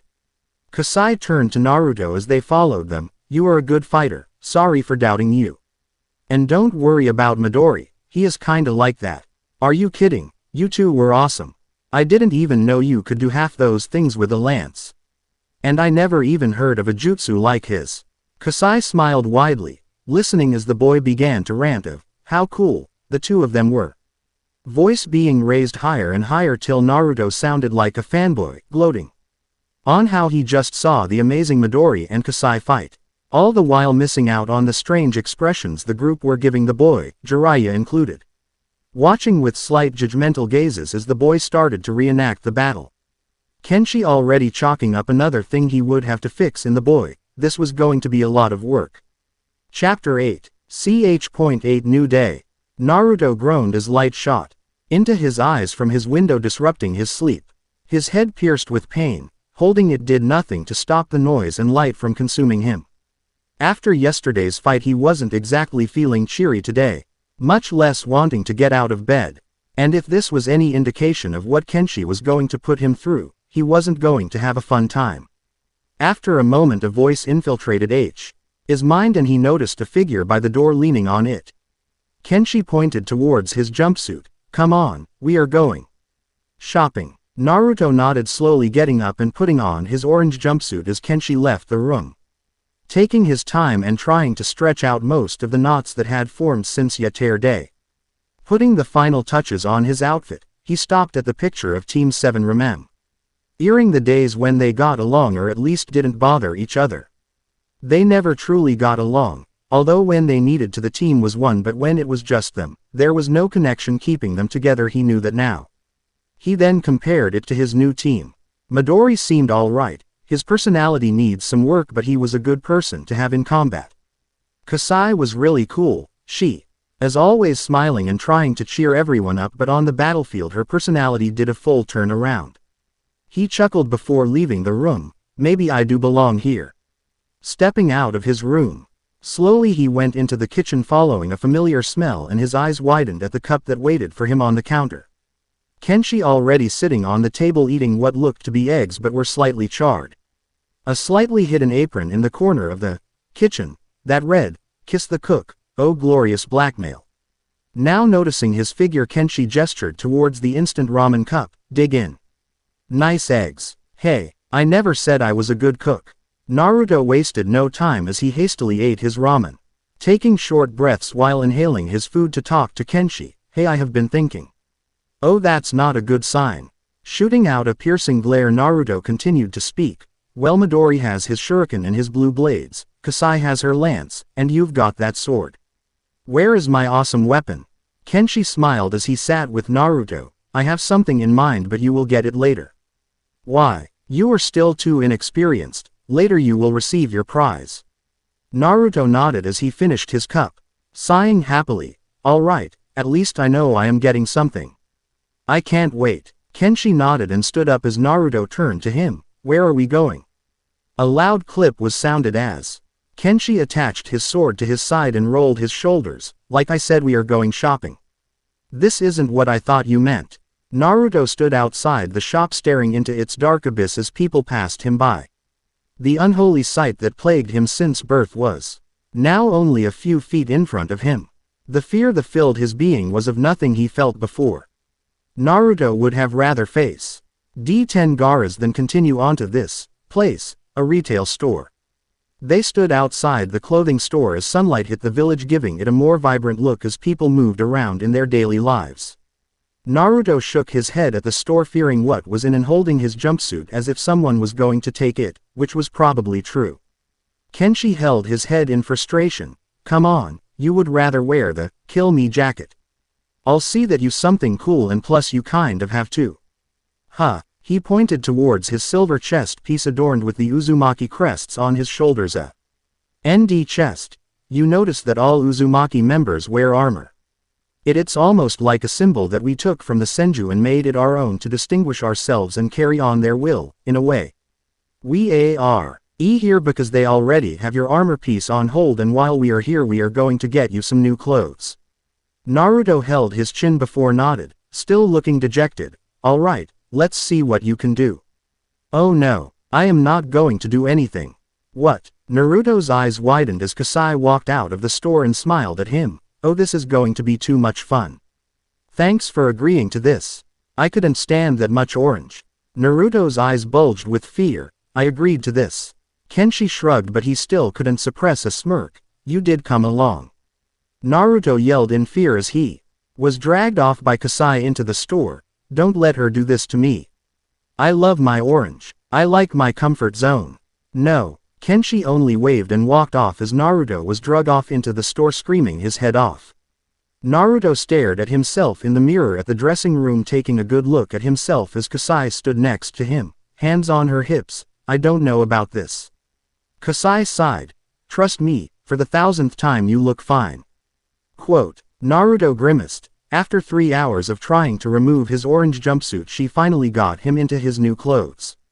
His jumpsuit was gone and was replaced in was now black jacket with no sleeves and the Uzumaki crest emblazoned in red on his back. It was unzipped to reveal a dark orange undershirt, along with black and orange vertical single-stripped pants with a large kunai holder on his side. His shoes were traded out and now were black boots. If you say so. Naruto still shook his head as Kasai handed him a large box, slightly straining to even pick it up. What is this? It's your armor piece. Better not damage it. He won't say it, but it cost a fortune. Naruto nodded and opened the box with glee. Inside were 2 large gauntlets that seemed to cover the entire length of his arms.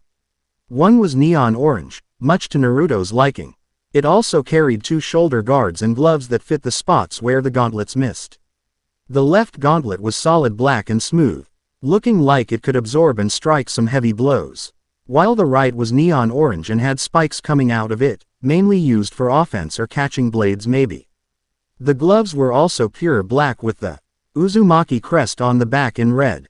Naruto picked up one of the gauntlets and struggled to get them on, muttering to himself as the clips would come unattached instantly as he put them on. Kasai sighed and shook her head. Here, let me help.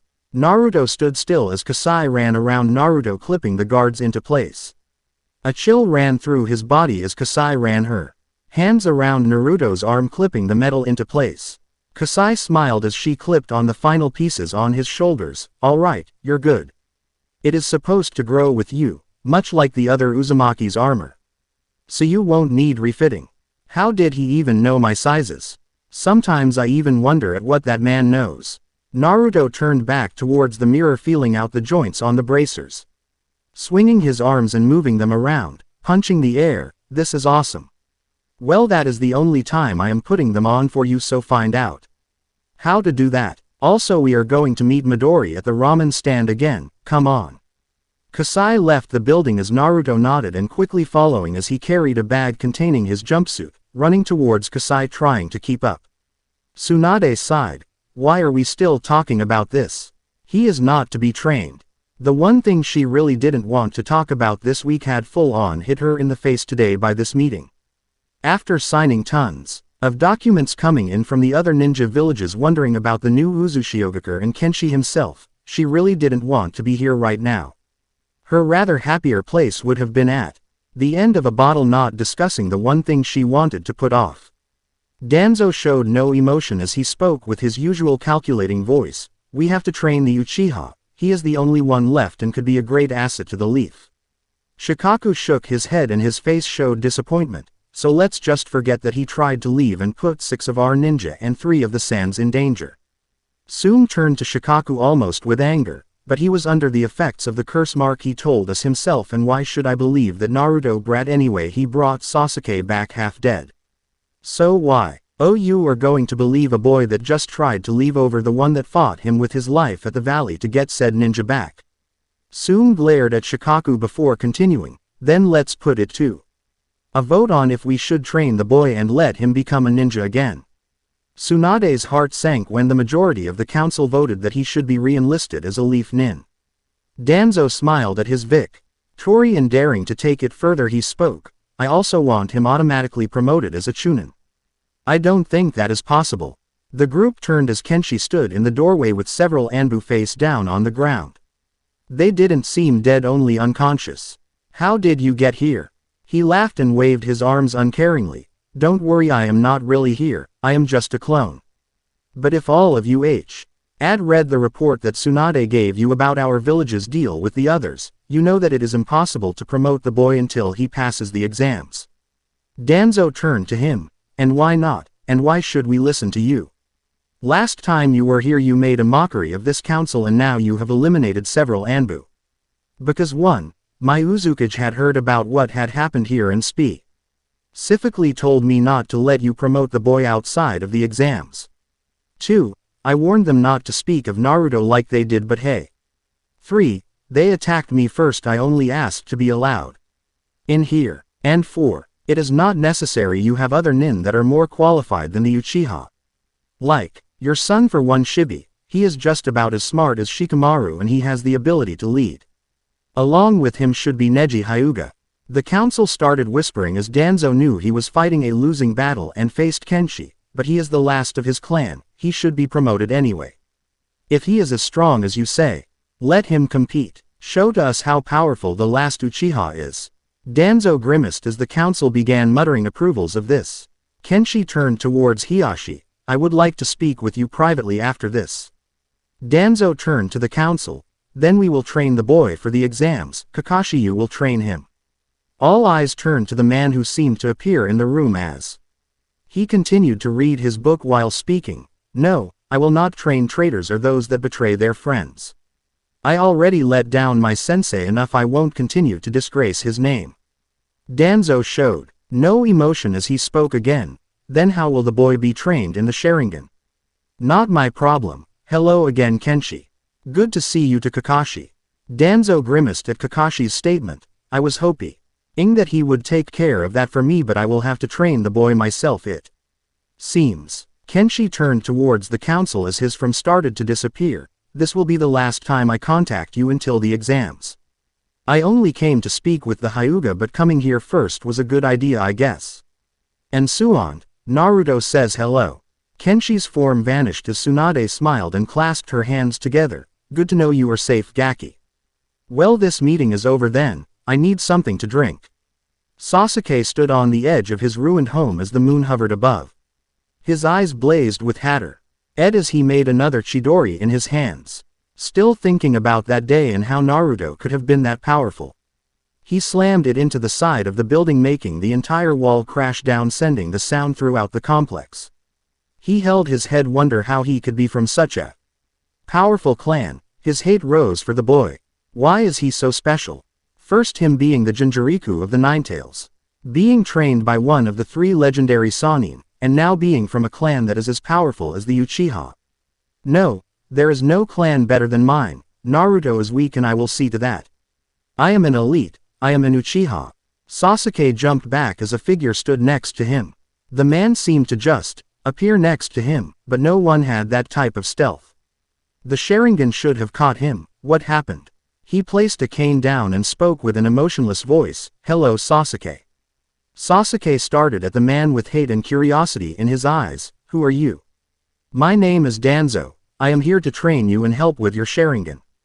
Sasuke scoffed. He had heard of this cripple, and there was no power behind him. The only one with the Sharingan in the village besides me is Kakashi.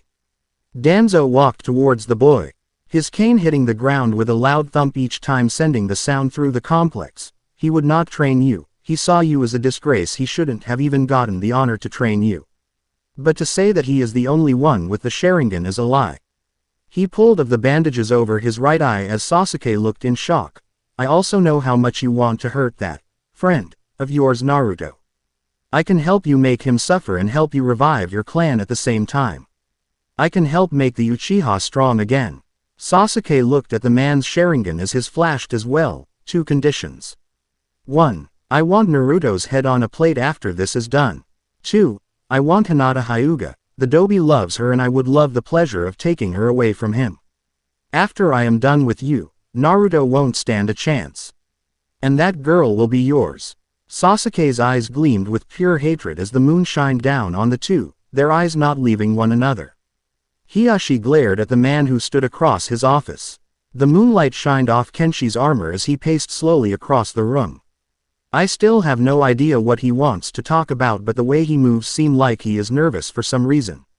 He hasn't shown any harmful intent unless someone disgraces Naruto, so I best stay off that subject, but just in case. He activated his Byakugan and turned to the man. Know whatever you are going to say. I will know if you lie to me. Kenshi nodded understandingly and sat down in front of Hiashi on one of the many mats that covered the room. What I have to say includes my NEP. Hugh Naruto Uzumaki and your daughter Hinata Hyuga. Chapter 9. Ch.9 Secrets and Origins. Kenshi stood in front of the Uzukage as he completed his report on finding Naruto. Construction and noises of Eve. Ride life rang throughout the village as people continued on their day. Inside the room, however, was a deafening silence. Talking was never something that these two men ever wanted to do. Although as a father, Kenshi felt like he had slipped his cage. Duty came first, as always. Their bond wasn't exactly close. They kept their distance from each other when they could and almost showed no signs of being father and son. But every once in a while, the bond would resurface. Both of them never liked the experience. Ayu sighed as the sun shined behind him. Tell me about Naruto's life, from what you have heard of it. Kenshi mentally freaked out.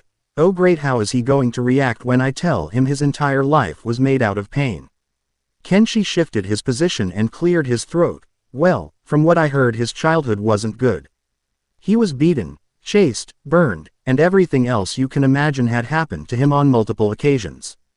Apparently it was Minato's last wish to see that he was treated as a hero, but it seems like they did the polar opposite. Ayu hands were gripping each other tighter and tighter as he spoke about his life. I can't believe how badly they treated him. If that village ever touches that boy again. Ayu calmed down a bit at Minato's name and raised his hand, stopping Kenshi. Please don't say his name again. You know how much I hate the man. Hate rose in Kenshi's gut as he continued to speak. Naruto grew up without much of any support. The village orphanage kicked him out. When he was 5, he was overcharged from basic things like food, water, and even clothing. As a ninja he was barely respected even after defeating ninjas such as Zabuza's accomplice Haku, Gaara of the Desert, Neji Hyuga, and now Sasuke Uchiha. There was one who had supported Naruto from the start, even if it was from the shadows, a young girl by the name of Hinata Hyuga. Ayu chuckled at the young girl's name. A Hyuga, never knew them to be kind. This one was the exception. Upon closer look you could see that the girl has a liking for Naruto, although he seems half oblivious to her feelings. Other clans tried to help Naruto, including Nara, Akamichi, Yamanaka, and Aburame, but from what I heard, that fool Sarutobi stopped them from doing so. But that just about wraps it up. Ayu nodded, taking special note of Hinata. I can't say that I am less than pleased with way he was treated, but nothing we do can change it now. When we show up for the exams we will have to put on a happy face. I will not like it, but I will try to be polite. Kenshi smiled. I half expected you to blow up of anger. I am old. I don't have enough energy to blow up anymore, although I would like to. They laughed as the tension around them melted, but then set back as they realized what had happened. They stared at each other for a few moments until Kenshi bowed respectively. I will take my leave. He opened the door behind him as Ayu called out. I don't think of you as him, but I don't think I can forgive you either.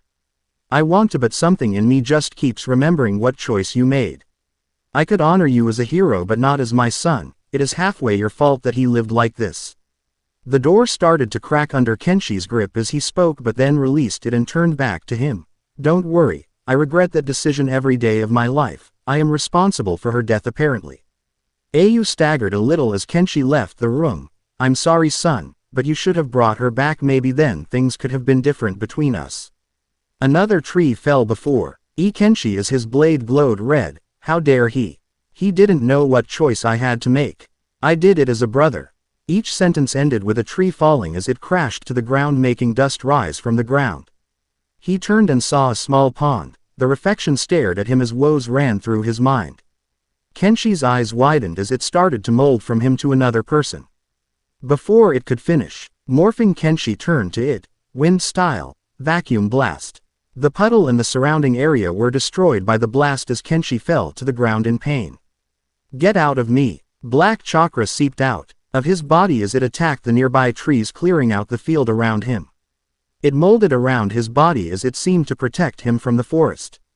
He clutched his stomach as pain shot through his body. He grasped his sword with the last ounce of strength he had and collapsed on the ground. Water sounded throughout the space as Kenshi opened his eyes. At first glance it seemed like an empty seaway, but with a giant gate and a small paper seal attached to it. Hate, fear, and power could be felt throughout the place as Kenshi took in the silence.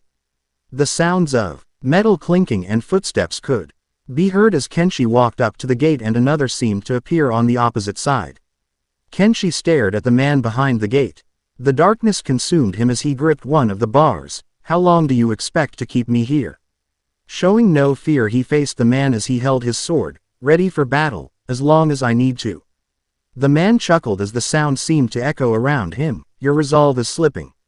I will get out and you will die at my feet. Kenshi glared at the man as the seal on the wall seemed to glow. We will see about that. This seal is strong, it will hold you. A flash of power surged through the area as Kenshi laughed. Keep on trying. When you get out I would love to take you down. The man behind the bars unleashed his grip on the bar and turned around. Don't worry, I feel like my time is approaching soon. He enveloped himself in darkness as Kenshi turned into light. Kenshi looked around the area as he woke up. The forest seemed to move around him as he stood back up with his sword for support. Pain shot through his system as he rose to his feet. Groaning, the pill seemed to appear in his hands immediately. His sword radiated blue as it sent chakra pulses shooting through his body. The pill felt heavy as Kenshi quickly crunched it, sending a painful chill through his body. His sword stopped glowing and the black chakra seemed to flow back into his body. His EYs quickly scanned the area looking for any signs of life. A sigh escaped his lips as he put away his sword. He turned and noticed a small puddle by his feet. You love mocking me, don't you? Naruto, Kasai, and Midori sat in that order in the ramen stand. Naruto inhaled his addiction. Although it wasn't Ichiraku, it was still good. After their first visit, Naruto was eager to see what was under Midori's mask, but somehow he developed a jutsu so that way the food could pass through the mask. To say that Naruto was disappointed was an understatement. He also found out that Midori could keep up with him on eating ramen, so immediately they had a rivalry for eating the food. Kasai watched in awe and horror as the two boys piled bowl after bowl on the counter, neither stopping for even a breath. As the boys ate, the trio were somehow able to carry on a conversation between bowls. Naruto turned towards the two with him. So how do you guys know Kenshi, or how did you come to the village? Midori stopped eating and looked away as Kasai turned to him. We were both from different clans. Believe it or not, our ancestors fought each other for generations. But one day a man with the Sharingan appeared. He called himself Madara and claimed that he needed us. She pointed towards Midori and herself. We were only around 4 at the time. Our clans refused. He killed them all. Naruto's eyes widened at how easily Kasai spoke of this. It was like she wasn't affected by the incident at all. None were left except us. One of the ninjas somehow escaped Madara's wrath and brought us to the cliff where he died of his wounds. Ayu and some other nin found us and brought us in. But Kenshi is our sensei. He was one of the ninja who saved us, even raised us slightly. Naruto nodded and noticed that Midori now had a tear running down his eye and decided to change the subject. So how come it was only you two who trained with Kenshi? In your village there are 3-man teams, but here since we are a bit short on ninja there are 2-man teams. Ours being one of them before you showed up. Naruto took note of the lack of malice in her voice as he turned his head at this. What do you mean short on ninja? A small laugh escaped the masked nin's face. Our village is relatively weak right now. We only have so many Jonin and Chunin. Even our genin rate is low. There is a reason that we need 2 years to prepare for the exam, and that we are probably the only team that are going to take the exams. Naruto nodded slowly as he continued to eat his food. 20 bowls later the two boys sat slumped over the counter, neither moving. Midori raised his hand, not bothering to lift his face from the table. Check please. The blonde nin laughed, almost puking. You give up. I never give up, you blonde freak. I just have to rest for a moment. Naruto laughed at his friend as he held his mouth again, stopping the food from reaching his mouth. Kasai watched the two boys as they continued their little fight. This will be an interesting few years. She laughed and patted the boys on the back. Well, this was fun, but I got to go. I will see you both later. The two seemed to heal faster as they watched the girl leave the stand. Midori sighed and paid the bill, turning to Naruto. I like the new duds. Naruto smiled and moved his arms a little. They are pretty cool. I hope it doesn't do anything about my abilities in combat though. Midori shook his head. No, those things are built to take hits. They should be used to block things more than attack, so they shouldn't be in the way. Think of it like a weight almost. They exited the store and the two began to walk through the village. So listen, I was wondering, do you know why the village hates Kenshi so much? Midori shook his head. No, he doesn't like to talk about it and we don't ask. We just back him up if he gets into trouble and help distribute the villagers if need be. He won't attack them, he loves the village too much. He nodded understandingly as he realized how much this village might have treated Kenshi like the leaf treats him. A large grin graced Naruto's face as he turned to Midori again. So, anyone you like? Midori stared at Hi's new friend as Naruto wiggled his eyebrows in suspense. His eyes closed halfway as Midori sighed. I am not the type to gossip, Naruto. Oh come on, can't you give me a hint? A killer intent shot through Midori's eyes as he turned to Naruto. Not at this present moment, Naruto, nor any moment. Oh come on, what about Kasai? Midori laughed. She would kill me before I even asked. But no, we are friends, nothing more, nothing less. Naruto nodded, knowing that he was probably not going to get anything else from the guy. How long have you guys known each other? For as long as I can remember, to thin. That if Madara hadn't done what he did, we wouldn't be here now. Hell, we may have been fighting each other. But if he does show his face again, I will kill him. Naruto could practically see the rage coming off from Midori. Hell, he was angry when he found out that the Kyuubi took his parents from him, but this was a new type of anger. They continued to walk in silence as Midori caught a few glances thrown at Naruto from a few villagers as they worked on construction. Killer intent was thrown at the men as they turned away, not wanting to deal with the construct ninja. Midori wasn't really an outside of the village, but he was a force that not many wanted to face if you somehow got him angry. His stare returned to its normal tiredness as he came back to Naruto. How can someone not go see crazy from the amount of hate that has been driven towards him? Midori's mind seemed to go to another place and a white-haired man appeared in front of the duo. He returned to reality and waved toward the man in a lazily fashion. Hey Jiraiya sensei. Jiraiya laughed loudly and pointed towards the blonde nin. See Naruto, that is respect, might want to learn it sometime. Naruto mumbled to himself as Jiraiya turned to the two of them. Come on, let's find Kasai and begin our training today. The group nodded as they sped off to find their comrade. Sasuke's fist hit the tree again as wood burst in every direction and the tree was sent falling down. Hate seeped through him as he attacked the tree. Feelings of pure loathing were felt as he attacked the tree. The pain didn't matter. In time it would be a feeling foreign to him. And then a feeling he wouldn't know altogether. The forest seemed to close in on the boy as he attacked the next tree repeatedly, sending blood from his hands and wood in every direction. He heard footsteps behind him as he turned. One was Danzo and another seemed to be a young genin barley around 7. He chuckled silently. The kid almost looked like him when he was that young. Sasuke turned to the boy. Who is this?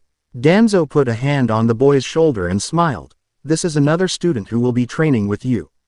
The boy smiled. It is an honor to meet you, Sasuke. I look forward to training with you. Danzo grasped the boy's shoulder lightly. Yes, you and Sasuke will become best friends. Sasuke's eyes deepened as he faced the boy, judging him. He knelt in front of the boy and activated his Sharingan. Let's get started then. Chapter 10. Ch.10 Fruits of Labor. 5 months later, the forest seemed to sway with the light breeze generated by the village. Inside said forest, a young blonde-haired ninja was concentrating on a new jutsu. His forehead creasing from the concentration he was putting into it. The trees around him were smashed into were spared, but the others had large indents on it, the size of a small boy. Naruto gritted his teeth as he concentrated his chakra, then in a yellow flash disappeared. Only to land in front of a tree and run into it head first, creating a dent within the tree and making a huge headache rush through his head. He held his head in pain as Kenshi and Jiraiya landed by him. I keep on telling you to avoid the tree. It's not as easy as it looks. You were the one who decided to learn my wind-style techniques in only a few months. Naruto had to admit most of the training that Kenshi had put him through was brutal. Not even Guy's training compared to this, and the worst part was that Kasai and Midori brushed it off as if they did it every day. Kenshi was proud of how much Naruto had come in the past few months, as well as Kasai and Midori. He didn't know how, but Naruto seemed to inspire the other two into working harder. They were all initially surprised when the Ninetales even threw a hand into helping with his training by giving him more chakra, but relived when the extra push didn't seem to affect Naruto's mind. Kenshi also blessed the second Hokage, who created shadow clones, because not even half of the training they did so far would have been completed without them. Midori had started training more with Jiraiya after they found his fire affinity, as did Kasai when she showed promise as a toad summoner. In the past, Naruto had trained vigorously in his wind affinity and learned Kenshi's defense and multiple wind jutsus as well, although not at the best level they could be in not certainly at Kenshi's level it was still impressive. They even developed a jutsu that uses his wind affinity with the Rasengan. Named Rasenshuriken, the jutsu knocked Naruto out from chakra loss and destroyed a large part of the forest. To say that Ayu was upset was an understatement. But he was happy about the creation of the jutsu. Now they were on something a bit more challenging, since I was able to use the jutsu. He thought that it might be a bit symbolic if Naruto could learn it as well. Naruto, you are not going to learn the Flying Thunder God in only a month, it takes time. Naruto nodded knowing but dejectedly as Jiraiya shook his head beside him. I say we give it to him. I was going to wait till his birthday. Yeah, but he won't learn the jutsu otherwise. Naruto was thoroughly interested now. What do you guys have for me? Alright, calm down Naruto. He did as he was told as Kenshi pulled out a small brush from his sleeve and made a small seal on the ground. It burst into smoke as a black box stood where the seal was. Naruto greedily opened it and his eyes widened at the contents. As this, the three-pronged kunai seemed to fit perfectly in his hand as he picked it up. It seemed like a regular ninja tool, but with the three prongs for one, its slight weight difference, width of the blades themselves, and the seals upon the hilt, it was not an ordinary ninja tool. Naruto playfully spun it in his hands as Kenshi spoke. Yes, it belonged to your father Minato. He gave it to me, but I was never good at wielding the thing. It might serve better use in your hands. Naruto shook his head. How does this thing help me learn the jutsu? Jiraiya pointed towards the seals on the handle. Those seals act as a bond between you and the kunai. You can throw it and use it as a destination point to travel there, and in time you will be able to use the jutsu without throwing the kunai. Kenshi knelt next to Naruto and took the kunai from his hands. Alright, I will run by how the jutsu works again. First off, there is no possible way that one person can move from one place to another instantaneously. And it is also impossible for two of the same being exist at the same time. So this is where the jutsu comes in. You pour the chakra into the seal which captures it. So it is like a seal. Exactly. It captures your chakra and holds it inside, and good thing with you. You have a lot of it to spare. Now, when the kunai is tossed and lands in a specific spot, that means that your chakra is also sort of in that area as well. Now there are two types of chakra. Physical and spiritual, you already know this. But the essence of both goes deeper than what they teach you in that academy. Quite stretching the truth from fiction, your spiritual chakra is still connected to your main chakra system, even when it leaves your body due to the physical chakra that is also connected with it, making it appear in the physical world and attaching it to each of us. So, what would happen if you took back the chakra you left in that seal? But you can't, unless if you touch the seal. Yes and no. You can, but only few understand the concept. Even Jiraiya here can't really. The white-haired man shrugged at the comment. It is difficult. What you need to concentrate on it taking the chakra from the seal and adding it back into your chakra system. But that is just the tip of the iceberg.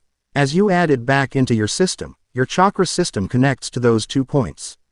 Now for many ninja this is easily accomplished, but the kicker is taking your entire chakra system. Physical and spiritual, and instead of seal adding the chakra to your system, you add it to the seal. That would drain me of chakra though. Yeah, that is where many ninja mess up. They don't have control over the physical point of their chakra, you know those 2 you talked about, Guy and Rock Lee. They could probably do this jutsu since their mastery over the physical arts is so great. That is why we have been running so many drills and physical exercises that leave you awake every time, to build that chakra structure. So what happens is when you transfer all of your chakra into the seal, your chakra system compensates. So since chakra moves possibly faster than any one of us can see, it literally creates a dimensional rip through your chakra system. Taking our physical being and essence and reconstructing it back where the seal is. The tricky part after this is bonding again with your spiritual chakra. Many stone ninja have tried to copy the jutsu and failed during the last war and resulted in them completely losing their spiritual chakra. But with the help of the fox that shouldn't be difficult since your chakra is so closely connected with the ox, it will most likely try to help by fusing the chakra back into your body. As much as I hate the idea of helping you again, I don't exactly want a weak host, but don't expect me to do it every time. Then once that is done, you have successfully transported yourself through time and space.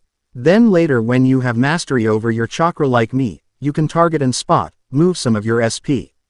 Ear it over to said spot and move yourself that way, with no help of a seal, but right now you need it. And will most likely for years to come. Naruto scratched his head a little. Okay, I kind of get it. Are you sure? Yeah, I just need to move my chakra system to the seal, along with my physical chakra, basically. A smile graced the blonde ninja's face as he stood up and poured his chakra into the kunai. Kenshi's eyes widened. Naruto, you don't know what could happen, let us. His thought was cut off when Naruto threw the kunai and he disappeared in a yellow flash. They stood there shocked for a few moments as a million thoughts ran through their minds. Well, there goes my nephew. I better start packing my things and leave the village while I can. I seriously hope Kushina and Minato can't find me when I die and beat me for this. A loud cheer could be heard as Jiraiya and Kenshi chuckled, realized that the kid was alright. Sometimes I don't like that kid. They both nodded as they sped off towards the sounds, the cheering. Naruto proudly spun his new kunai in the palm of his hands as he approached the Uzukage office. He opened the doors to see Au practically swimming in paperwork. You called me Gramps. The elder man looked above the stack of papers to see Naruto as a sign from Kami. Naruto, how are you? After their little skirmish when Naruto first arrived, they made up. Naruto was happy that he was able to learn more about his heritage from him, as Kenshi was reluctant to even speak about family.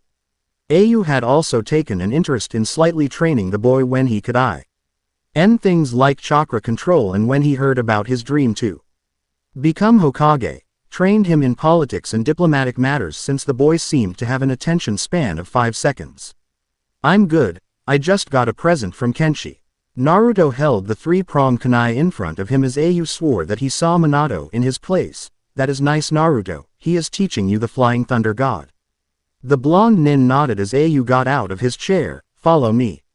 Naruto followed the man to a nearby room marked History. The room was a library. Everything in it was either a scroll or something to hold one. A look of confusion spread across Naruto's face as Au scanned the room full of scrolls.